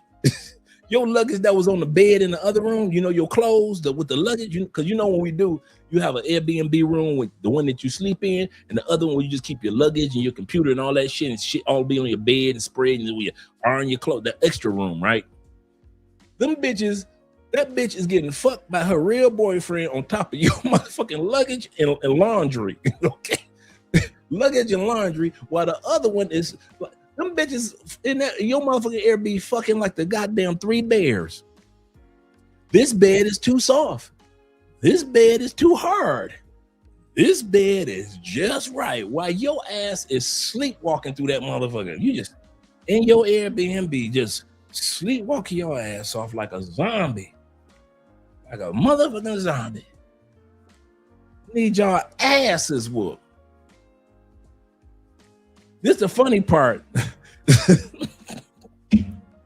Them bitches don't even worry about you giving them the money. It don't be like them bitches be like, now I charge 200,000 pesos, and then you give her the 200,000 before you fuck her. It don't never be like that. It be like them females, boy. Shout out to the Colombian lady, the Paisas. Shout out to the Paisas. Man, them women will sit up there and quote you a number knowing she about to steal all your $10,000 worth of crypto. You think that bitch give a fuck about the measly ass 200,000 pesos y'all agreed up on? Ooh, 200,000 pesos for all this? An overnighter, you staying overnight for 200,000 pesos? An overnighter, damn, you fine. Bring a friend. How much? Only an extra 100,000. Nigga, she could have told you 20,000 pesos. She wasn't gonna give a damn about that. That price wasn't real. That's the funny part. Them bitches be giving y'all fictitious numbers and shit. Them bitches have no plan on collecting them on only 200,000 pesos. Your stupid ass actually thought that she was for real. Oh, you mean for 300,000 pesos I can have an all-nighter with you and your friend? Sí, claro, amor. Man, them bitches don't be worrying about that shit. Them bitches be like, this mother got 10,000 in crypto. We about to get this 10,000. Fuck that 200,000 pesos. Them bitches knew they was giving you a fake ass number the moment they gave it to you. Did you really think them bitches thought they was gonna collect on that money? I'm serious. Them bitches be telling y'all like, how about 250,000 pesos? I have a daughter back home and my grandmama to feed. And here you go. Yeah, girl, 200,000 is that's straight for you. Is that for hour or all nighter? And she say all nighter. Dumb motherfucker.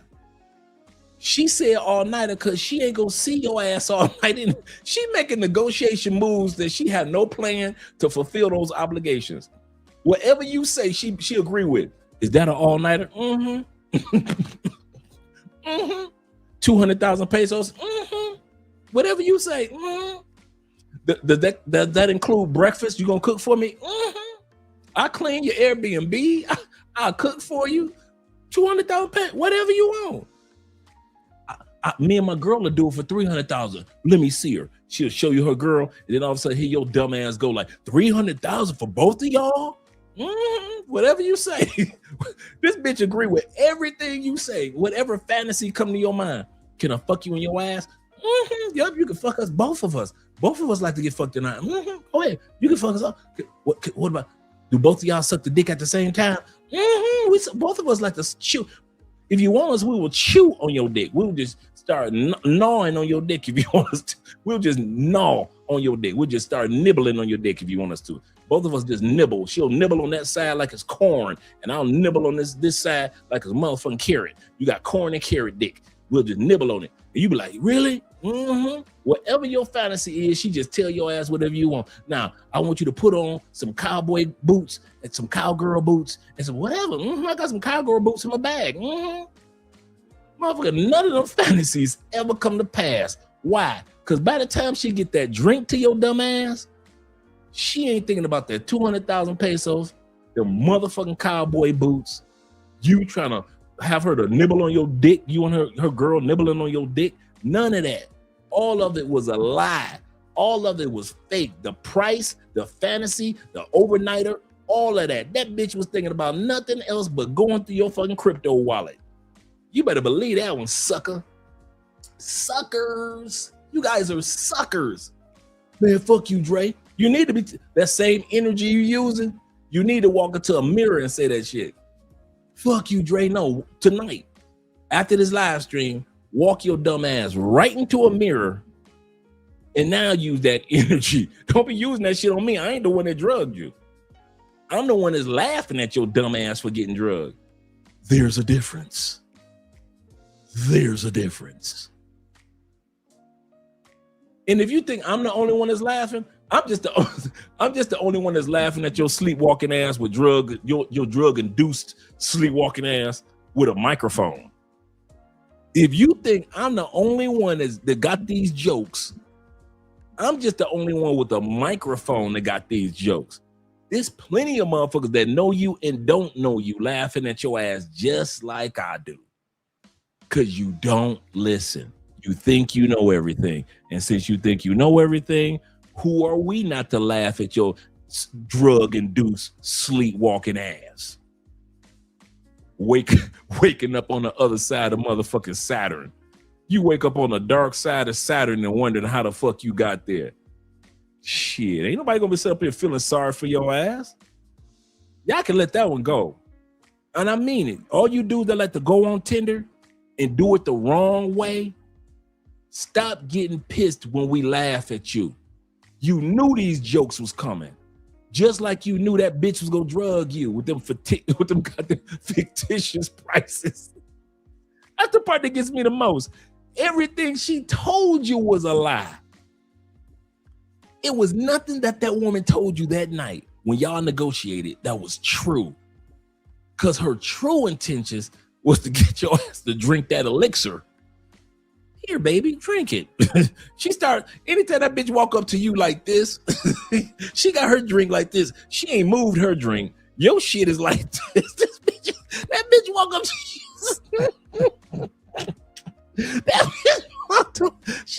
She walked up to your dumb ass like this.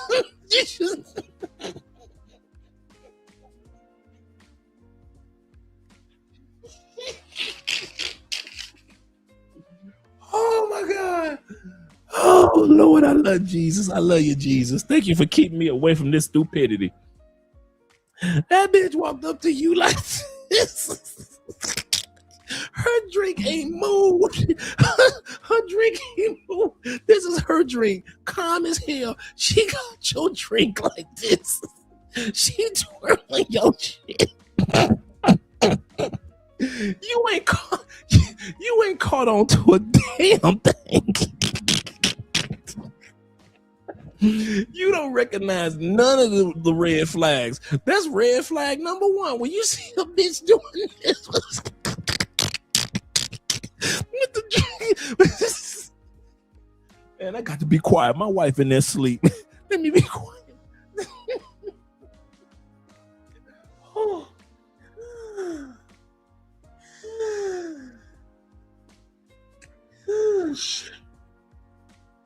Oh, I almost cried, man. Almost cried. Laughing at y'all dumb. That bitch walking here like this. She got the loose wrist. She got your drink with a loose wrist. Oh, shit. And she poured in your mouth to make sure that baby, here you go. Hey, baby, hey. You enjoying the music. Hey. She grabbed you with that chin, hold your beard, and you like, yeah, baby. Yeah. Boy, yeah. Feed daddy. Yeah, pour it in daddy's mouth. Yeah, baby. She poured that shit in your mouth after she done this shit. After she done this shit. You got your eyes closed, and your eyes ain't never opened back up, did they? They ain't never opened back up, did they? Nope. Never. Next time your eyes opened up, your ass is on the other side of Saturn. Wonder how the fuck you get on another planet. All because your ass didn't have any boundaries and standards when you was on Tinder. But the rest of the dudes that be on Tinder that got boundaries and standards, they ain't never had no problem. That bitch come toward me. Boy, I ain't gonna never forget that joke. That's a good one, Dre. Bitches walk up like this. Well, what do you mean? Why am I not spinning my drink? My drink is fine. I just want to make sure that your drink was good here. Anytime that bitch walk up to you, your drink look like it's been spinning, she walk up to you like this. Your shit just been spinning like a washing machine. Woo, y'all special type of stupid. Special type of stupid. Oh, man, that's just funny. That is funny. Let's continue on with the video. You know what? We've got more than half of this video left. I love you. If he's doing it from the heart. We're going to do this video part 2 about men having standards. Either tomorrow or another day this week. Because I got a lot of content that I want you guys to see this week. But I see that it's after 4 hours. And we got at least over another hour worth of content. So I'm like, I'm not trying to hold my brothers up. I know you guys got to get up in the morning and do things. Some of y'all got to go see Michael Jackson movie for the first time. You'll love it. I'm telling you, you will love it. Wrong way to use Tinder. I thought Tinder was a no-go. I'm going to say this like I always mention. There's nothing wrong with the apps. The only problems I ever saw are how guys use the apps. You ever see two guys stop their Corvettes at a stoplight? You know, you see one Corvette right there, then all of a sudden a total stranger who owns a Corvette just so happens to pull up, and you're in the back, and you're like, I bet you I can see where this go. I bet you when that light change, they're going to try to race each other.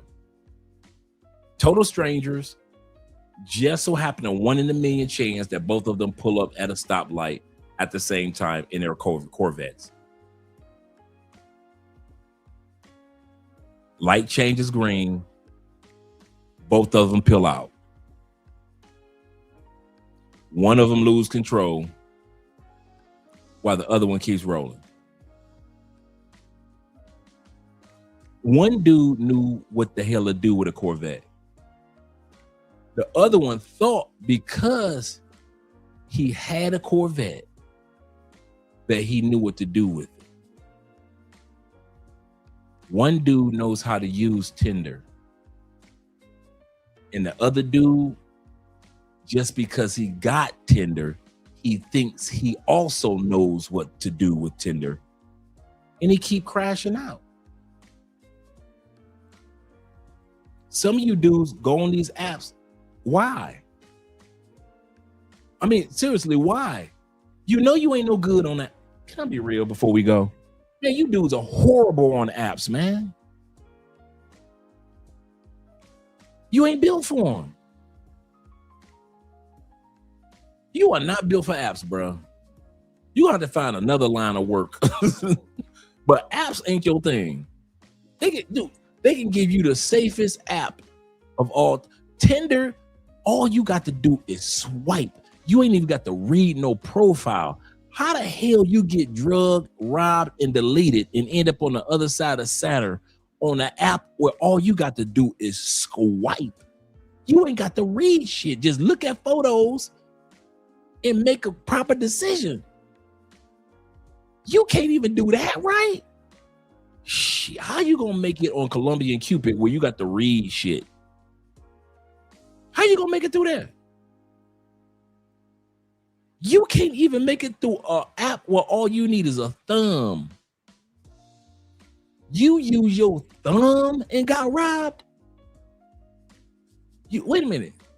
You telling me that you are standing in front of God's face in the heavens, not knowing how you got to heaven because you didn't know how to use a thumb? That's the easiest ish to do. Just swipe. No, she ain't no good. Swipe. Let me some. Yeah, she look like she's some good. No, she ain't no good. She fine, but she ain't no good. No, she ain't no good either. Oh, she fine, but she look like. Let me look at her phone. Oh, she travels. Okay, I might have to keep her. That's the difference. You can't work a thumb.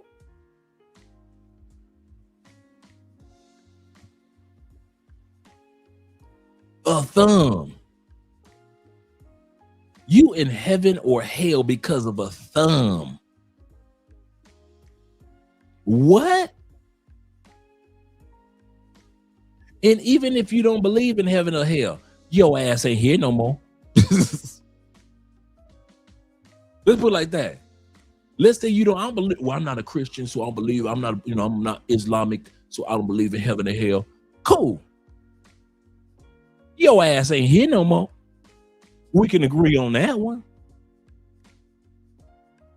You put yourself in a situation where you ain't here no more. Ain't no, oh man, I messed up, man. Let me go ahead and I ain't gonna do that again. No, ain't no repentance. You gone. Because you don't have any standards or boundaries, your ass is as dead as a cowboy in 1892 that was in a shootout, a duel, if you will, over a bitch in front of a saloon.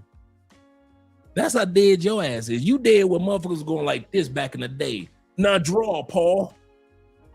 That's how dead your ass is. You about as dead as George Washington.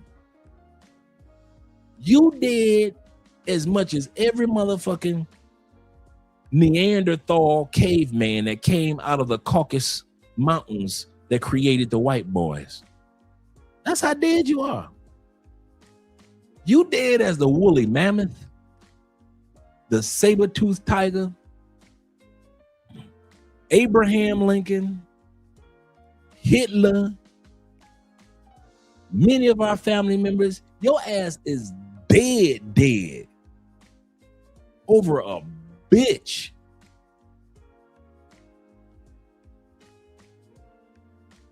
You dead as a fallen tree. Dead as a ant that somebody made mistake and stepped on. Dead as a roach that got sprayed with roach spray. Dead. I don't think you guys realize what dead is. Y'all gamble with dead too much. I ain't about to sit up here and gamble with dead, because dead mean I'm just as dead as any person that died in human history. My dead is equal to their dead. Ain't no coming back. They dead. All I realize, I'm as dead as my mama over some huh? I'm as dead as my grandmama over some huh? Y'all, I don't think y'all realize how precious life is. You dead as everybody that got deleted in mass shootings dead. That's how deceased you are. Over some honey in a foreign country? I'm as dead as the damn fossils that they are finding every time goddamn archaeologists dig some shit up and they discover a new dinosaur or something. I'm as dead as that damn dinosaur? Over some pussy? Over some pussy. Over, dude, you don't get it. You motherfuckers are dying over, and then you bitch about Colombia telling y'all don't come in the country to die over pussy, and you mad because they won't let you come to die over pussy.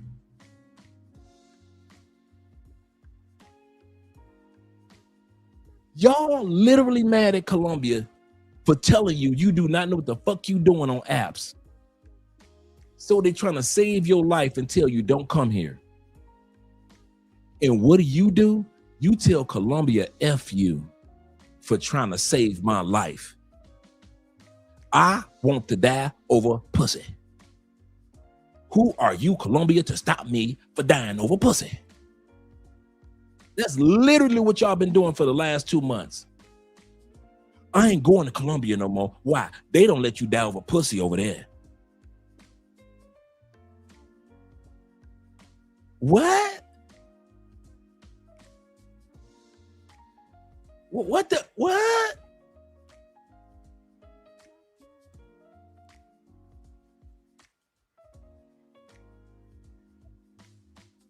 You motherfuckers want to be as dead as my dog Mandy that died when I was 14.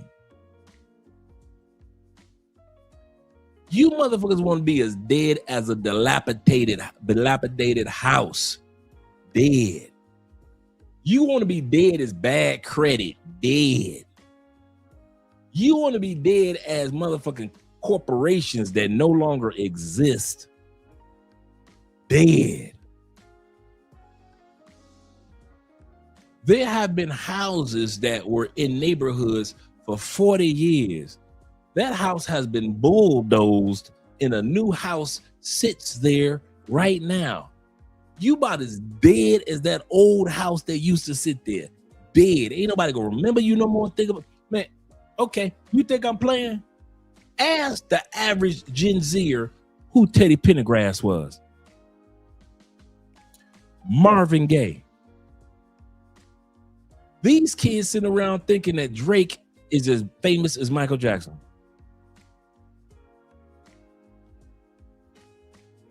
Ask half of these Gen Zers who Prince is.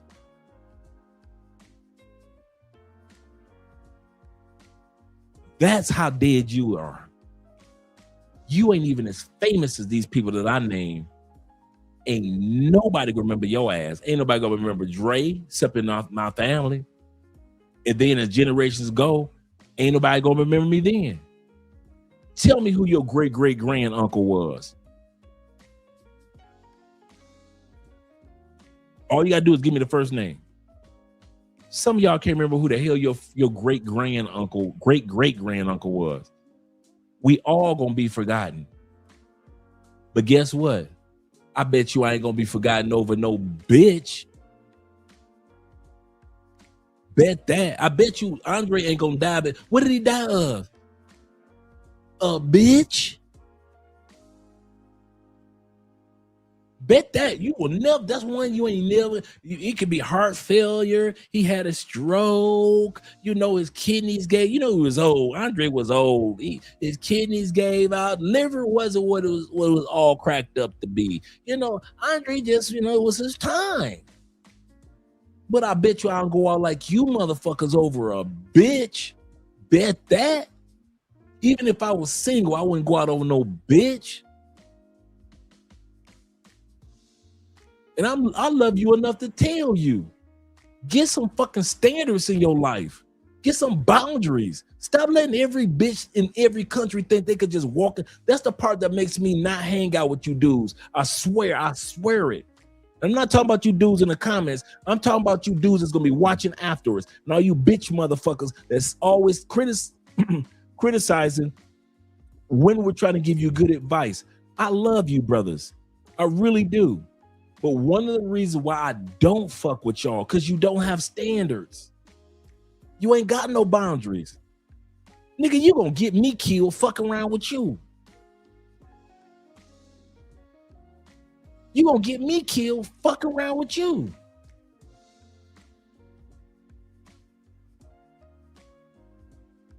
I can't be hanging around with you. You ain't got no fucking standards. Bruh, I got niggas down here in Colombia right now in Cali. I don't fuck with no more. Why? No standards, no boundaries. I found out that they were some dirty, grimy dudes. And I'm like, I don't hang out with dudes like that. And they see me all the time. And I've told them, hey, bro, I can't do it. I can't do it. Oh, Dre, no, ain't no all Dre, man. I can't do it, bruh. Nigga, I got a wife. I can't be fucking with you. You ain't gonna have me caught up in your bullshit. You ain't got no fucking standards. You ain't got no boundaries. You let all type of bullshit come into your life and all type of bullshit leave your life. I don't fuck with people like that. I mean that. If y'all ever want to know the number one, if you see me around T-Mac, you know why? Because he has standards and boundaries. J. Clyde, standards and boundaries. JC, standards and boundaries. Will, and all the rest of you dudes. The reason why I feel comfortable around you guys is because I know that this man standing next to me has standards and boundaries. He doesn't, and it ain't about me. You guys don't just let any person walk into y'all life and any raggedy bitch be able to tear shit up and then walk out of y'all life. Y'all the dudes I can hang out with. But you dudes that let any old bitch come in y'all life, don't come around me. You fuck, what's wrong with you? You creepy motherfucker. I don't care how bad that bitch is. That bitch is poison. She poison, dog. Oh, Dre, man, you just going extra with it. I'm going extra. You ignorant motherfuckers ended up in the grave, but I'm the extra one. I'm the extra one, but y'all in the grave. Your mama got to get your body shipped back to the States. You know your mama ain't got no money like that. Your mama ain't got no 5,000, 10,000 sitting around to get your body shipped from one country. Your mama can't just put you on a regular ass plane and just have you shipped back. Your mama got to pay to get your ass shipped back. You know your mama trying to focus on paying for her medication.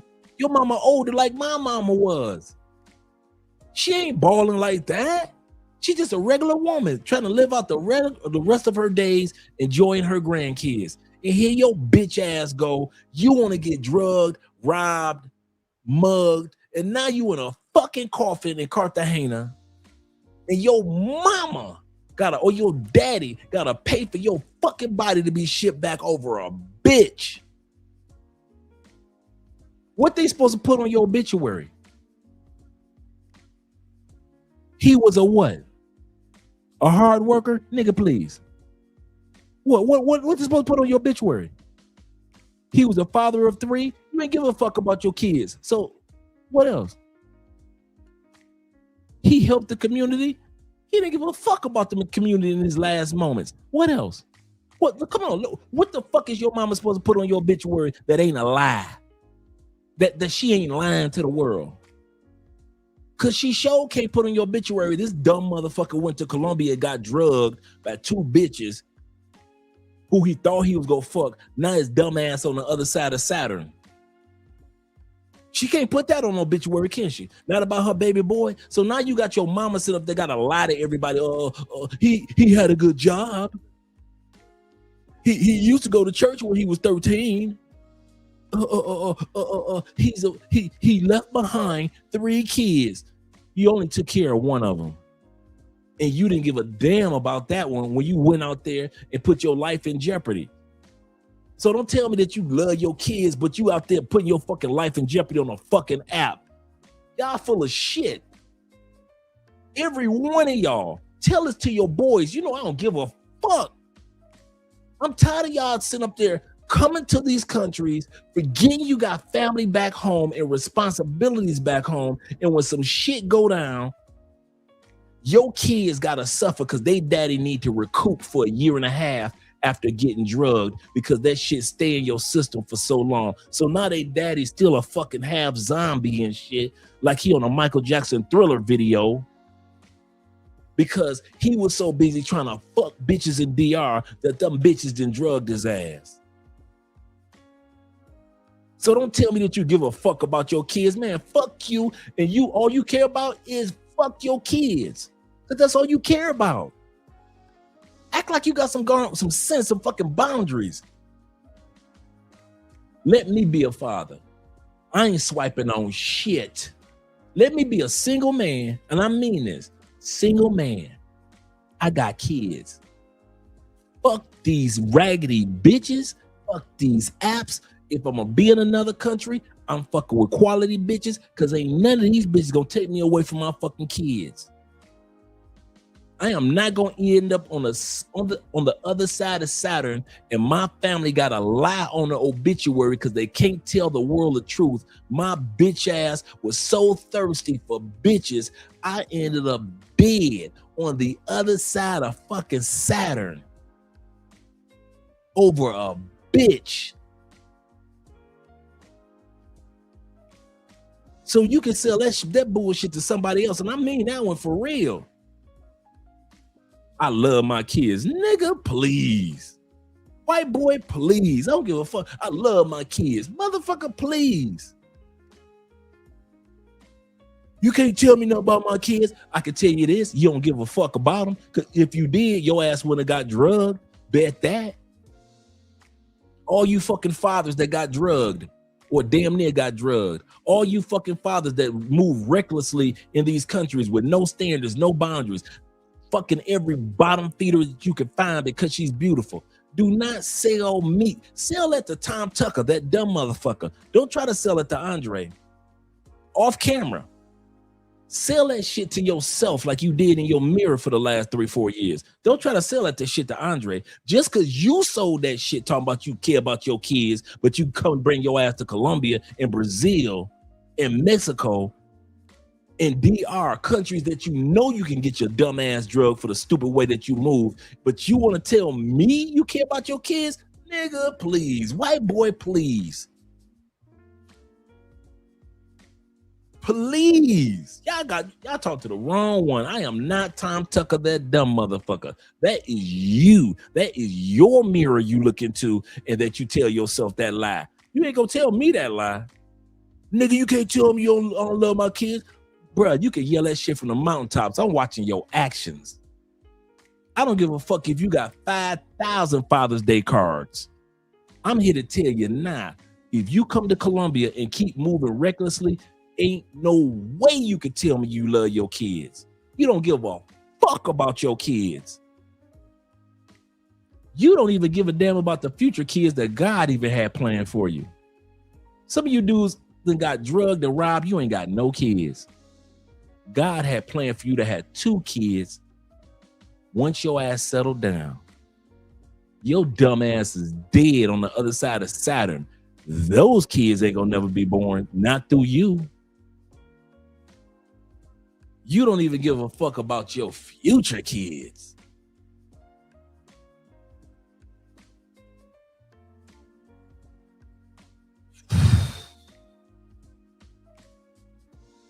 And then want to get up there and huff and puff at me talking about some nigga, you talking about my kids. No, I'm talking about you.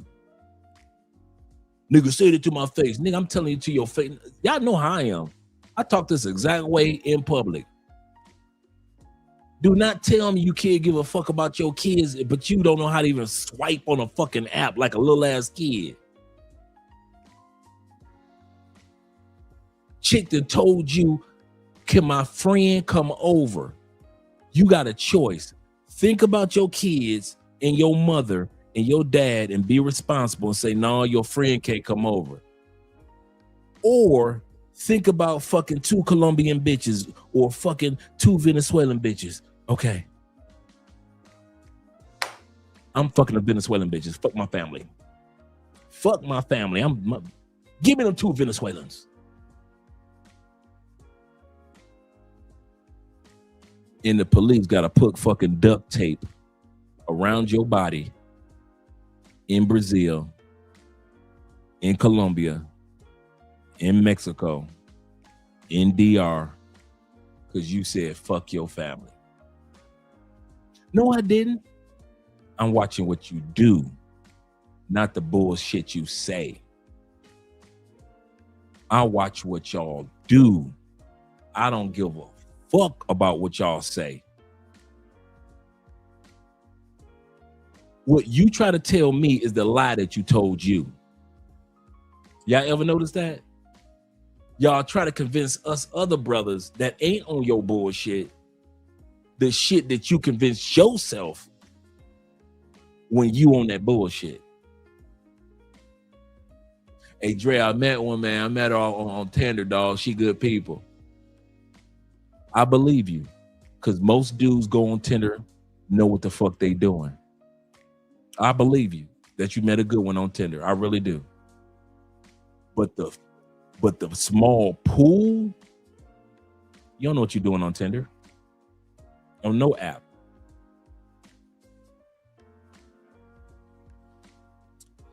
Jay Fleming had a Corvette. Let's talk about the Corvette. I ain't never drove a Vet before. I am not going to get in Jay Fleming's Vet and say, bruh, let me drive it. What's the first thing Jay going to say? Dre, you ever drove a Vet? No, I ain't never drove one. Dre, you my dog, but I can't let you drive my car, dog. Why can't Jay let me drive his car? Because I don't have experience. And the truth is, no matter how much I know how to drive, no matter how much I desire to drive a Corvette, if I don't have the experience and understand how to drive a Corvette, I could tear something up. I could hurt myself, right? And I could hurt Jay if he's in the passenger seat. So for safety purposes, what does Jay say? No, Dre, I don't think that's a good idea, bro. I can't hand you my car keys. I'm sorry. It's the same thing with the apps. Yes, you have a desire to use the apps. Yes. Yes, you're a grown man and have the ability to use the apps. That doesn't mean that you know how to use the apps like other brothers who understand how to use apps properly do. You're not equivalent. Just because you're a grown man and you download an app to your phone does not make you equivalent to those that know how to use it properly in other countries. You're not equivalent.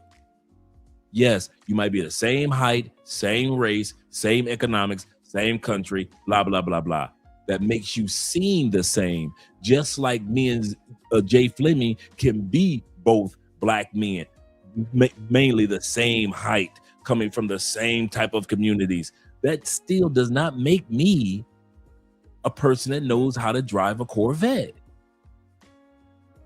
I look equivalent. Doesn't make me equivalent. You look equivalent. You might have money in your pocket like the next man. Still doesn't know means you know what the fuck you doing when it comes to these apps. You don't. You don't. Bruh, you don't. And there's nothing wrong with that. That's what my point is. There's nothing wrong if Jay says, Dre, you can't use my car keys. You don't know what you're doing. There's nothing wrong with that. There's no law that says, and I shouldn't be mad at Jay when Jay tells me you don't know what the hell you're doing, Dre. He's not being mean. He's trying to save my life, his car, his responsibility. And maybe if I run into somebody, probably somebody else's life. He's not being mean. He's not being evil. He's actually being a real friend that cares about me, his property, himself, and the person who I could run into by not knowing how to drive a Corvette. I'm not being mean to you dudes. I'm telling you something because I care. Stay off the apps if you don't know how to use them in other countries. And don't assume because you got away with it one time, you're going to always get away with it. Sure, I might can get in Jay's Corvette and may make it half a block. That doesn't mean I can drive from LA to San Francisco. Yeah, I made it half a block smooth with no, the kids are at home, the parents are parked, and no street, the streets that have no cars that don't allow you to park a car on the streets. And so I maybe to drive a Corvette half a block. And Jay said, okay, that's enough, Dre, get out. Right? I might be able to do it. That doesn't mean that I can drive from LA to San Francisco.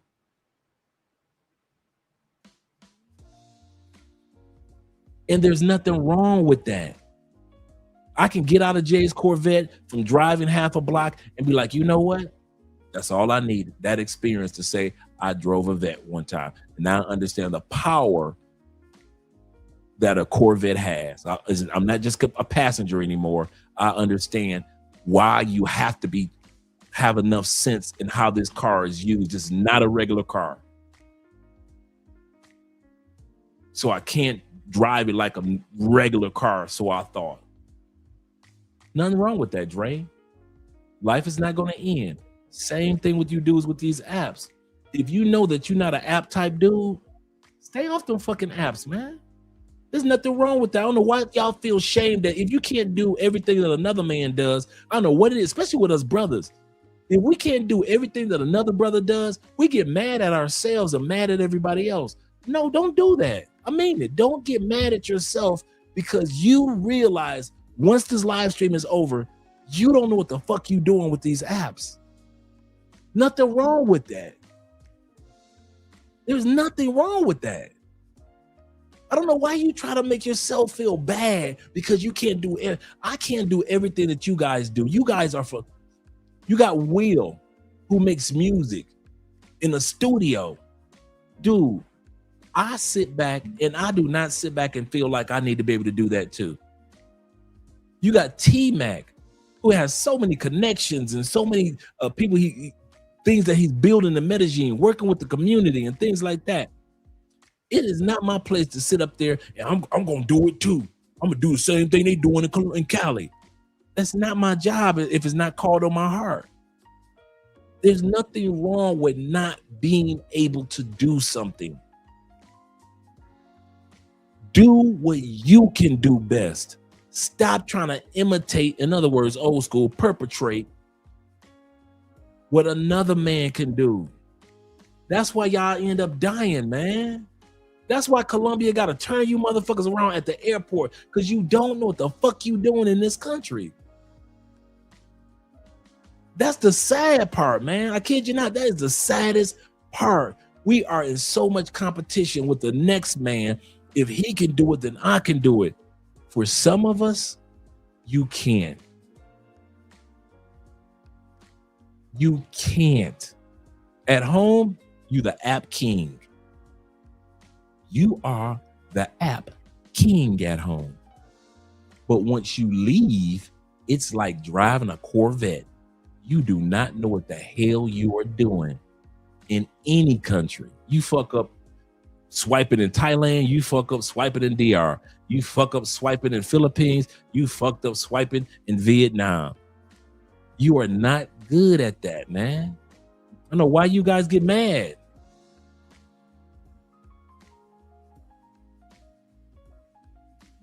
Yeah, some of them are automatic now.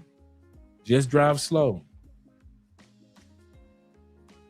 But look how long it took them to make them automatic now. You know? But at the end of the day, and I like how you put the last part, just drive slow. Same thing with the apps. If you're going to learn the apps, man, take your time. He's absolutely correct. With a Corvette, automatic or stick shift, I still would have to take my time, just drive slow. Same thing with the apps. If you really are serious about the apps, take your time with them. All of this, just swipe. And just assuming that it's all working out for you, it's not, bruh. I don't know what else to say. I'm going to end this live stream. I know it's going on 5 hours. And thank you guys for hanging out with your boy for this long, but I'm tired of giving the same story over and over again, man. You don't know what the fuck you're doing. Act like it, and it's okay. He ain't talking to me. No, I'm talking to you. He can't be talking to me. Yes, I can be talking to you.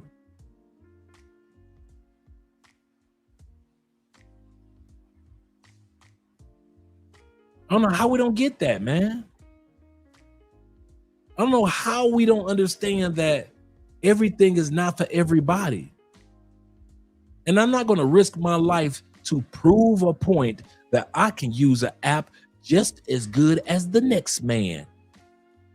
I am not going to die and end up on the other side of Saturn trying to prove a point to you motherfuckers or trying to prove a point to myself. I'm on the other side of motherfucking Saturn because I died to Earth and I could never go back to Earth. I'm stuck on fucking Saturn.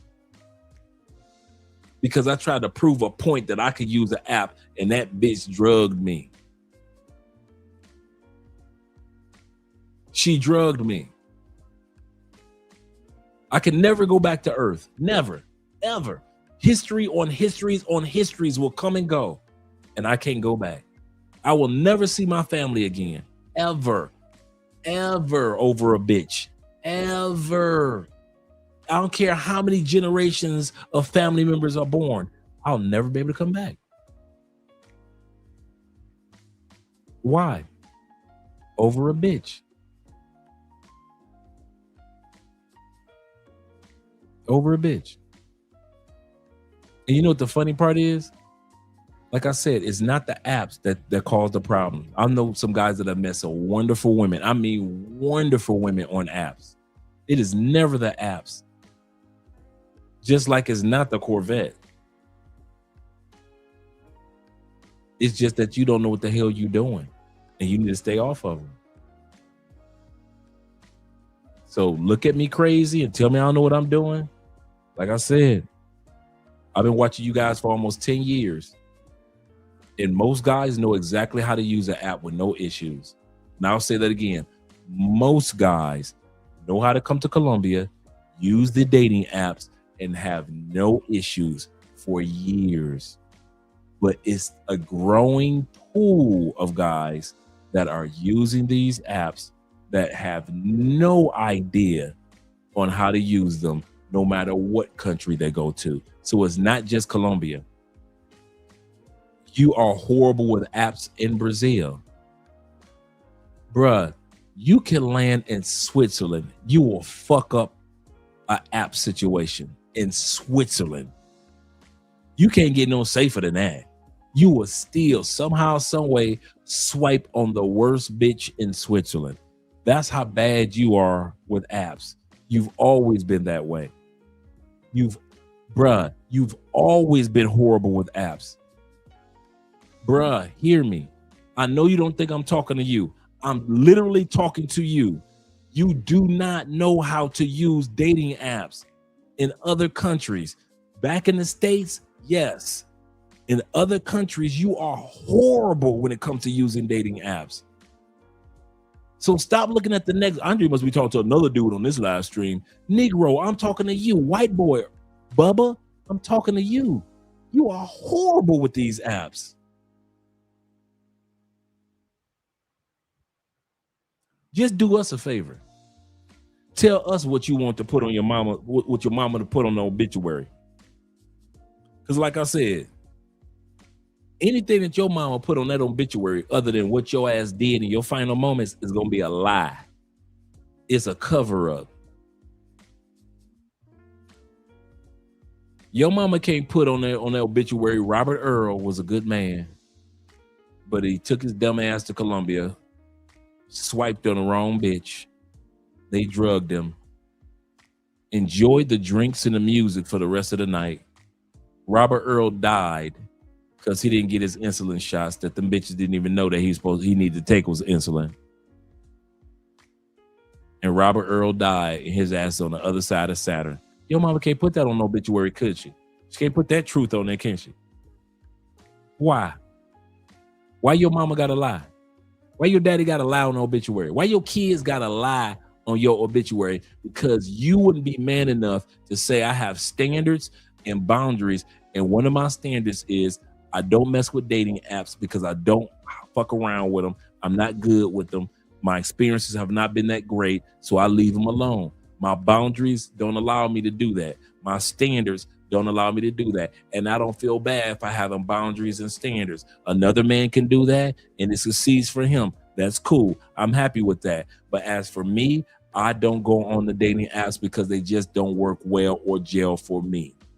And I'm not going to push the envelope to try to prove that I can do something when I don't need to.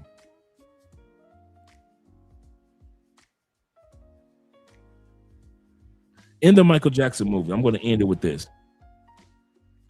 In the Michael Jackson movie, there was a part during the Victory Tour. Now, everybody know Michael didn't want to do that tour. The ticket sales were messed up, man. I mean, it was bad. If you ever want to do a little study on the Victory Tour, it was a lot of bad things that went wrong with that tour, like right out the gate. Right out the gate, it was bad. Michael hair gets caught on fire. They got Don King involved. Don King don't know about no music. Remember Don King promoted it? The ticket sales were like, sometimes they would have 2 tickets for, they were printing out 2 tickets for one seat.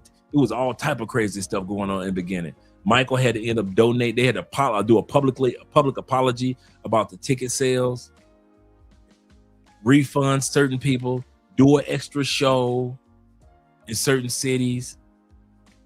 Michael ended up having to donate all his money. All his money. Michael didn't make a dime off that Victory Tour. None. That was a time period where he was supposed to be doing the Thriller Tour. All this was for his dad. Until Mike had some standards. And Mike got some boundaries. And Mike waited to the last tour date to show his boundaries and standards. And what did Mike do? And I'm not messing the movie up for you, because you can look at this on YouTube for years. On that last show when they were dancing, Mike said, I want to thank you guys for supporting me and my brothers all these years. I want to thank you guys for being there as fans. This is our farewell tour, our last tour together. And we just want to say thank you. He didn't tell his brothers that he was going to do that. He didn't tell his father he was going to do that. None of that. In other words, Mike spent his whole life following the trails of other men until he realized I need to have my own boundaries and my own standards to live by. And Mike's life took off. For some of us, it's the same way. Until you have your own travel boundaries and your own travel standards, you think your experience is great now. Wait until you get your own boundaries and standards, and not what some other YouTuber has or another TikToker has or one of your boys have that you've been traveling in the military. He can do that. But once you establish your own set of travel rules that you do not allow any woman or person to break, watch your travel experience, just like Michael Jackson's career, take off. Take off. I promise you that one. That's what's holding you back and make your travel trips okay, fun. If you want them to be life-changing, amazing trips, watch what happens once you get your own boundaries and standards. Watch what happens to your travel experience. You think your travel experience is good now?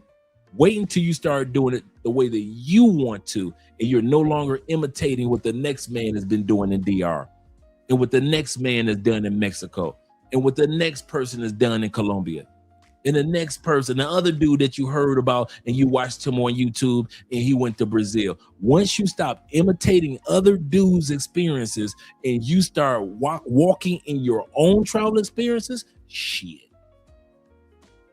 There are countries that will open up to you in a way that you've been there several times, in a way that you ain't never experienced. If you think I'm lying, that's why me and Andrea and T-Mac and other guys have been all over Colombia. Why? We do not follow the standards or the boundaries that other YouTubers or content creators or travelers have put on themselves. A lot of content creators say Cartagena, Medellin, a little bit of Bogota, right? Right? That's mainly. You come to Colombia, Medellin, Cartagena, a little bit of Bogota, sometimes Cali, sometimes Barranquilla, Santa Marta. Our standards said we are going to explore this whole country. And because I decided to walk in my standards here in Colombia, I have been to over, it's got to be 26, 27 locations, towns, cities throughout this country. Number one reason, I have my, like Michael Jackson, I have my standards and my boundaries. And my standards say there is no country that I'm going to limit myself as far as my experience. To where your standards are, I'm only here for the bitches. Okay. Those are your standards. I have nothing against them. I'm just not going to follow them. Just like Michael Jackson. Shout out to all you guys that are here. Appreciate every one of you gentlemen that came to this live stream. I know we've been here for, like I say, 5 hours. And when I say the things that I say, I really mean. I can't wait for that Mortal Kombat movie to come out. That's gonna be fire. I really mean I love you, brothers, man. And I mean that from the bottom of my heart. I wouldn't say 90%. Dude, if I didn't care, I would be so with the content. What's the term I'm looking for? I would be watered down. I would play nice on YouTube. I would give y'all everything that you want, only the nice stuff that makes you feel good. I kid you not. I would give you only the nice stuff. Especially if I was going for the money. If I was going for the money on YouTube, shit. You know the lies I could tell y'all? Man, if I was going for the money, like going for the money on you, you know how many lies I could sell and tell y'all to really make the big bucks on YouTube. I be talking about number women. I'll be bringing women on the show with big booties and everything. I say the things I say, man, because I know that the day will come I'm no longer on YouTube and Andrea is no longer on YouTube. We said we're going to give this a 10-year run. We're on year 7 already, guys. We got 3 more years of this. After that, I'm just repeating myself over and over again. After 10 years, that's it. 10 years. That's it. We will probably have automated channels that do some automated things, but other than that, like what we do now, grown man conversations, we're done. You see, El Guapo has stepped away quite a bit. He's not gone, but he stepped away because he's focusing on other. It's gonna be the same thing with us, brothers. So I try to tell you stuff as if I know our day is coming. So I got 3 years to get you guys to realize half the dudes out there don't give a fuck about you. I'm not talking about the YouTubers. I'm talking about some of your fellow brothers that you travel with. Stop imitating the next man and be you. Be your man. Now, if you being a man is paid to play, do it safely. Do it wisely.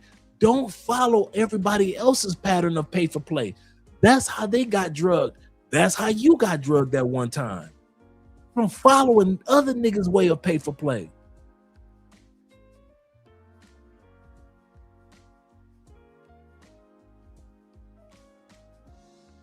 I don't know.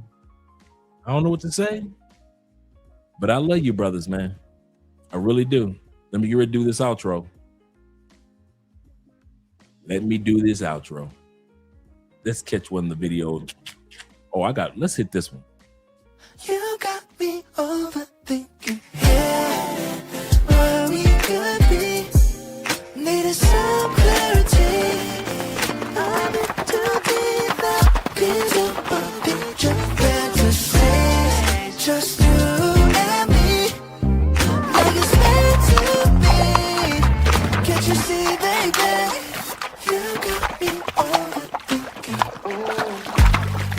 come closer to my body. A delicate touch of instinct. Moving slow, but my heart's racing. Yeah. Your fingers sliding down my chest. What do you want from me? Lately it's been nothing but a mystery. Curiosity has got me wondering if this'll be alright.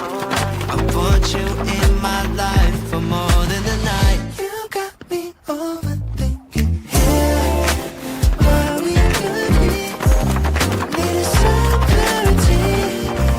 I'm in too deep now. Into the picture. Fantasies, just you and me. Like it's meant to be. Can't you see, baby? You got me overthinking. Yeah.